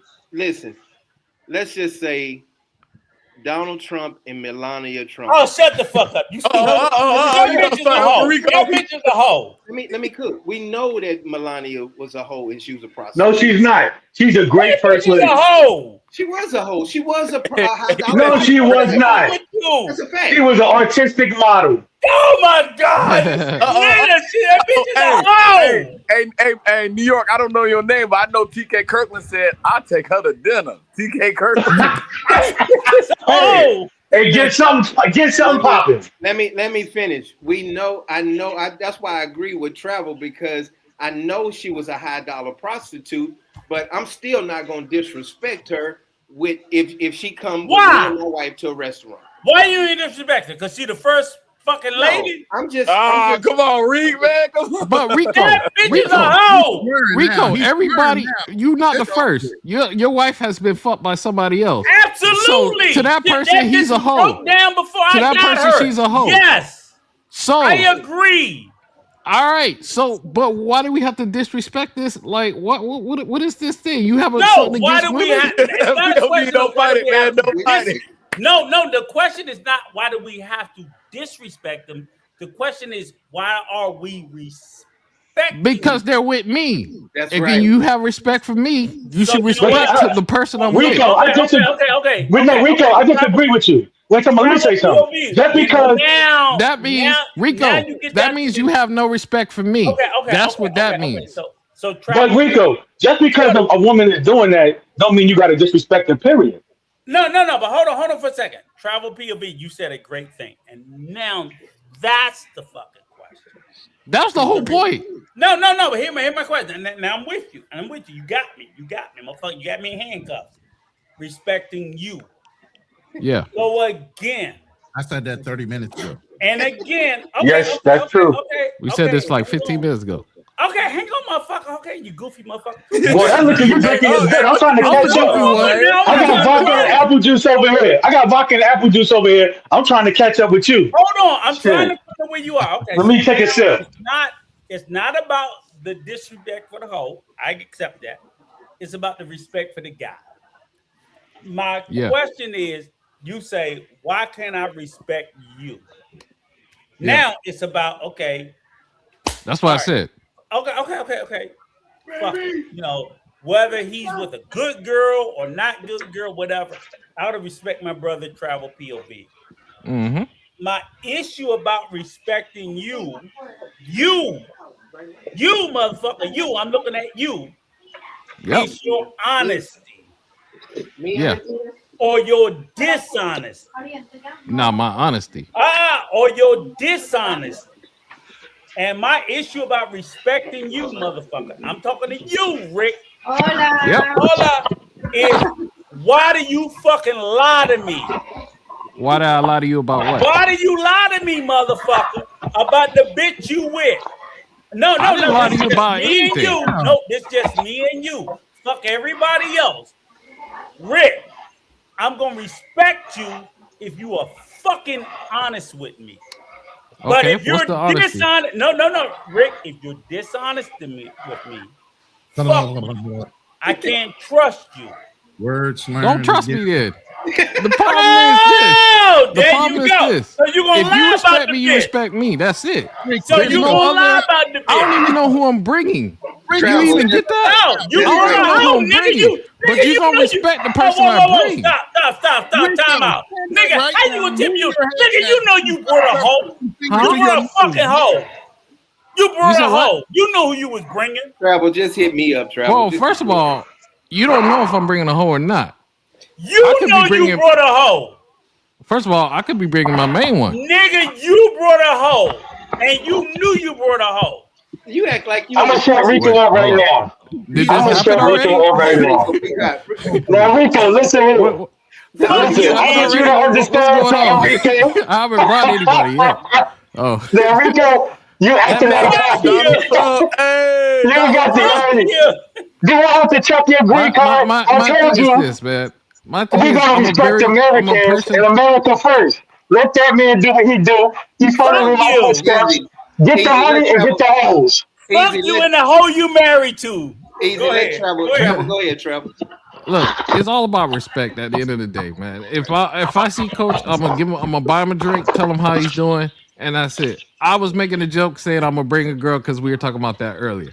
But I respect Coach. I'll give him a drink. Rico, I respect you too. I'll get you a drink. But the I'll buy whole you thing a of drink. Coach will tell you, I'll I'll buy you buy a a drink. drink for the whole fucking bar. I ain't doing all that. I ain't balling like that. But No, I'm not balling like that. It's the fact, like, I have respect for people and honesty. But you got to respect everybody that's a part. Like if I introduce you to somebody, respect that person unless that person does something wrong to you. Hey, Rico's the type of person you run up on. He runs up on motherfucking numbers. Hey, man, how you doing? Is your girl a hoe or what? He'll just say, you gotta be honest. You gotta be honest. You gotta be honest. Damn. I can't. I mean, to me, I just want you to know, like, if I'm with somebody, no matter if she's a hoe or this or that, you're not gonna disrespect anybody I'm with. If she's with me, she's under my protection. So that means, like, any disrespect, you disrespected me. That's the only thing I wanted to say. Travel POV. Let me tell you this. I believe it. Here's the funny thing about it. I believe in sex workers. Think he's up? No. Vegas. I honestly. You believe in them? I believe you over in there sex disrespecting workers. them. I believe in sex work. I believe in respecting sex workers. I believe in you don't. Sex workers. No, I You're don't. lying. No, he must be drinking. You're lying. Bro, how many times have you heard me say that? All the time.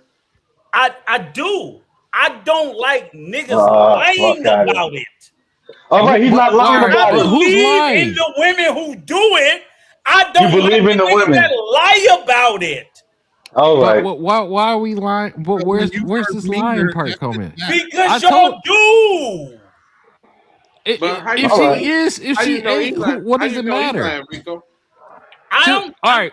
So Rico, when I come up to you, I'm gonna say, "Oh my God, Rico, she's a sex worker." Oh my God, what am I gonna do? What does it matter? I'm gonna feel more sympathetic to her than you. Hey, POV, remember? You know what I'm gonna ask you?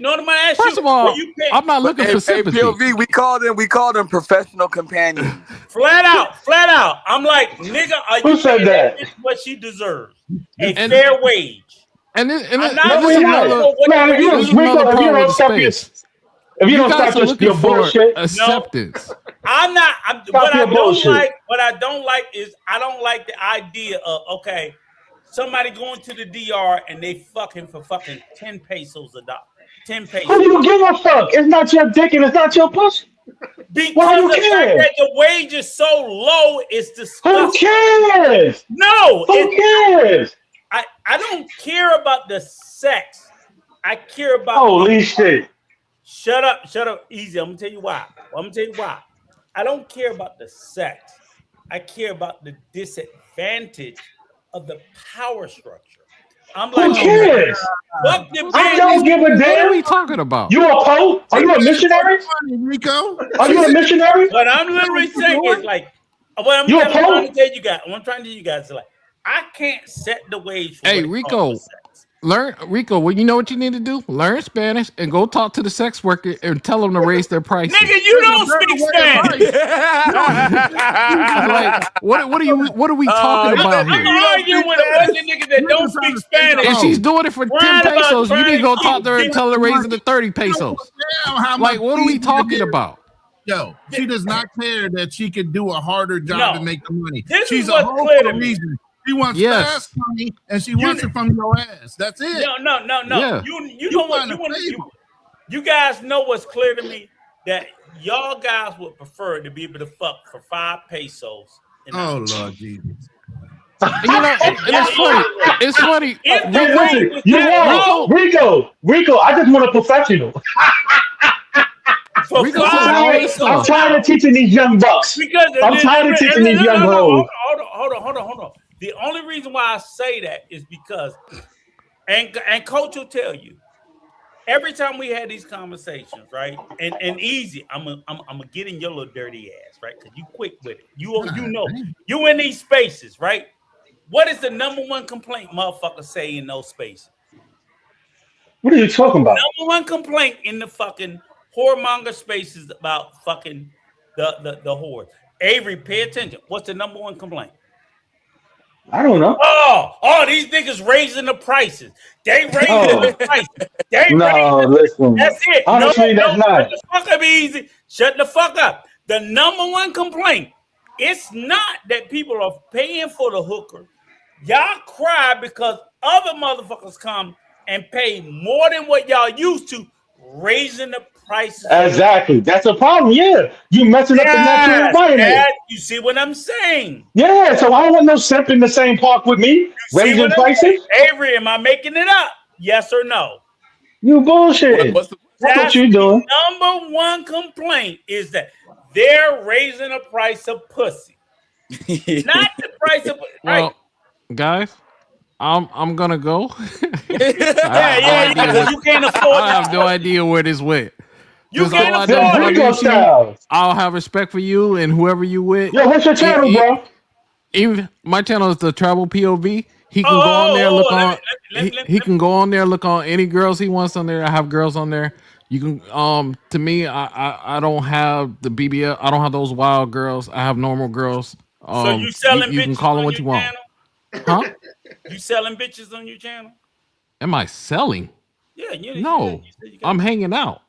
I'm not doing anything with them. Put some BBL bitches on your channels. I'll be looking. Nah, I know because you're debauchery and stuff. I'm sorry. I'm just not really into that stuff. I'm just not really into that stuff. I'm in the traveling. I'm in the culture. Playing. You won't like my channel, man. It's about culture. Me? I won't like your channel because it's about culture. Hey, is that what you're saying? No, you don't know me. Oh, you just met me. You just met me, and I'm into the culture as well, and the other stuff as well too. I mean, my last video was about going to the beach in Cuba for $5. I mean, okay. Travel was about what? I didn't even show the girl in that one. About going to the beach in Cuba for $5. So like, right there. POV videos. It ain't nothing about culture. It ain't nothing about Cuba. It's about bitches. That motherfucker sit there. He get mad because I shit on his passport, bros. Whether it be Ronan or any of the other. I watch y'all. I'm tired of you shitting on Coach. I shit on Coach too, but I shit on Coach to his face. The rest of them punk motherfuckers running hide from me. Okay. No, you have a problem with brothers being happy. That's your problem. Brothers are being happy. Brothers are overseas doing their thing. Brothers over here starting channels and doing stuff, staying off the streets. And I'm happy for them. And I use AI. Travel POV. Yeah. Them niggas ain't happy because they ain't happy. They selling a false sense of. Here's my whole point. Travel POV. Okay. With all due respect. And I know you like these certain brothers. This is my honest point, and I'm gonna say this right. Remember I was shitting on Sasua. You were one of the main ones in the chat, whooping my ass, right? No, I wasn't. No. Listen. I hate Sasua way more than you hate Sasua. But listen respectfully. And my point is, you know why I'm mad? I'm mad because right now I love Sasua. I love the way it's transformed. I love its improvement. Listen, no, seriously, I mean this shit from the bottom of my heart. I respect what the government's done. And my thing is, all the people, when I said the negative things about it, because I was really talking about like people who were doing things pre-Atlantico, before they did the I actually have a video. I went to the beach that exact day. But listen, that was my opinion of it. And I said, no, you guys got to clean it up, this, that, whatever. They and you. Not me. You. I hate Sasua. I had bad experiences. No. Let me finish. You hate Sasua. He's never been there. Let me finish. He's never been there. He's a piece of shit. This, that, whatever. Right? I heard motherfuckers tell me this, POV. Sasua saved my life. It probably has. It probably has. I think content like that. I think content saying dead. That. Shut up. If it wasn't for Sasua, I'd be dead. The minute they shut down Sasua, them bitch ass motherfuckers ran to Colombia. Get the fuck out of here. All right, but that's why I don't have no respect for you. I never liked Sasua. No. Let me. You niggas talked all that shit about Sasua. Now that Sasua is going through its transformation, all these motherfuckers bailed out.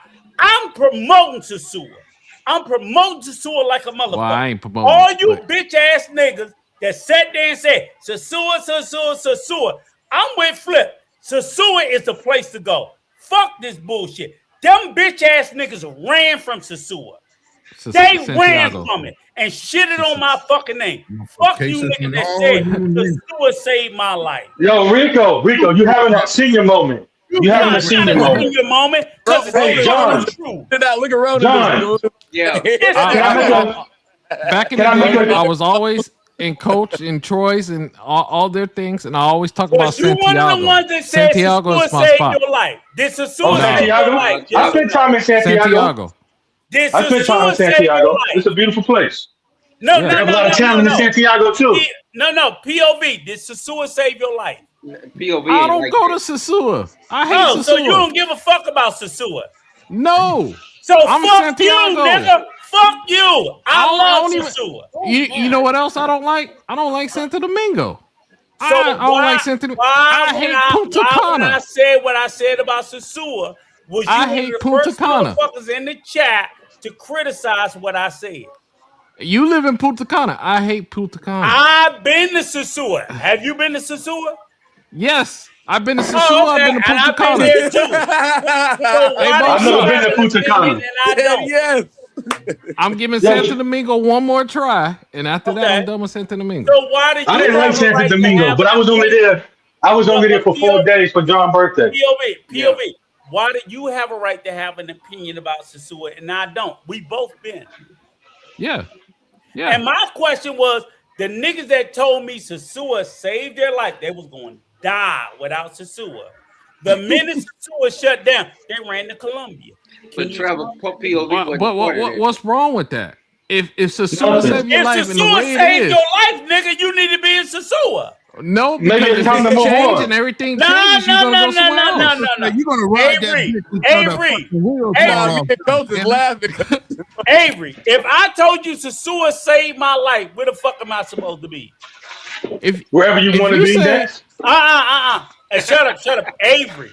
If I said Sasua saved my life, where the fuck am I supposed to be, Avery? Sasua, that changed Rob your is life. right on that. There it is.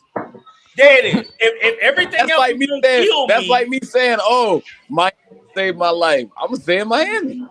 Thank you. No, not if Miami changes. If Miami changes, then you're gonna go somewhere else. Yeah. But it probably saved the life on the way they made they feel, the way they had the camaraderie and stuff like that. That's what they like, and that's how it saved their life. Oh, okay. Now, So okay. So the camaraderie that left Sasua went to where? No, stop. I don't know where it went. It probably went to. It probably went Not to Colombia. probably. Where did it go? He said it probably. Not probably. Where did it go? I guess Colombia. You saw it in Sasua. Where the fuck did it go? Thailand. Where? Oh, Thailand. Oh, okay. I forgot about Thailand. Have you lost your fucking mind? Have you lost your fucking mind? I see. I don't follow those people you follow. I don't follow the Relos and the Futures. I'm really on Razor Rays. I don't know those people like you. You a passport, bro. You watch all that stuff. You love that stuff. No. Travel POV. This shit is recorded. Think carefully about what you say. Where did the brotherhood go when it left? Colombia, Rico. I guess Colombia and Thailand. No, don't guess. Tell me where the brotherhood went. Oh, the brotherhood or those brothers who left Sasua? That's all they told me. It's the brotherhood. Where'd the brotherhood go? Oh, Who knows? Who cares? Probably went to thing, but I don't know anything about the brotherhood. Where'd the brotherhood go? Why can't they have fun? Easy. When I joined, when I got my passport a few years ago, everybody was just talking about Sasua, the brotherhood. Where did the brotherhood go? No fucking way. There was no fucking brotherhood. It was hoes. It was fucking hoes. It was nothing but dirty fucking hoes. Hey, but if those hoes brought them together, if they brought them together, because if you go back and look at those creep cam videos, you see brothers talking. That was the killer. That's part of what killed it, man. Damn creep cam. Avery, it was hoes. You see how they gas out? Hey, you know what's funny? I didn't know about creek cams till Uncle Rico brought him up. And he kept on talking about creek cams. I gotta go see what this is. Right out here. Don't blame it on me. You promoted it for me. You full of shit. Yeah, I didn't know what they were. You were like, these people creek. I'm like, what the hell is he talking about? And I found out. Hey, Ronan, what you? I know you quiet over there because Rico talking too much. No, I'm commenting. Ronan chilling. Ronan. Go ahead, Ronan. I'm sorry. Ronan. All right, but I'm getting off, man. Respect to y'all. I'll hit you up, Coach. Get off in about 10 minutes too, brother. Thank you, man. All right, no problem. Y'all All take right, care. Travel. I'll flame your ass up on the next live. All right, I'll be ready. and pause on that one because you're not flaming my ass. But yeah. Oh, see you later. All right, brother. Go ahead, Ronan. I'm sorry, but no. I was commenting as you were trying to give your stick. Well, you were trying to comment. That's some bitch. That's That's all good. Now it's part of the flow. Go ahead, Ronan. No, I'm good. I just like I don't even know where to start now. No, hey, Ronan's like, I lost my train of thought. No, start where Rico started acting the fool when talking about when you invite a woman, he gonna call her a bitch. Well, I kind of addressed that. You gotta address, and he kind of said it too. You gotta look at the man first, and based on his demeanor and what type of woman he'll bring around you, that unless she gets out of pocket, you're gonna treat her with respect. And he said that. Amen. It up. But then he went back to the whole versus the exactly. He went off. You're not gonna know if she's a hoe until she comes out of pocket. Right. She carries herself with respect. She's respectful to the people, and her demeanor is in a way that she looks very professional. She's well groomed, and you're in an environment a la Kevin Samuels. Then that's only to enhance the ability in the corporate mindset. You can have a beautiful woman on your arm, and she knows how to conduct herself. That's a plus in corporate America. Right. Regardless if that's your woman or not.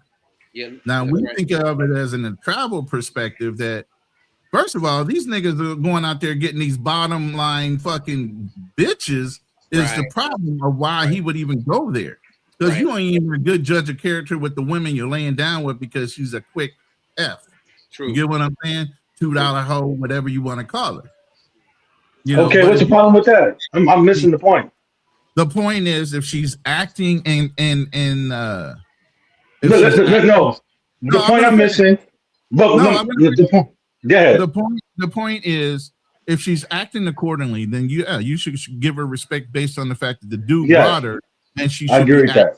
But the minute she gets out of pocket, like somebody brought up an instance where the girl was kind of demanding some level of respect based on the arm of the guy that she was on versus who she was in her position. She wasn't playing her position. She came out of pocket. And at that point, you can call the truth out. Bitch, you a hoe. Yeah. Right. Shut the fuck up and get back in line. Yeah. But up until then, no. If she's falling in line and she's that arm piece that he brought her for as a representation of her, then you respect the man of the arm. I was asking because you said something about a $2 hole, $5 hole. The price she paid for it don't matter to me. I don't care. As long as she acts accordingly, that's all I care about. No, but easy. The point that Troy made in his representation, which was factual. I can't remember the name of the movie, but it was James Gandolfini. He went and got a hoe for a GFE girlfriend experience, and he brought her around Brad Pitt. But Brad Pitt knew she was a hoe. He knew she was a hoe. So the same way, like women in DR, right? I can go to Punta Cana, and probably any hoe you bring within 100-mile radius on site, I can know like, oh, that bitch is a working girl. I can almost. I think most people can. No, I'm just saying it's just. Well, Rico, let me ask you this question: how can you tell if you've never been around them like that? No, you. They're everywhere. I understand exactly. So my point to you is, if she's carrying herself appropriately, how can you know that she is? What I'm telling you is this: is that the whores are everywhere. So when I get off the plane in Punta Cana, right? Before I'm out the airport, I've seen a certain level of women that I know they either sell pussy full time or part time, and most of them are probably part time because they work at the airport. The further I get away from the airport, I start to see more part time workers. It becomes obvious to you. It's just known in these countries. And that's not just the DR. You jumping off my question, but okay. No. This is what I'm saying is. So what I'm saying is, do I know definitively? Hey, little man. Do I know definitively? Absolutely not. What I'm sitting there saying is, I can promise you this. The chances of you bringing somebody around me or my wife, and we know that she ain't done work, is fucking zero. Well, I'm gonna tell you like this. Any level. And we might say, okay, she did it 100%. She's done it at 40%. She's done it at 30% or 20%. It's just an impossibility because in these countries, and all of the countries have this dude here, man. But somebody who don't sleep with hoes, you should know a lot about them. I'm just telling you. But what I was going to say to you, you know a lot about them. You never slept with them. No, okay. I never said that. Excuse me. I never said I never slept with them. But I'm saying you don't spend a lot of time around them. You said the rest of us whoremongering. Excuse me. Let me explain something to you. I never said I never slept with them. And I never said, based on my background, that I haven't spent a lot of time around them. I never said that. I hear you. I concede the point to you. I concede the point. That's all I'm saying. Okay, I concede the point. I'm not saying I'm a whole expert. Holy shit. What I'm saying is I'm not whole stupid. I'm not an expert. Well, I don't. Stupid. If we ever have an event and we're together, I don't care who the woman is. I'm gonna treat her with respect until she stepped out of line. Then I would tell my friend, "Yo, what's up with your lady? She said so and so, or she did so and so." That's the way I think it's proper to handle it. Easy. I've done that. Okay. But what I'm saying it's a me issue. Hey. But here what I'm saying is I've done that with friends who never pretended like she wasn't that. I got you. Understood. That's my point. It's not okay then. All right. Yo, Rico, and I'm not going to treat her like that. He never pretended like she wasn't that. And I was like, oh, I'm going to treat her like a lady because, hey, that's the day. But he never pretended like, he didn't never tell me, oh, get that bitch, he never told me to wait on her hand and foot because it was like, he never asked me to do things because he treated her like a hoe. I tell you. So I didn't need to treat her like that. He treated her like that. A recommendation for future subject matter. There's a lot of projects going on in the Dominican Republic. A lot of foreign investment being poured into Dominican Republic. I like to have a conversation about whether those investments, which are in the billions, are actually going to funnel down to the majority of Dominicans and make their life substantially better. Because I don't believe so. Easy. I honestly think. Let me say this, Easy. That's a great question. It has to. Let me tell you why. Because even these Chinese stores, they have to have at least 80% Dominicans in their stores. So the Dominicans will work no matter what. Now, like Pedernales and all that stuff, I don't know about Pedernales because they're not speaking English there, and they're really trying to start some programs to make these people start speaking English because I don't know if y'all know about Pedernales. It's getting ready. They building the airport there and all of that stuff. But I know they have there's Google invested $500 million, I believe it is, into an Ethernet connection that's going to happen in the north side of the island. It's going to trickle down to the Dominicans. I don't think so. Not like we think. I think some Dominicans naturally will be making more money, but what's going to happen is they're going to depress the wages. And I've seen this already. Many of the most important jobs will either go to Dominicans who have lived outside the country or grown up outside the country, or it's going to go to people who are from Canada, America, Europe, and then to decide to come over to Dominican Republic to work. It's not going to funnel down. And the reason I say that is because America and Dominican Republic signed a agreement where America is renting space at military bases in the Dominican Republic. And I say they're never going to leave. No, Just my opinion. I agree with you, but don't forget about like the people like Soul, the hardworking, educated people that go to college and they can speak English, that's bilingual. Don't forget about those people because it's a whole bunch of them that's going to college here also. So I'm not talking about the regular Dominicans that work at the Kamado. I'm talking about the ones. There's a whole bunch of them that's going to school and trying to enhance their education and their Those are the ones I'm talking about mainly. Those they will not reap the reward they think they're going to reap. They're not going to ever get wages that's going to be more than what they would give to people in the Dominican Republic. You understand what I'm saying? They're never going to let the wages outpace the local area.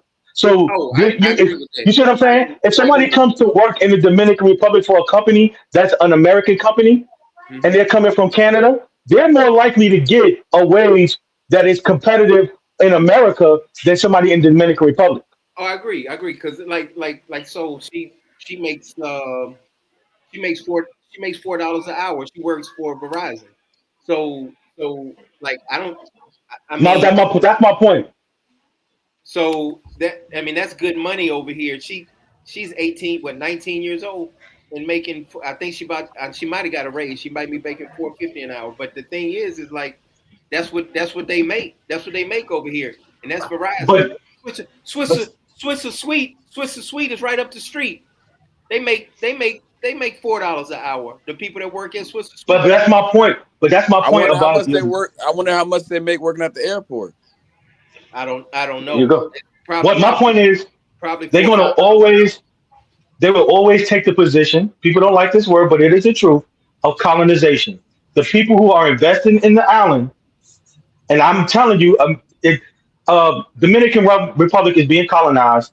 That they are going to strip it and use it. Let me say this.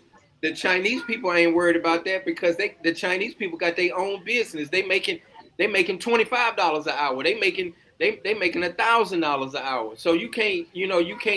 It just depends on if you have a business or not. And if you linked in with the right people, of course you're gonna make more money. Let Avery pop in, Avery, because I got a question to ask. Go ahead, Avery. About Hey, how old are you, Avery? If you don't mind me asking, brother.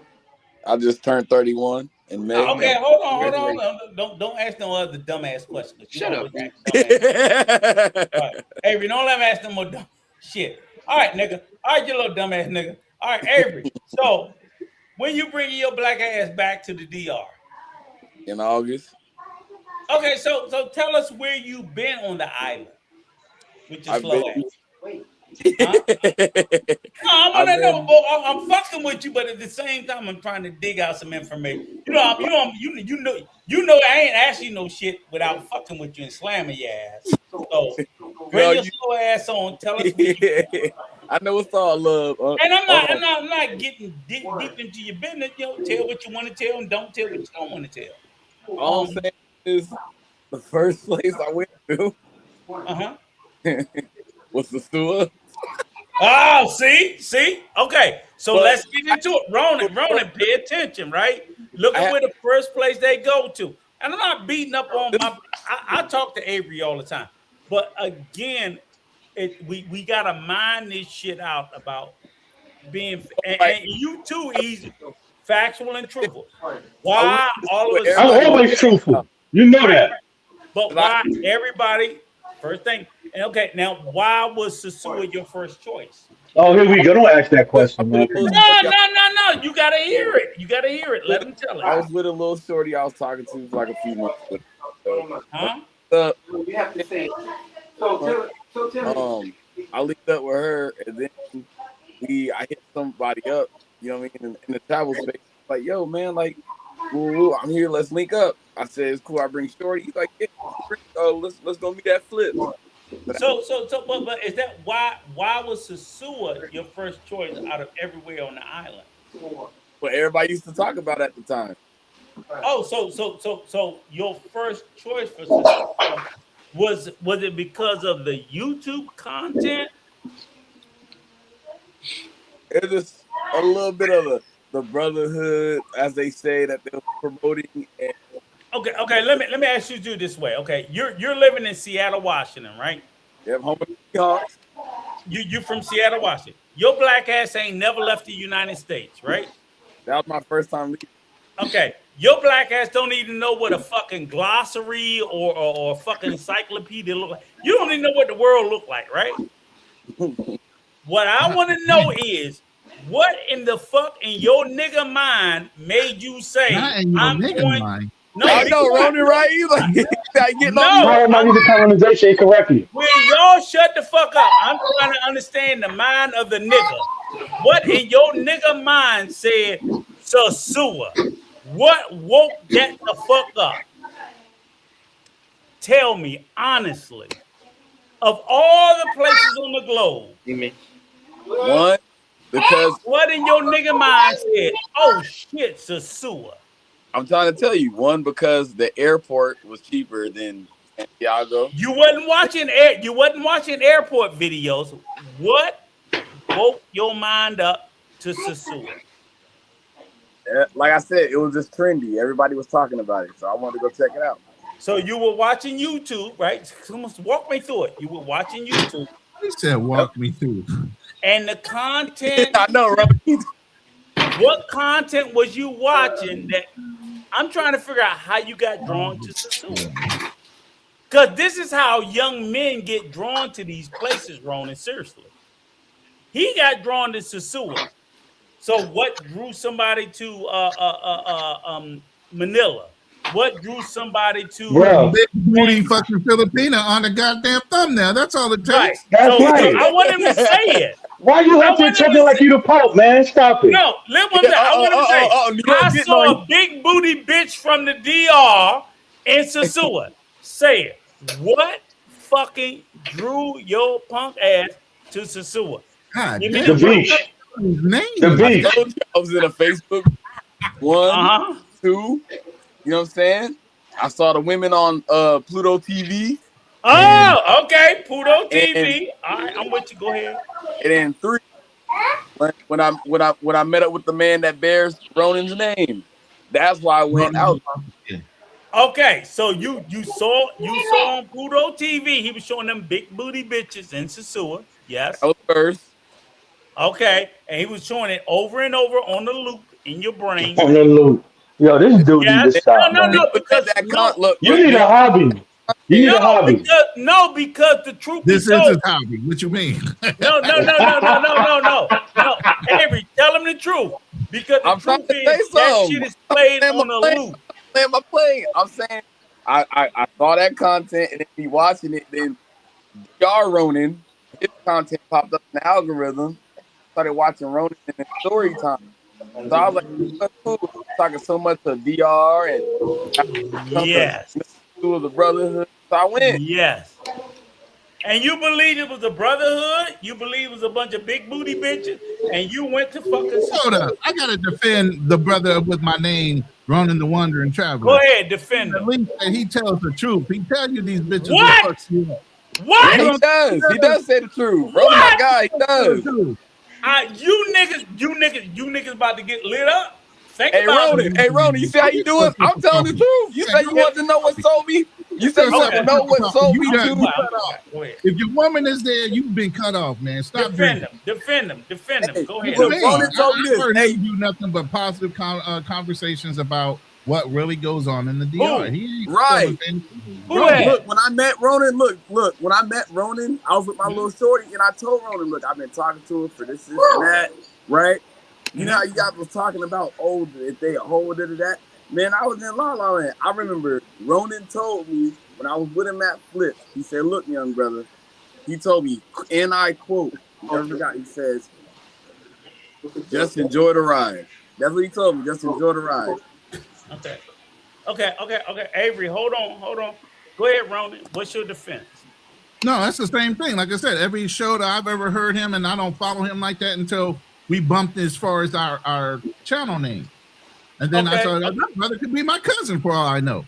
Okay, You know, right. Hold on. I've heard him talk, and I've heard some of the things he said recently, and I don't know if he's changed his tune, but everything I've heard has all been about being supportive of the brotherhood that comes there, right, and then you looking out for the things you need to look out about these women that are there. I agree with you. Thank you, Ronan. Thank you. Easy. Do you have any defense of Ronan? I don't watch a channel like that. I don't go on like that. I follow Ronan. I'm a faithful watching his lives. I'm on them lives. Okay, you know what I mean? I support Ronan in everything he do. Okay, stop. I just got one question to ask y'all. Oh, here's it. No, this is a serious factual question. If I told you this is the year 2026, right? If I told you last year in 2025,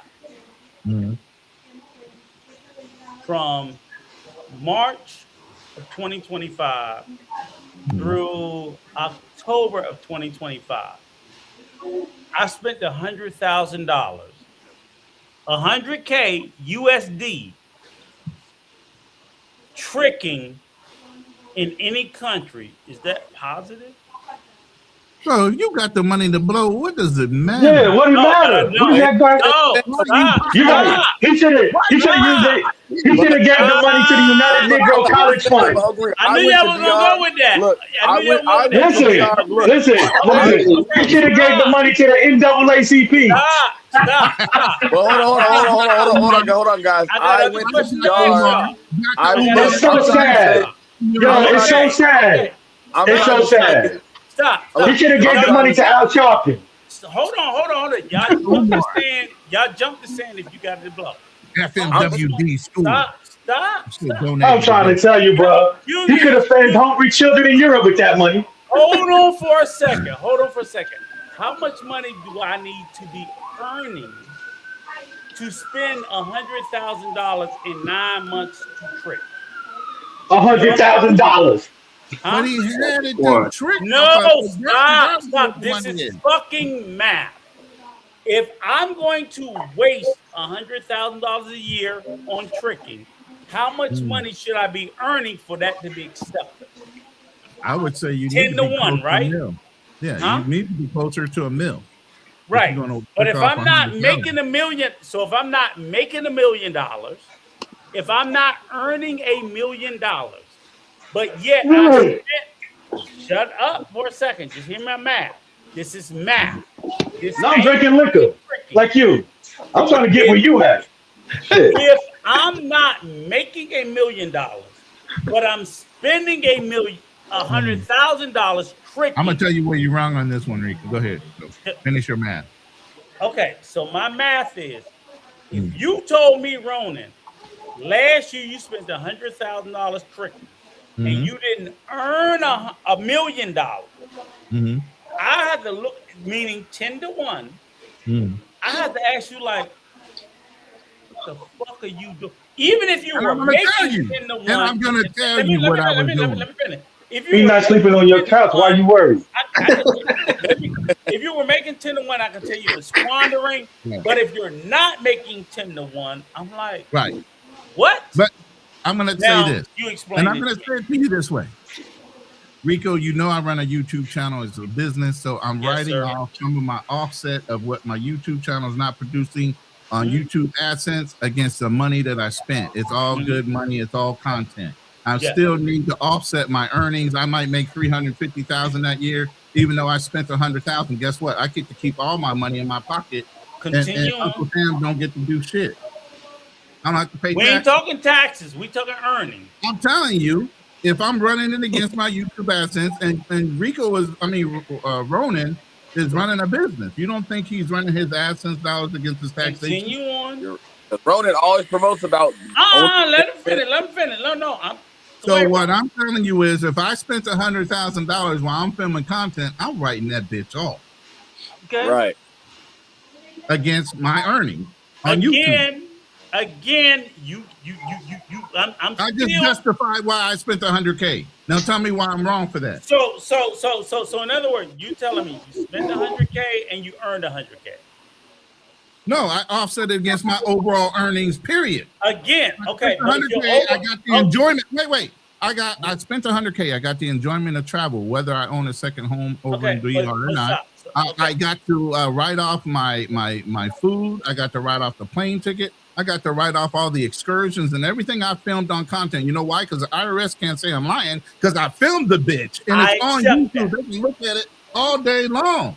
I accept those. Writing all that shit off. So I accept that. So what you're telling me, which again, and I accept everything you said, is that if in fact you're saying I spent 100,000K, 100K, I wrote it off, and I earned 100K. In other words, what you earn against what in other words, what I would say, expenses and revenue. Right. Revenue is incoming, expenses is outgoing. So if your outgoing expense equals to your income, you earn zero. So in other words, it makes it look like you earn zero, but you got a lot of benefit. So okay, whatever, the sexual benefit. We ain't gonna twist this up, Rico. But again, and that's what I said. They said was his defense was, I flipped the house, I made this amount of money, I blew it. Fucking hoes. And I'm like, that's the advice that you're telling young men. No, that's the this was the lesson that he's trying to tell people don't do. No. You're taking it as he violated something. He's trying to say, I fucked up. Don't do it again. Ronan, in this video I watched, he wasn't saying that. Oh, in this video I watched, he was bragging about that. He wasn't bragging about to do it. He was like laughing about it. It was like, oh shit, oh. And I was like, dude, this is the shit you should be telling people not to do. What you did. He wasn't taking it as, he wasn't presenting it as, okay. You ever hear of a term called nervous laughter? No. What I'm saying is, while you're saying I get that. He wasn't, did you watch the video? No, I don't know which one you're referencing. No, I don't. The video was not a presentation of, and what I said to say is I watched the other young boy, Vacation Time with Ryan. He talked about the exact same experience where he blew 100K. He got 100K inheritance. You know Avery, right? That video. And he talked about how he went through 100K inheritance. What? Fucking around in Santo Domingo. And I wasn't, these are two different. Damn, these DR chicks are fucking pros. Yes. I'm telling you, they are fucking running these motherfuckers. And people are not telling them, like, look, stop fucking with these bitches like this. These bitches, Vacation Time with Ryan, his video is up. How he blew for $100,000. How long? How long it take him? A year? Investing in businesses and all the other shit? He might have been staying somewhere really nice, paying like 2 G's a month. I don't give a fuck where he was staying. He went to $100,000 USD fucking around in the DR. And Ronan did the same shit. And I'm like, what the fuck are you niggas doing? And y'all are sitting there telling motherfuckers like, it's okay. It's not okay. I'm trying to tell young men, no, we shouldn't be doing this. You're right. You need to keep these young men in line. Tell them to stop overpaying. This is not They raising prices, and that's not right. You know how you go to the museum? They go to the zoo? I'm gonna say don't feed the fish too much. No. They said it in the video to me. I didn't talk to these niggas. Go ahead, brother. Hold on. Hey, brother. When I went to DR the last few times, I wasn't doing P for P, bro. I don't do that. I'm not into that. I'm not in Chica groups. I'm not none of that. I don't do that. Right? I go out there. When I started watching Ronan's concert, Ronan started saying how you can find you a good woman. Right? I was gonna go to Mexico till I seen them daggum fools that got robbed and black, and I wasn't gonna do that. So that's how I'm saying. But when I said earlier, so you never paid for play in Dominican Republic. You can do pay for play. Don't Stop. be I'm not asking you, Rico. I'm not talking to you. Please be quiet. Take a drink or hit the pipe. What I'm saying is, taking a woman out to dinner, that's paying, right? I can't just be like. No, I wasn't saying that. No, like, I wasn't going to say that. Whining and dining is not the same as pay for play. No. That's paying indirectly because we all paying for something. All I'm Did you pay her? Did you pay her bills or something? Did you give her some cash? Oh my lord. Okay. About the last story I was dealing with. It just depends on whether you put a limit on how much you're willing to spend for dinner. Don't let her dictate. You do it. Right. That's in general. As a man hunting, you're gonna take a woman out to dinner. Don't be ashamed about taking a fucking woman out for a fucking drink or dinner. God damn. Exactly. You shouldn't be. You're a man. But my question to him is, he said he never paid for play. And you've been to Sosua. So you went to Sosua and was getting it for dinner. So now you assuming? No, did you hear me not say I was talking to a woman for 2 months? I went out there to see her and link up with Ronan. I didn't go out because Ronan is where? It's Sosua. Oh. Well, all I'm gonna say is, so you went to Dominican Republic to see Ronan, who you met on the internet, and you saw a young lady from out there in Sosua, and all you did was take her to dinner. I said I was talking to Shorty for a couple months. So since I was I feel you. Okay. So I'll be asking hard questions. I ask hard questions. I'm sorry. I'm sorry. I'm gonna mute my mic. On the call. That nigga from New York. Fuck them niggas from New York. I know they're New York. Okay, Rico. All I'm saying is they not giving it out for free in Sosua. Unless you're going up in the mountain. Oh, no, the chick that was unless you go to certain spots in the mountain around the locals, and even then they gonna ask you for stuff because you American. Hey, they gonna ask you to pay my phone bill, Poppy. They gonna say I need help with the rent. No. I need food. Me have a hombre. Bro, when I'm sitting, I was talking to this chick for 2 months. She was from Santiago. She lived in Santiago. I had to get her a taxi from Santiago to meet me. So what did you pay for? You didn't pay for her rent? $4,000 for the rent? Avery ain't easy. Y'all missing my point. I'm not sitting there saying, like, as a man. Any man and every man in the DR, yeah, you should help. You should help a woman. She wants some money, you sell her a piece of change. I'm not saying not to do it. But you can't give it to her for free because you mess up her work ethic. No. You gotta have her work for it. No. What I'm sitting there saying is the issue you was pushing me back on, and like I said and said was again, and I fuck with vacation time with Brian, and even like, when they sat there and said $100,000 USD. And motherfuckers argue with me in the chat like, "Oh, that's no money." I'm like, "The fuck y'all mean that's no money?" They stupid. They stupid. That's stupid. No money. Are you serious?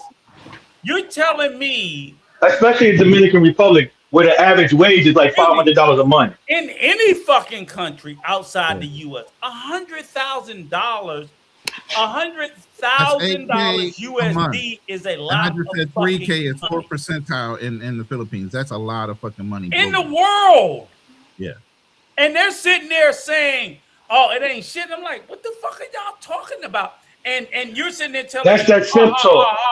It's okay to spend it on fun. And I'm like, no, you should never tell any American young man. I would never tell anybody in the sound of my voice. If your budget gets above 10,000 USD, stop. Fucking stop. Freeze right there and say, this shit, I don't give a fuck if it's in the Philippines, Brazil, Colombia, DR. I don't give a fuck where it is. If that motherfucker asks beyond $10,000 USD, stop.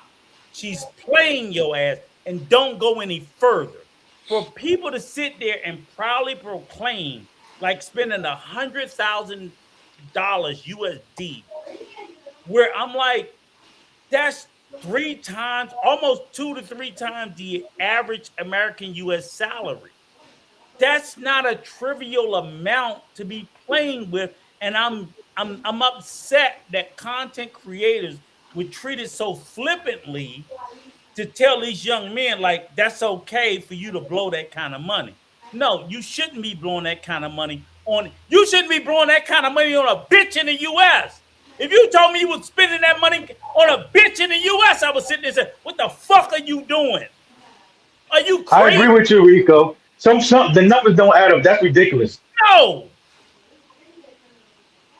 no. Ronan's like, look at him. He's like, man. I'm just I'm just sorry. saying, I never heard these stories, but that's a lot of fucking money. $100,000 in a small country USD. like this, that's a lot of fucking money. Those are millions of pesos in conversion. Two motherfuckers Exactly. in the Million. That's million. Yeah. I'm like, why is that okay? For you to sit there and flippantly act like, Hey, Rico. 100,000. Get the fuck out of here. For black men, Ronan, for black men. Come on, we know that's not the type of wealth that we should be squandering. If anything else, Rico, you need new friends. Something. Don't squander it on no pussy. Are you crazy? Remember that movie? Remember that scene from Harlem Nights? He said, she got pussy so good you flip it up in the air and turn the sunshine. Dude, that's all I'm saying. You do whatever you want with your money. You got worked.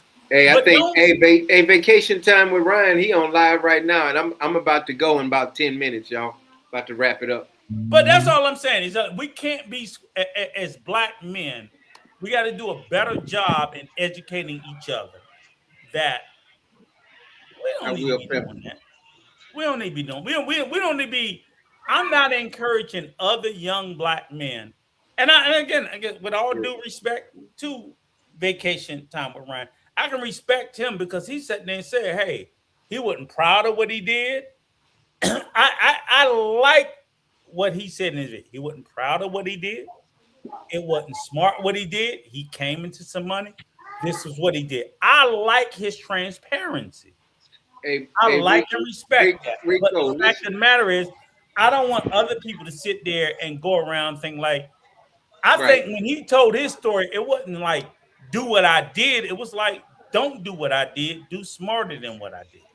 Hey, Ronan, I need you to, I think Avery came down, but hey, Ronan, tell everybody your YouTube channel again, brother. And please. I want to thank you so much for coming up.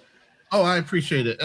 It's Ronan Travelers, just as way as it sounds, Ronan Travelers. Okay. One word. Channel, Ronan. And it's in the back chat if you want to pull it back up. And Let me read but what I wanted to say is exposure to wealth. You know, as you were coming up and earning money and became a higher earning potential person, you fucked up with your money. You spent a lot of money. You didn't know how to manage it well. I say this to a lot of guys that are going overseas or even look for a relationship. Do not expose the woman that you're dating to your wealth. You need to do that in stages to where she learns how to handle and being in those types of environments, and vice versa. She appreciates the actual ability to be in those types of environments and the opportunity that comes with that wealth.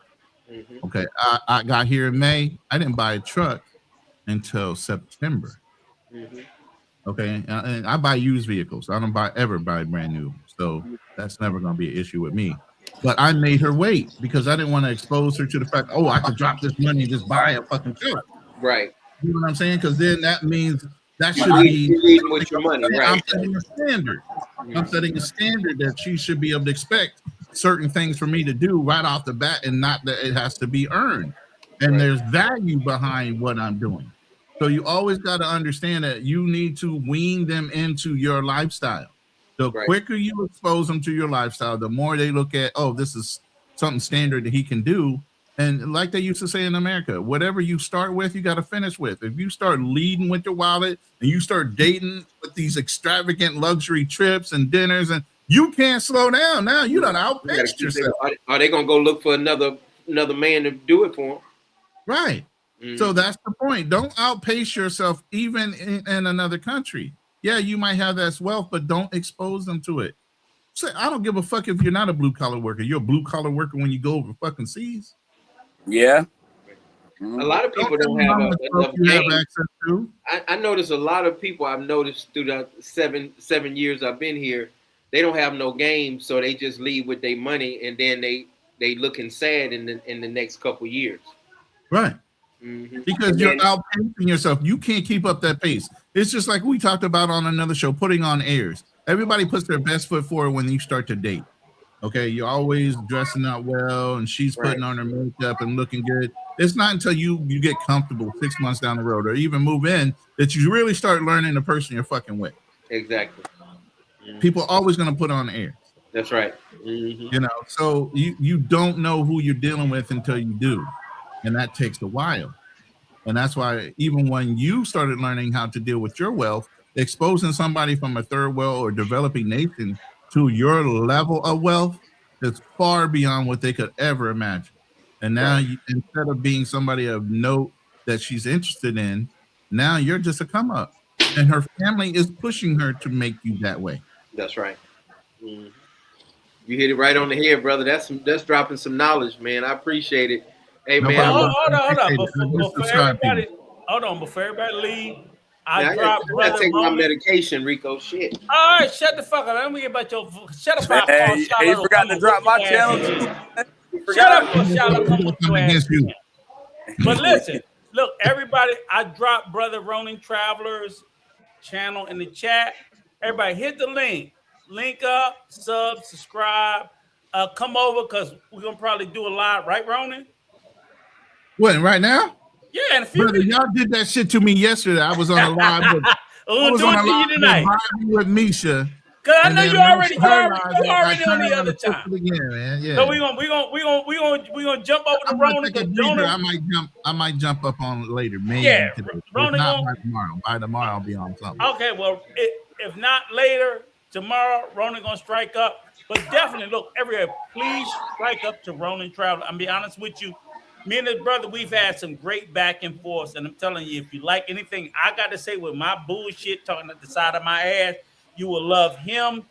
The two biggest brothers I really fuck with is him and Fearless. Some other people he fuck with, but him and Fearless. I just had Kamal after almost 6 months come back on. Yeah, bye. Adios. They push me. Buenas noches. So definitely, I want everybody in the sound of my voice to Buenas noches. Ronin Travelers, please. And then Fearless Talk Live. Let me see if I can look at this channel. If you don't see me here, you'll see me over there punching on his ass, his old ass. He'll be punching on me because, to be honest with you, like iron sharpens iron, mentally, intellectually. Say iron again. Say iron again. Fuck you. Boy, you sound like you've been drinking a whole bottle of Johnny Walker. and also, let me say this. My young brother. What's up, Jordan? Say Jordan. Hello, Rico. I think you speak English. What's your problem? Hey. You ain't speaking English? I love you too. No hablo español. No hablo español. Te amo. I love you. Te amo English. Hey, man. Hablo English. I got to spend some time with my family. I'm about to get down. All right, shut up. All right, everybody. It was a good time. I'm about to get out later. Hold on. Easy. Hey, Coach, man, I need your WhatsApp number in the back, man. Oh, yeah. Everybody have my WhatsApp number anyway. Hey, Avery, I'll send it to you. I got it. Yeah, shoot it to Hey, but Avery, look, brother, I meant to send this to you. I'm out. Thank you so much. I appreciate Avery, I meant to send this to you earlier. All right, salute, I got caught up with a bunch of shit, but I'm glad you hopped on, motherfucker. We gonna talk tomorrow. You hear me? Stop me. Shit. How you doing? I'm at work right now. I said tomorrow. Oh, you on the clock? Well, you don't need money. You screwing for free and so sure. Oh man. Hey, New York, be alone. Hey, I'm not Avery. I go Santo Domingo. I ain't only been to that. Hey, hit me up tomorrow, Avery. Get some flips. You know what I'm saying? Hey, look. Hey, Avery, we see you in Santo Domingo. We got fat bitches we introduce you to. I told you I was last time. But hey, Coach Ugg didn't believe me. I was messing with a chick with no kids. Stop being a hater. Hey, I just put the number in the back, man. Hit me up. Dominican, no, look. I'm not gonna let you fuck over my young boy. He's a good cat. You know, He's a good guy. you know, he good. He good. You know, we only pop up every so easy. Hit me up tomorrow, man. I gotta ask you. All right. Yeah. All right, no problem. Later. Hey, everybody be good. Good Rico, night. thanks, God man. bless. God bless. I'll see you niggas later. I'll holler at you tomorrow. All right, Rico. salute. Salute.